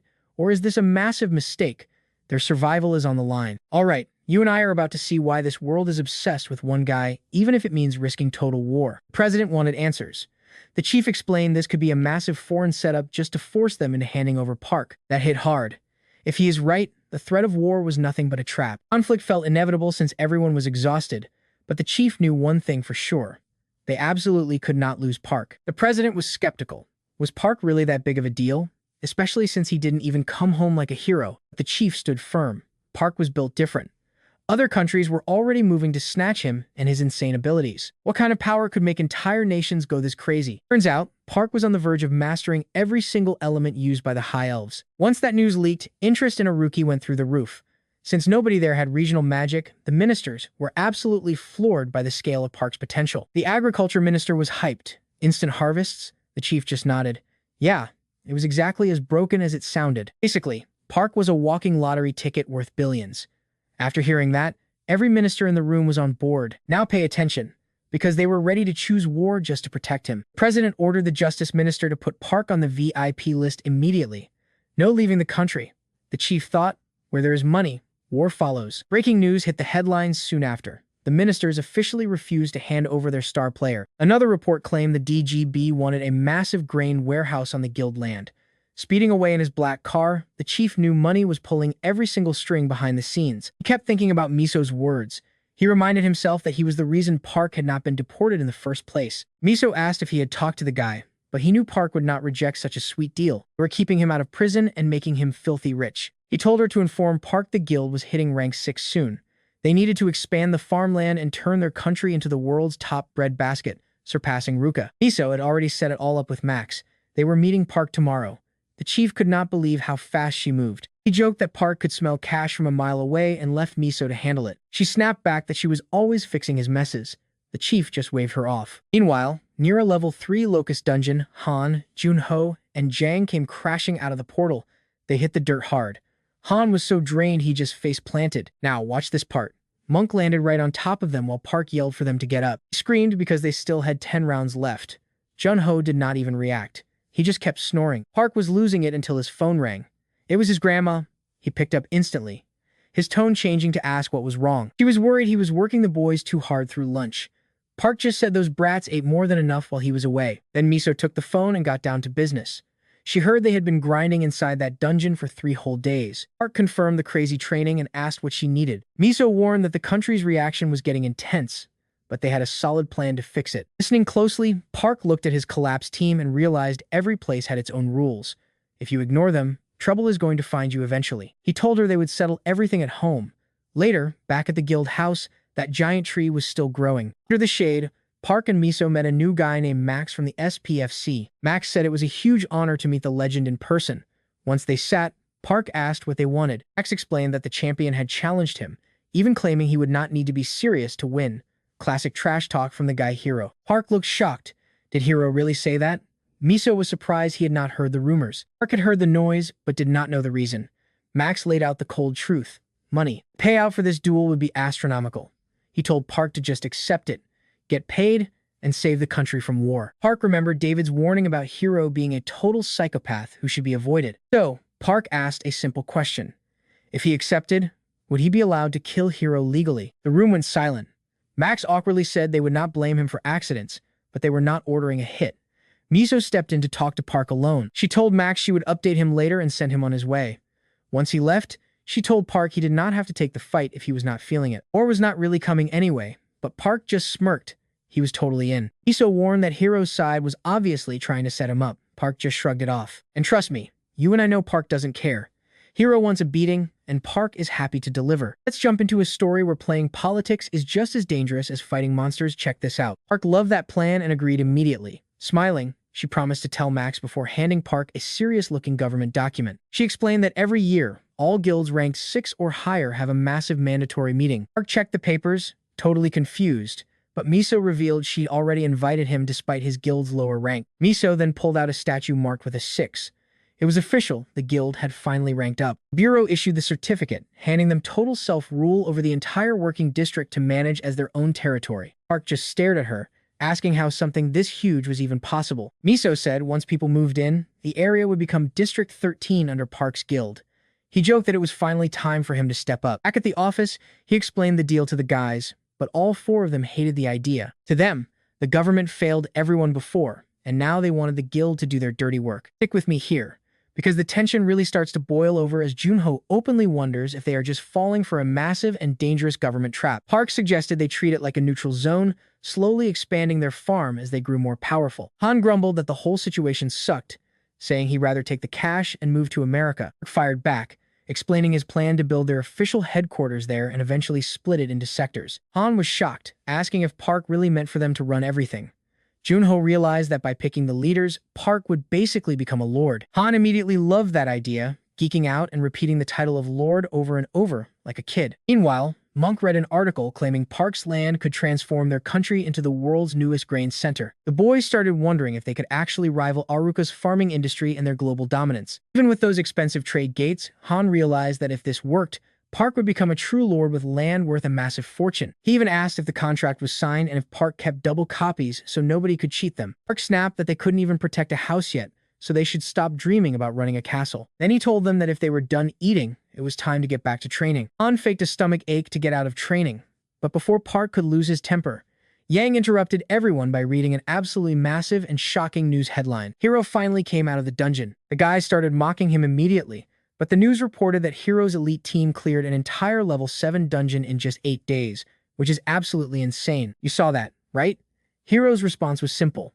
I will teach you some manners. TV commentators were already buzzing about the inevitable showdown between Park and the hero. One former champion said face-to-face fighting is different than dungeons, and Park had 0 experience fighting one-on-one against another awakened. Another article revealed that the total bets on Park's match had already reached a record 240 million. The guys were stunned, and Monk noted that even clearing a dungeon 100 times wouldn't earn that much. Junho told Han to keep scrolling so they could see what else people were saying. Another article said Park donated the whole amount to Hiro's country, leaving Han shouting about why he would give away money he worked so hard for. Jun-ho guessed it was a move to prevent war, but the angry comments online weren't stopping at all. Monk reminded them about the winner's payout, and Han realized the prize for actually winning the fight was double. Suddenly, Park appeared right behind them and coldly asked exactly what they thought they were doing. Guys bombarded him with questions, unable to understand why he'd risk his life while giving away such a massive amount of cash. Park just told them that if they were finished eating, they should follow him to inspect their brand new territory. Elsewhere, the bureau chief told the president that splitting $5 billion each would be more than enough for them. They also signed an agreement for Park to donate the prize to national funds, successfully killing the war rumors. With a sly smile, the chief said this was only the start once Park's farming project actually took off. At the same time, Park was already flying his wyvern across the sky to check out his new land. He remembered Miso mentioning an old headquarters building that could hold about 100 people once they finished the repairs. Spotting the ruins below, he realized what she meant. Miso and the workers were already waiting for him to land. The landing kicked up a massive gust, leaving the workers completely shocked by how much bigger the wyvern looked up close. And that's where we leave it. You and I just witnessed a legend in the making. Stick with me. You and I are about to watch a gardener take on a legend. Miso asked about the view, and Park said it looked perfect. Once the area was marked, she promised to handle the paperwork. Suddenly, Park spread his arms and activated his special skill. Spirit fireflies swarmed around him. Within seconds, his entire body began to glow with an intense, blinding light. The light multiplied fast. A worker thought it was a trick, but Miso explained this was just how he marked his land. Nearby, a guy with a mohawk greeted his martial arts fans and announced that Sidekick was finally live. After searching all morning, they finally tracked down the hero team right outside a dangerous level 7 dungeon. Asked about his training, the hero said he was too busy. He warned that level 7 dungeons were spawning everywhere, giving humanity zero time for a break. The news twisted his words, claiming the hero didn't even need to prepare for a loser like our main character. Meanwhile, our main character's team grabbed a bite. Jun-ho complained he hadn't seen a hot meal in ages. Monk reminded him it was only Monday, while Jang just told them to stop whining. Suddenly, Sidekick approached, calling them a walking joke. He shoved a camera in their faces, demanding an interview with the main character for his channel. Han told the jerk to go check the worksite, since the boss was busy planting trees. Soon after, news broke that the main character had vanished just to play around with some saplings. Hate comments poured in, mocking him for planting trees just to have a place for his own grave after the fight. Meanwhile, Akiko stared intensely at an access-denied screen. She typed in another password and held her breath. Now watch closely, this is the moment we've been waiting for. Access granted. She'd finally hacked into the main character's secret files. She opened the classified files. After reading just a few lines, her face went pale with absolute shock. One note mentioned 1,000 years.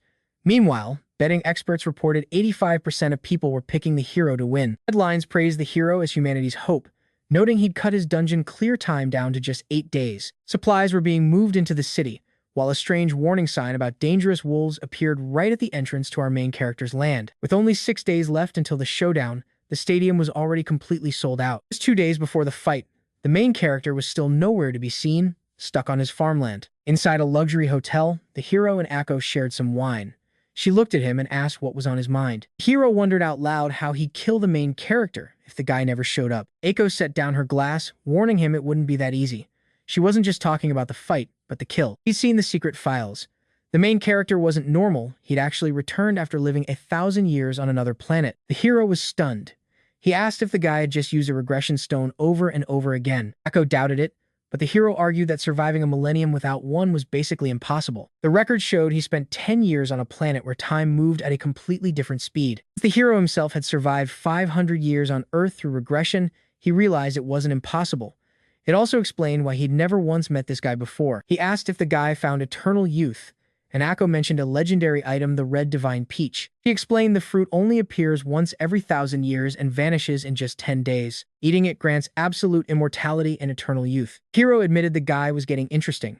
Surviving a millennium without a regression stone was honestly impressive. I know what you're thinking. Can he really win?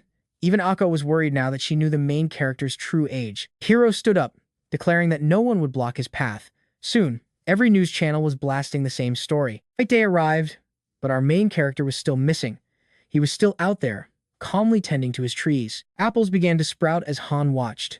Our hero decided that was enough for the apple orchard, and Han nodded. Even with no time left, he just calmly moved on to the pear trees. Han screamed that they only had 3 hours left. Our hero just sighed, saying his level was still too low for mass planting. He gave Han a shopping list for while he was away. Han told him to just go before it was too late. A portal tore open behind him, revealing his combat uniform waiting inside. Suddenly, a massive wyvern stepped out, scaring Han so much he hit the dirt.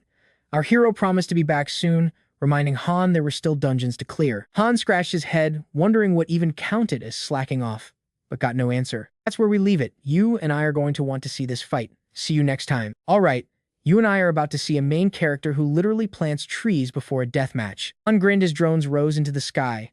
He pressed a remote, claiming everything was totally fine. He knew his opening shot.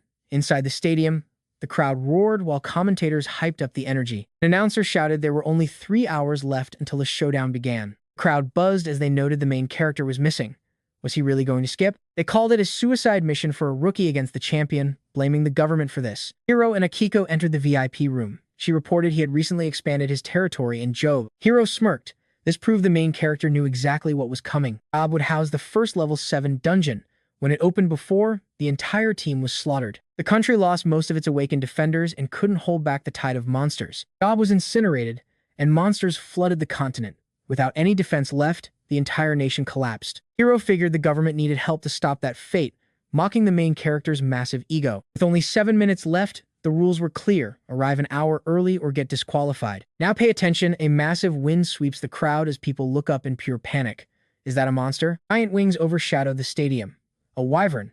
Akiko stood as people realized the main character had arrived. The announcer screamed in shock as the impossible happened right now. He arrived on a wyvern. David cheered, yelling that he knew the main character wouldn't miss this. The men beside him were stunned by the entrance. The chief cheered, shouting that if he won, the entire world would belong to him. Iso watched the broadcast as well. The announcers kept repeating that he had somehow showed up only 5 minutes before the bell. Soldiers at the command center cheered for him to crush them all as the announcer yelled that the Dragon Knight was finally descending. Beside the troops, Choi whispered that legendary title to himself. He jumped off the massive beast. It growled and vanished into a portal, leaving everyone speechless. The crowd went wild for the summoning magic. He looked around, wondering why so many people showed up, then asked where Hiro was hiding. Then he shouted for Hiro to come out. The commentator said it looked like a hunt. The crowd responded by chanting Hiro's name in one massive, unified voice that shook the stadium. Hiro stood up, smiling at a worried Akiko as she tried to stop him. He just told her not to worry because he would be back soon. White flakes fell as a bird flew past. The atmosphere was getting heavy and cold. He looked up as the announcer yelled that Hiro arrived. The long-haired champion crashed into the floor, causing an explosion of cheers, but he stayed calm. Wait, let's pause. He calmly asks if this is really Hiro, but the champion just wants answers before he kills him. Hiro asked if he was truly an apocalypse survivor, but he had no clue what apocalypse Hiro was talking about. The champion narrowed his eyes, calling the confusion nothing but a really bad act. Annoyed, he told him to stop talking nonsense now. Hiro asked if the regression stone still existed and how far back it could send someone.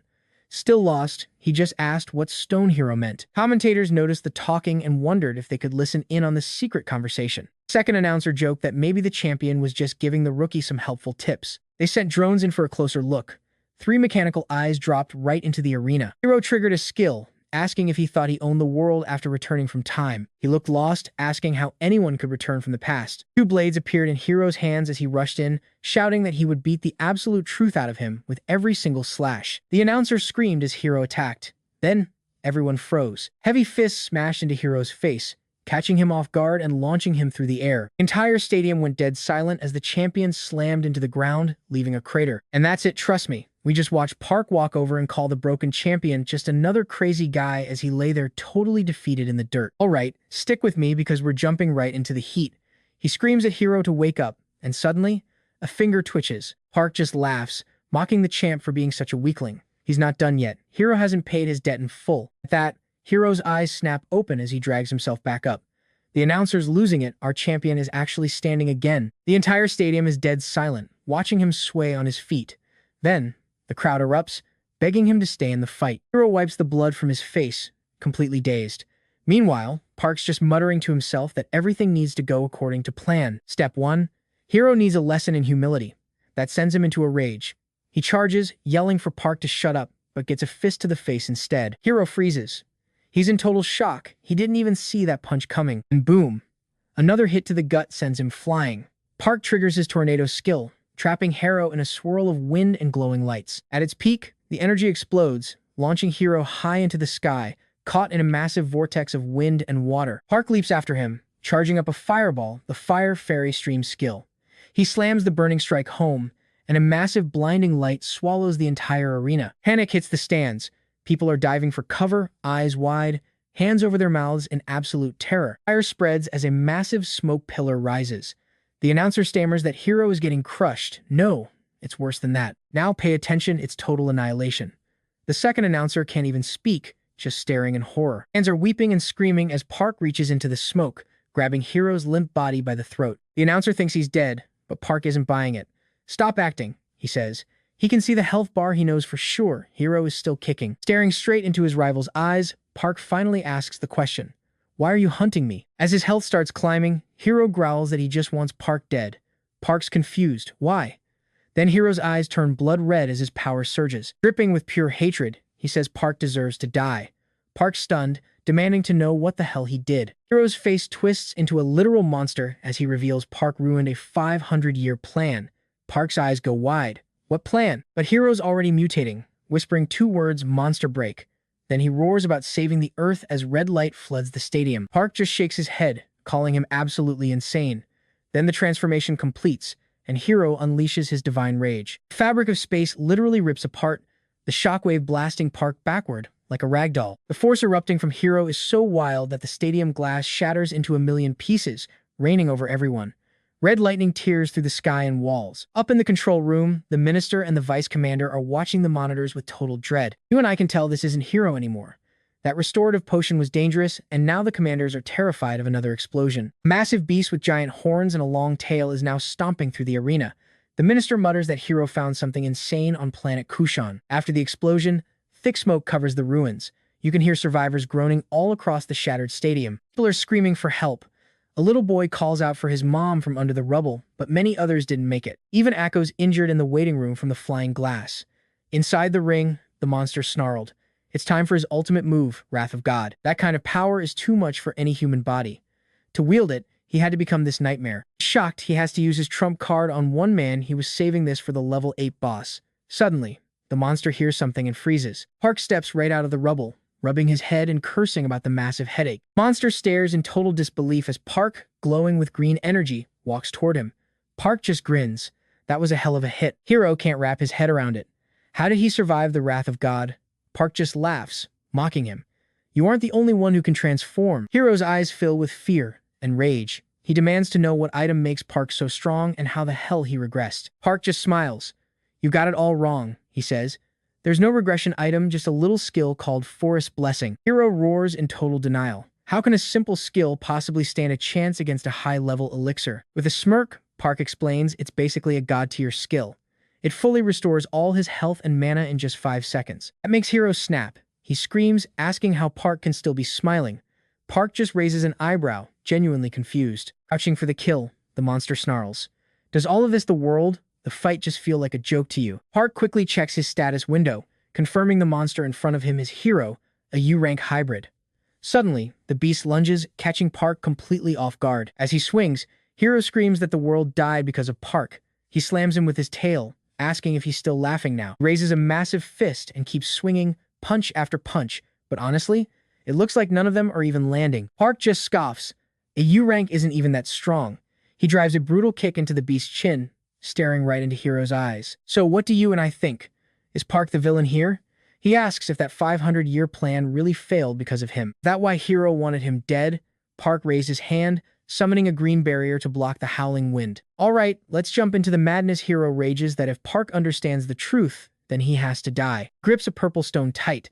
Violet light surges as he screams that Park has ruined every part of his plan. He demands to know if Park realizes the sacrifices he made for this power. How dare he look down on him? Suddenly, Hero flashes back to being a kid. He is watching a superhero movie, eyes wide with wonder at the screen. The children cheered for the final hit. Back then, Hero felt genuine joy seeing a savior protect the world from darkness. Then, the hero falls. Everyone gasps as he drops to his knees, bleeding while the world burns on screen. Narrator says the Soul Stone will reset time but erase the hero forever, a price worth paying for his loved ones. Other kids cried, but not him. Hero smiled, thinking a world that remembers even one hero is a world worth saving. Suddenly, boom! Park's foot slams into Hero's face. Shock fills his eyes as the impact sends the monster flying back. Park isn't impressed. He calls Hiro a lunatic as the villain hits the dirt, claws digging in to stop his slide. Coughing up blood, he pushes himself up. He finally admits it. Park is strong. Stronger than anyone he has ever failed to beat before. Even in this monstrous form, victory is out of reach. There is no sign of regression either, but he does not care. He can always restart the cycle. But Park strikes again, asking what he is over there muttering about. Park says he is not the reason the plan failed. Now, he'll teach Hiro real wisdom. But the beast stays silent. Pay attention here, because Hiro is playing a dangerous game. That purple copy stone is already at 79%. It steals power and the soul itself. Hiro believes in the next regression. All of Park's insane strength will be his. In his mind, only he can save the world. Then Park activates his reality skill. His hand glows blue. Black veins crawl across his face. The hand smashing into Hiro is no longer human, it's shifting. It becomes a massive bear paw. Park throws a punch so devastating it shatters Hiro's nose and sends teeth flying everywhere. Hiro crashes through a stone wall, landing hard. He shifts back to human form right in front of the crowd. Look at him with pure disgust, calling him a cruel, heartless monster. Hiro's hair turns white as he hits the ground. He curses the copy. Stone failed. Blood begins trickling from his eye. He looks up to see an eagle circling above. It's Park, descending slowly. In that moment, the terrifying truth finally sinks in for him. He isn't fighting a human. Park lands right beside the broken man sprawled out in the dirt. With a cold smile, he asks if Hiro finally sees reality. Hiro snaps back, calling it all absolute nonsense. Losing his patience, Park gives a final warning. Never step into his territory again, or next time, you die. You and I can see Hiro's pride breaking as he whispers for Park to shut up. But the truth keeps coming. Park fires back that those chained to the past have no future. The words hit Hiro like a physical blow. The commentator notes that even half-conscious, Hiro hears every word as Park, still in eagle form, takes to the sky and vanishes. Meanwhile, Choi watched everything with white knuckles. Only one question burned in her mind. Why did he do it? She remembers the hospital. She asked Park why they couldn't fight together. He just looked at her with pity and called her weak. Her power levels didn't match. Someone would get hurt. Choi gets furious, remembering how he just walked away with someone else. Leaving the room, she mutters that the idiot always talks nonsense. Meanwhile, news screens everywhere are blowing up with reports about Park's overwhelming victory. Reports say over 48 people died in the stadium disaster. The world's unofficial number one, Park, donated every cent of his prize money to charity. Articles say the victims' families are launching a massive class action lawsuit against the champion, Hiro. That night, Hiro's dreams are nightmares. Park appears as a clawed beast, echoing that warning to stay out of his territory forever. One line haunts him for those trapped in the past. There is no future. He snaps awake, drenched in a cold sweat. Alone in the dark, Hiro looks around, dazed. He has no idea how many hours he has been out. He checks his phone. Every single headline is about Park's win in the legal war starting against the former champion. Scrolling through the hateful comments, Hiro lets out a dry laugh. He calls them all absolute hypocrites. Just then, Akiko enters. She's relieved he's awake, but she quickly snatches the phone away, begging him to stop reading that trash immediately. She tells him people are just venting their anger. What he needs right now is total rest. We'll have to see if he recovers. He stays silent, letting out a long sigh before asking to be alone. Stick with me, you are about to watch a hero turn into a nightmare. After Akko leaves, Hiro stares at the door. He stands up and pulls the curtains back. Outside, an angry mob is screaming for him to apologize and just vanish. It is the same old story. No matter how much he sacrifices for them, these people never actually change. Opening his status window, he checks the copy stone. It is useless now. The connection has been completely severed. He curses his luck. If he had just a bit more time, he could have copied Park perfectly. Instead, he pulls out the red regression stone. Suddenly, infinite versions of Earth manifest, filling every single corner of the room. This stone can send him back 20 years. With no other choice left, he decides Park has to die for good. He planned to use it in 2 years, but the door swings open. 3 men barge in without even bothering to knock. Hiro knows these faces. The man in the middle steps forward and asks if he is doing okay. Hiro snaps back that he is fine, then demands an explanation. The man claims the order came directly from the bureau. Hiro argues that he never got a notice. The man just shrugs, saying his only job is to escort him out. Hiro looks at the other 2 and asks why they are here. One says he was called in, and the other mutters they just met on the way. In that heavy silence, now, watch this part closely. Hiro realizes this is an ambush.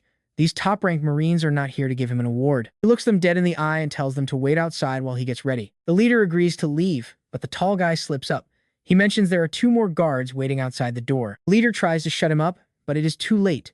The third man sighs, knowing Hiro already figured it out. With a dark smile, Hiro asks if those 5 idiots really think they can take him. The leader panics, claiming this is just a routine investigation and Hiro just needs to cooperate for a bit. Hiro's grin widens. Who do they think they are investigating? The men freeze as Hiro finally puts the whole puzzle together. Agency must have recorded his private talk with Park.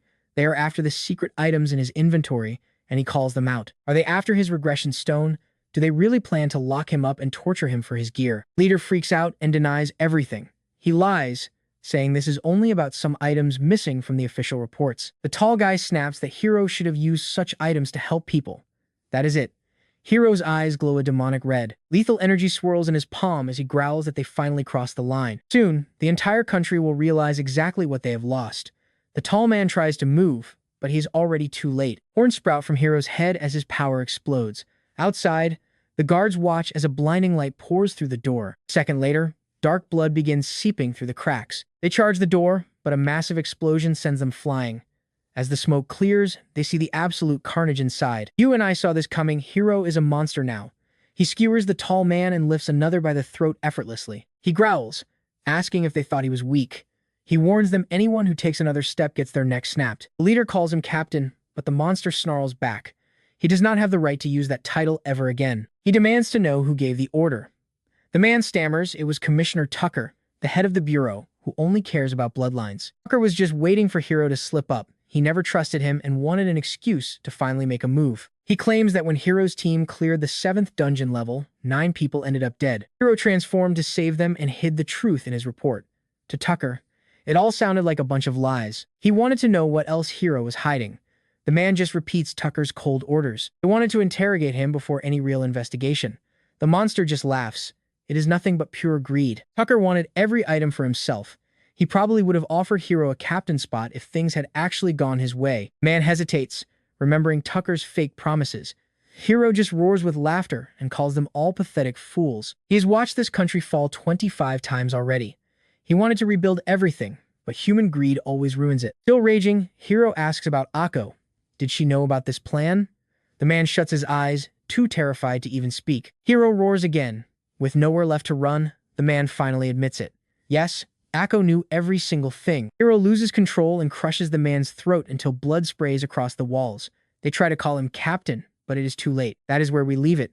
You and I just saw a legend fall. All right, you and I are jumping into a total disaster because Hiro just escaped, leaving 3 dead and 2 injured Marines in his wake. Commissioner Tucker, this ungrateful move proved one thing above all else. Helping strangers only leads to betrayal. They took the boy in, saved him, and he still turned his fangs on them. Tucker decided Hiro was a sleeper agent the whole time.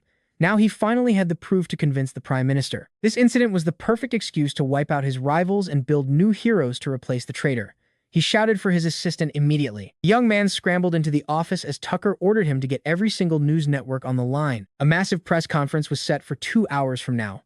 Meanwhile, the media was tracking every single development. Reports placed the world's strongest man in job, while others showed Yang training recruits under headlines about the guild's fresh blood. Another story claimed the official countdown for Job to become the 13th district had finally begun. On YouTube, creators were already breaking down Park's guild expansion, calling it the new gold standard for Job. Experts analyzed the real estate growth, while other clips dissected Park's combat style in a video titled The Dragon Knight Seeks Divine Powers. Han watched it all, stunned by the sheer amount of coverage pouring in. Top 10 most viewed videos were all about Park.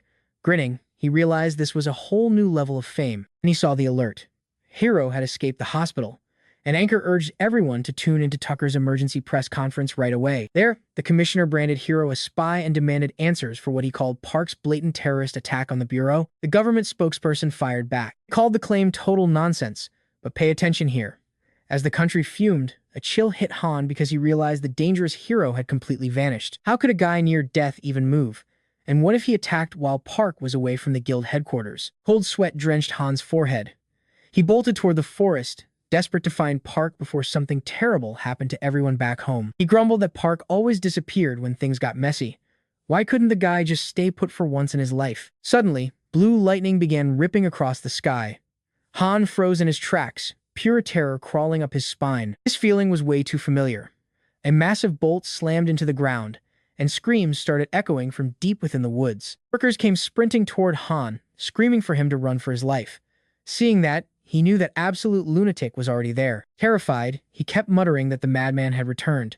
In the chaos, Han shoved through the crowd and practically tackled Yang in the forest. They stared at each other, breathless and shocked. Han quickly blurted out that the crazy hero was back on the prowl, but Yang just frowned. He had received a report that a mysterious portal had opened nearby and had only come out to check the area. Han was just as confused as the workers running past them. A portal? That made no sense. You and I both know that look, right? As lightning struck, a sinister red sphere formed inside the storm, and they both froze. Han swallowed hard, whispering that the portal looked terrifying. A soldier nearby confirmed it was a level 7 threat set to erupt in 42 days. Choi shouted that was way too long. While Junho noted a previous portal like this spawned 23 gates over 4 months, everyone around them started spiraling into a total panic. Too many people, not enough time. Junho complained they were so overwhelmed with the 13th district that they had not even checked the skills of their new recruits yet. If that gate burst open now, they could not guarantee that anyone would make it out alive. Only Monk stayed calm. He insisted they had to face the danger and clear it before things got worse, but nobody replied. He wondered if Park would really just let this happen.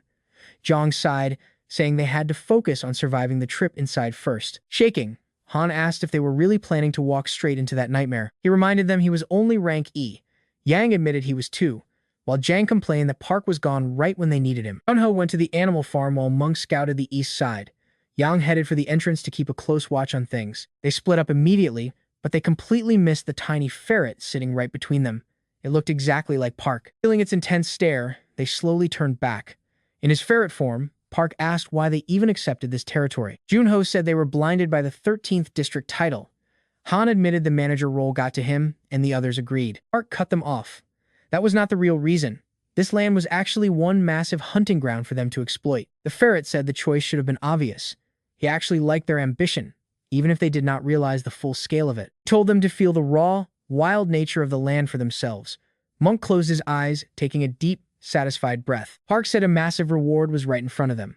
So, you and I should probably get ready for the ultimate hunt. All right, stick with me. We are about to see if these underdogs can handle a suicide mission. Prey is literally handed to them, yet they still want to flee.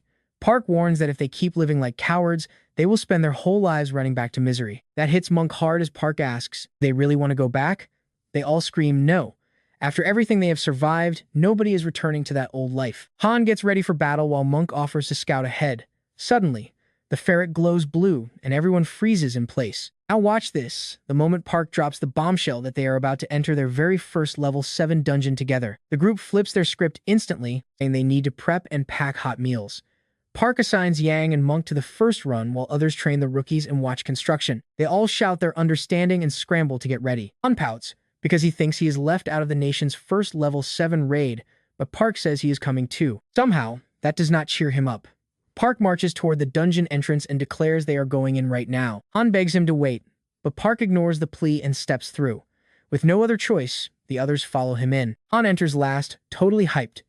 Junho asks if charging into a level 7 dungeon like this is actually a good idea. Monk just shrugs his shoulders. Park and Jang are already inside under a pink glow while Han chases after them, screaming for everyone to slow down. They emerge on the other side. Park leads the way, scouting the area with Jang and Han on high alert. Suddenly, a skeleton lunges with a sharp, bony hand. Han loses it so hard he can only scream. Right then, a terrifying system message flashes across the screen. You feel that tension?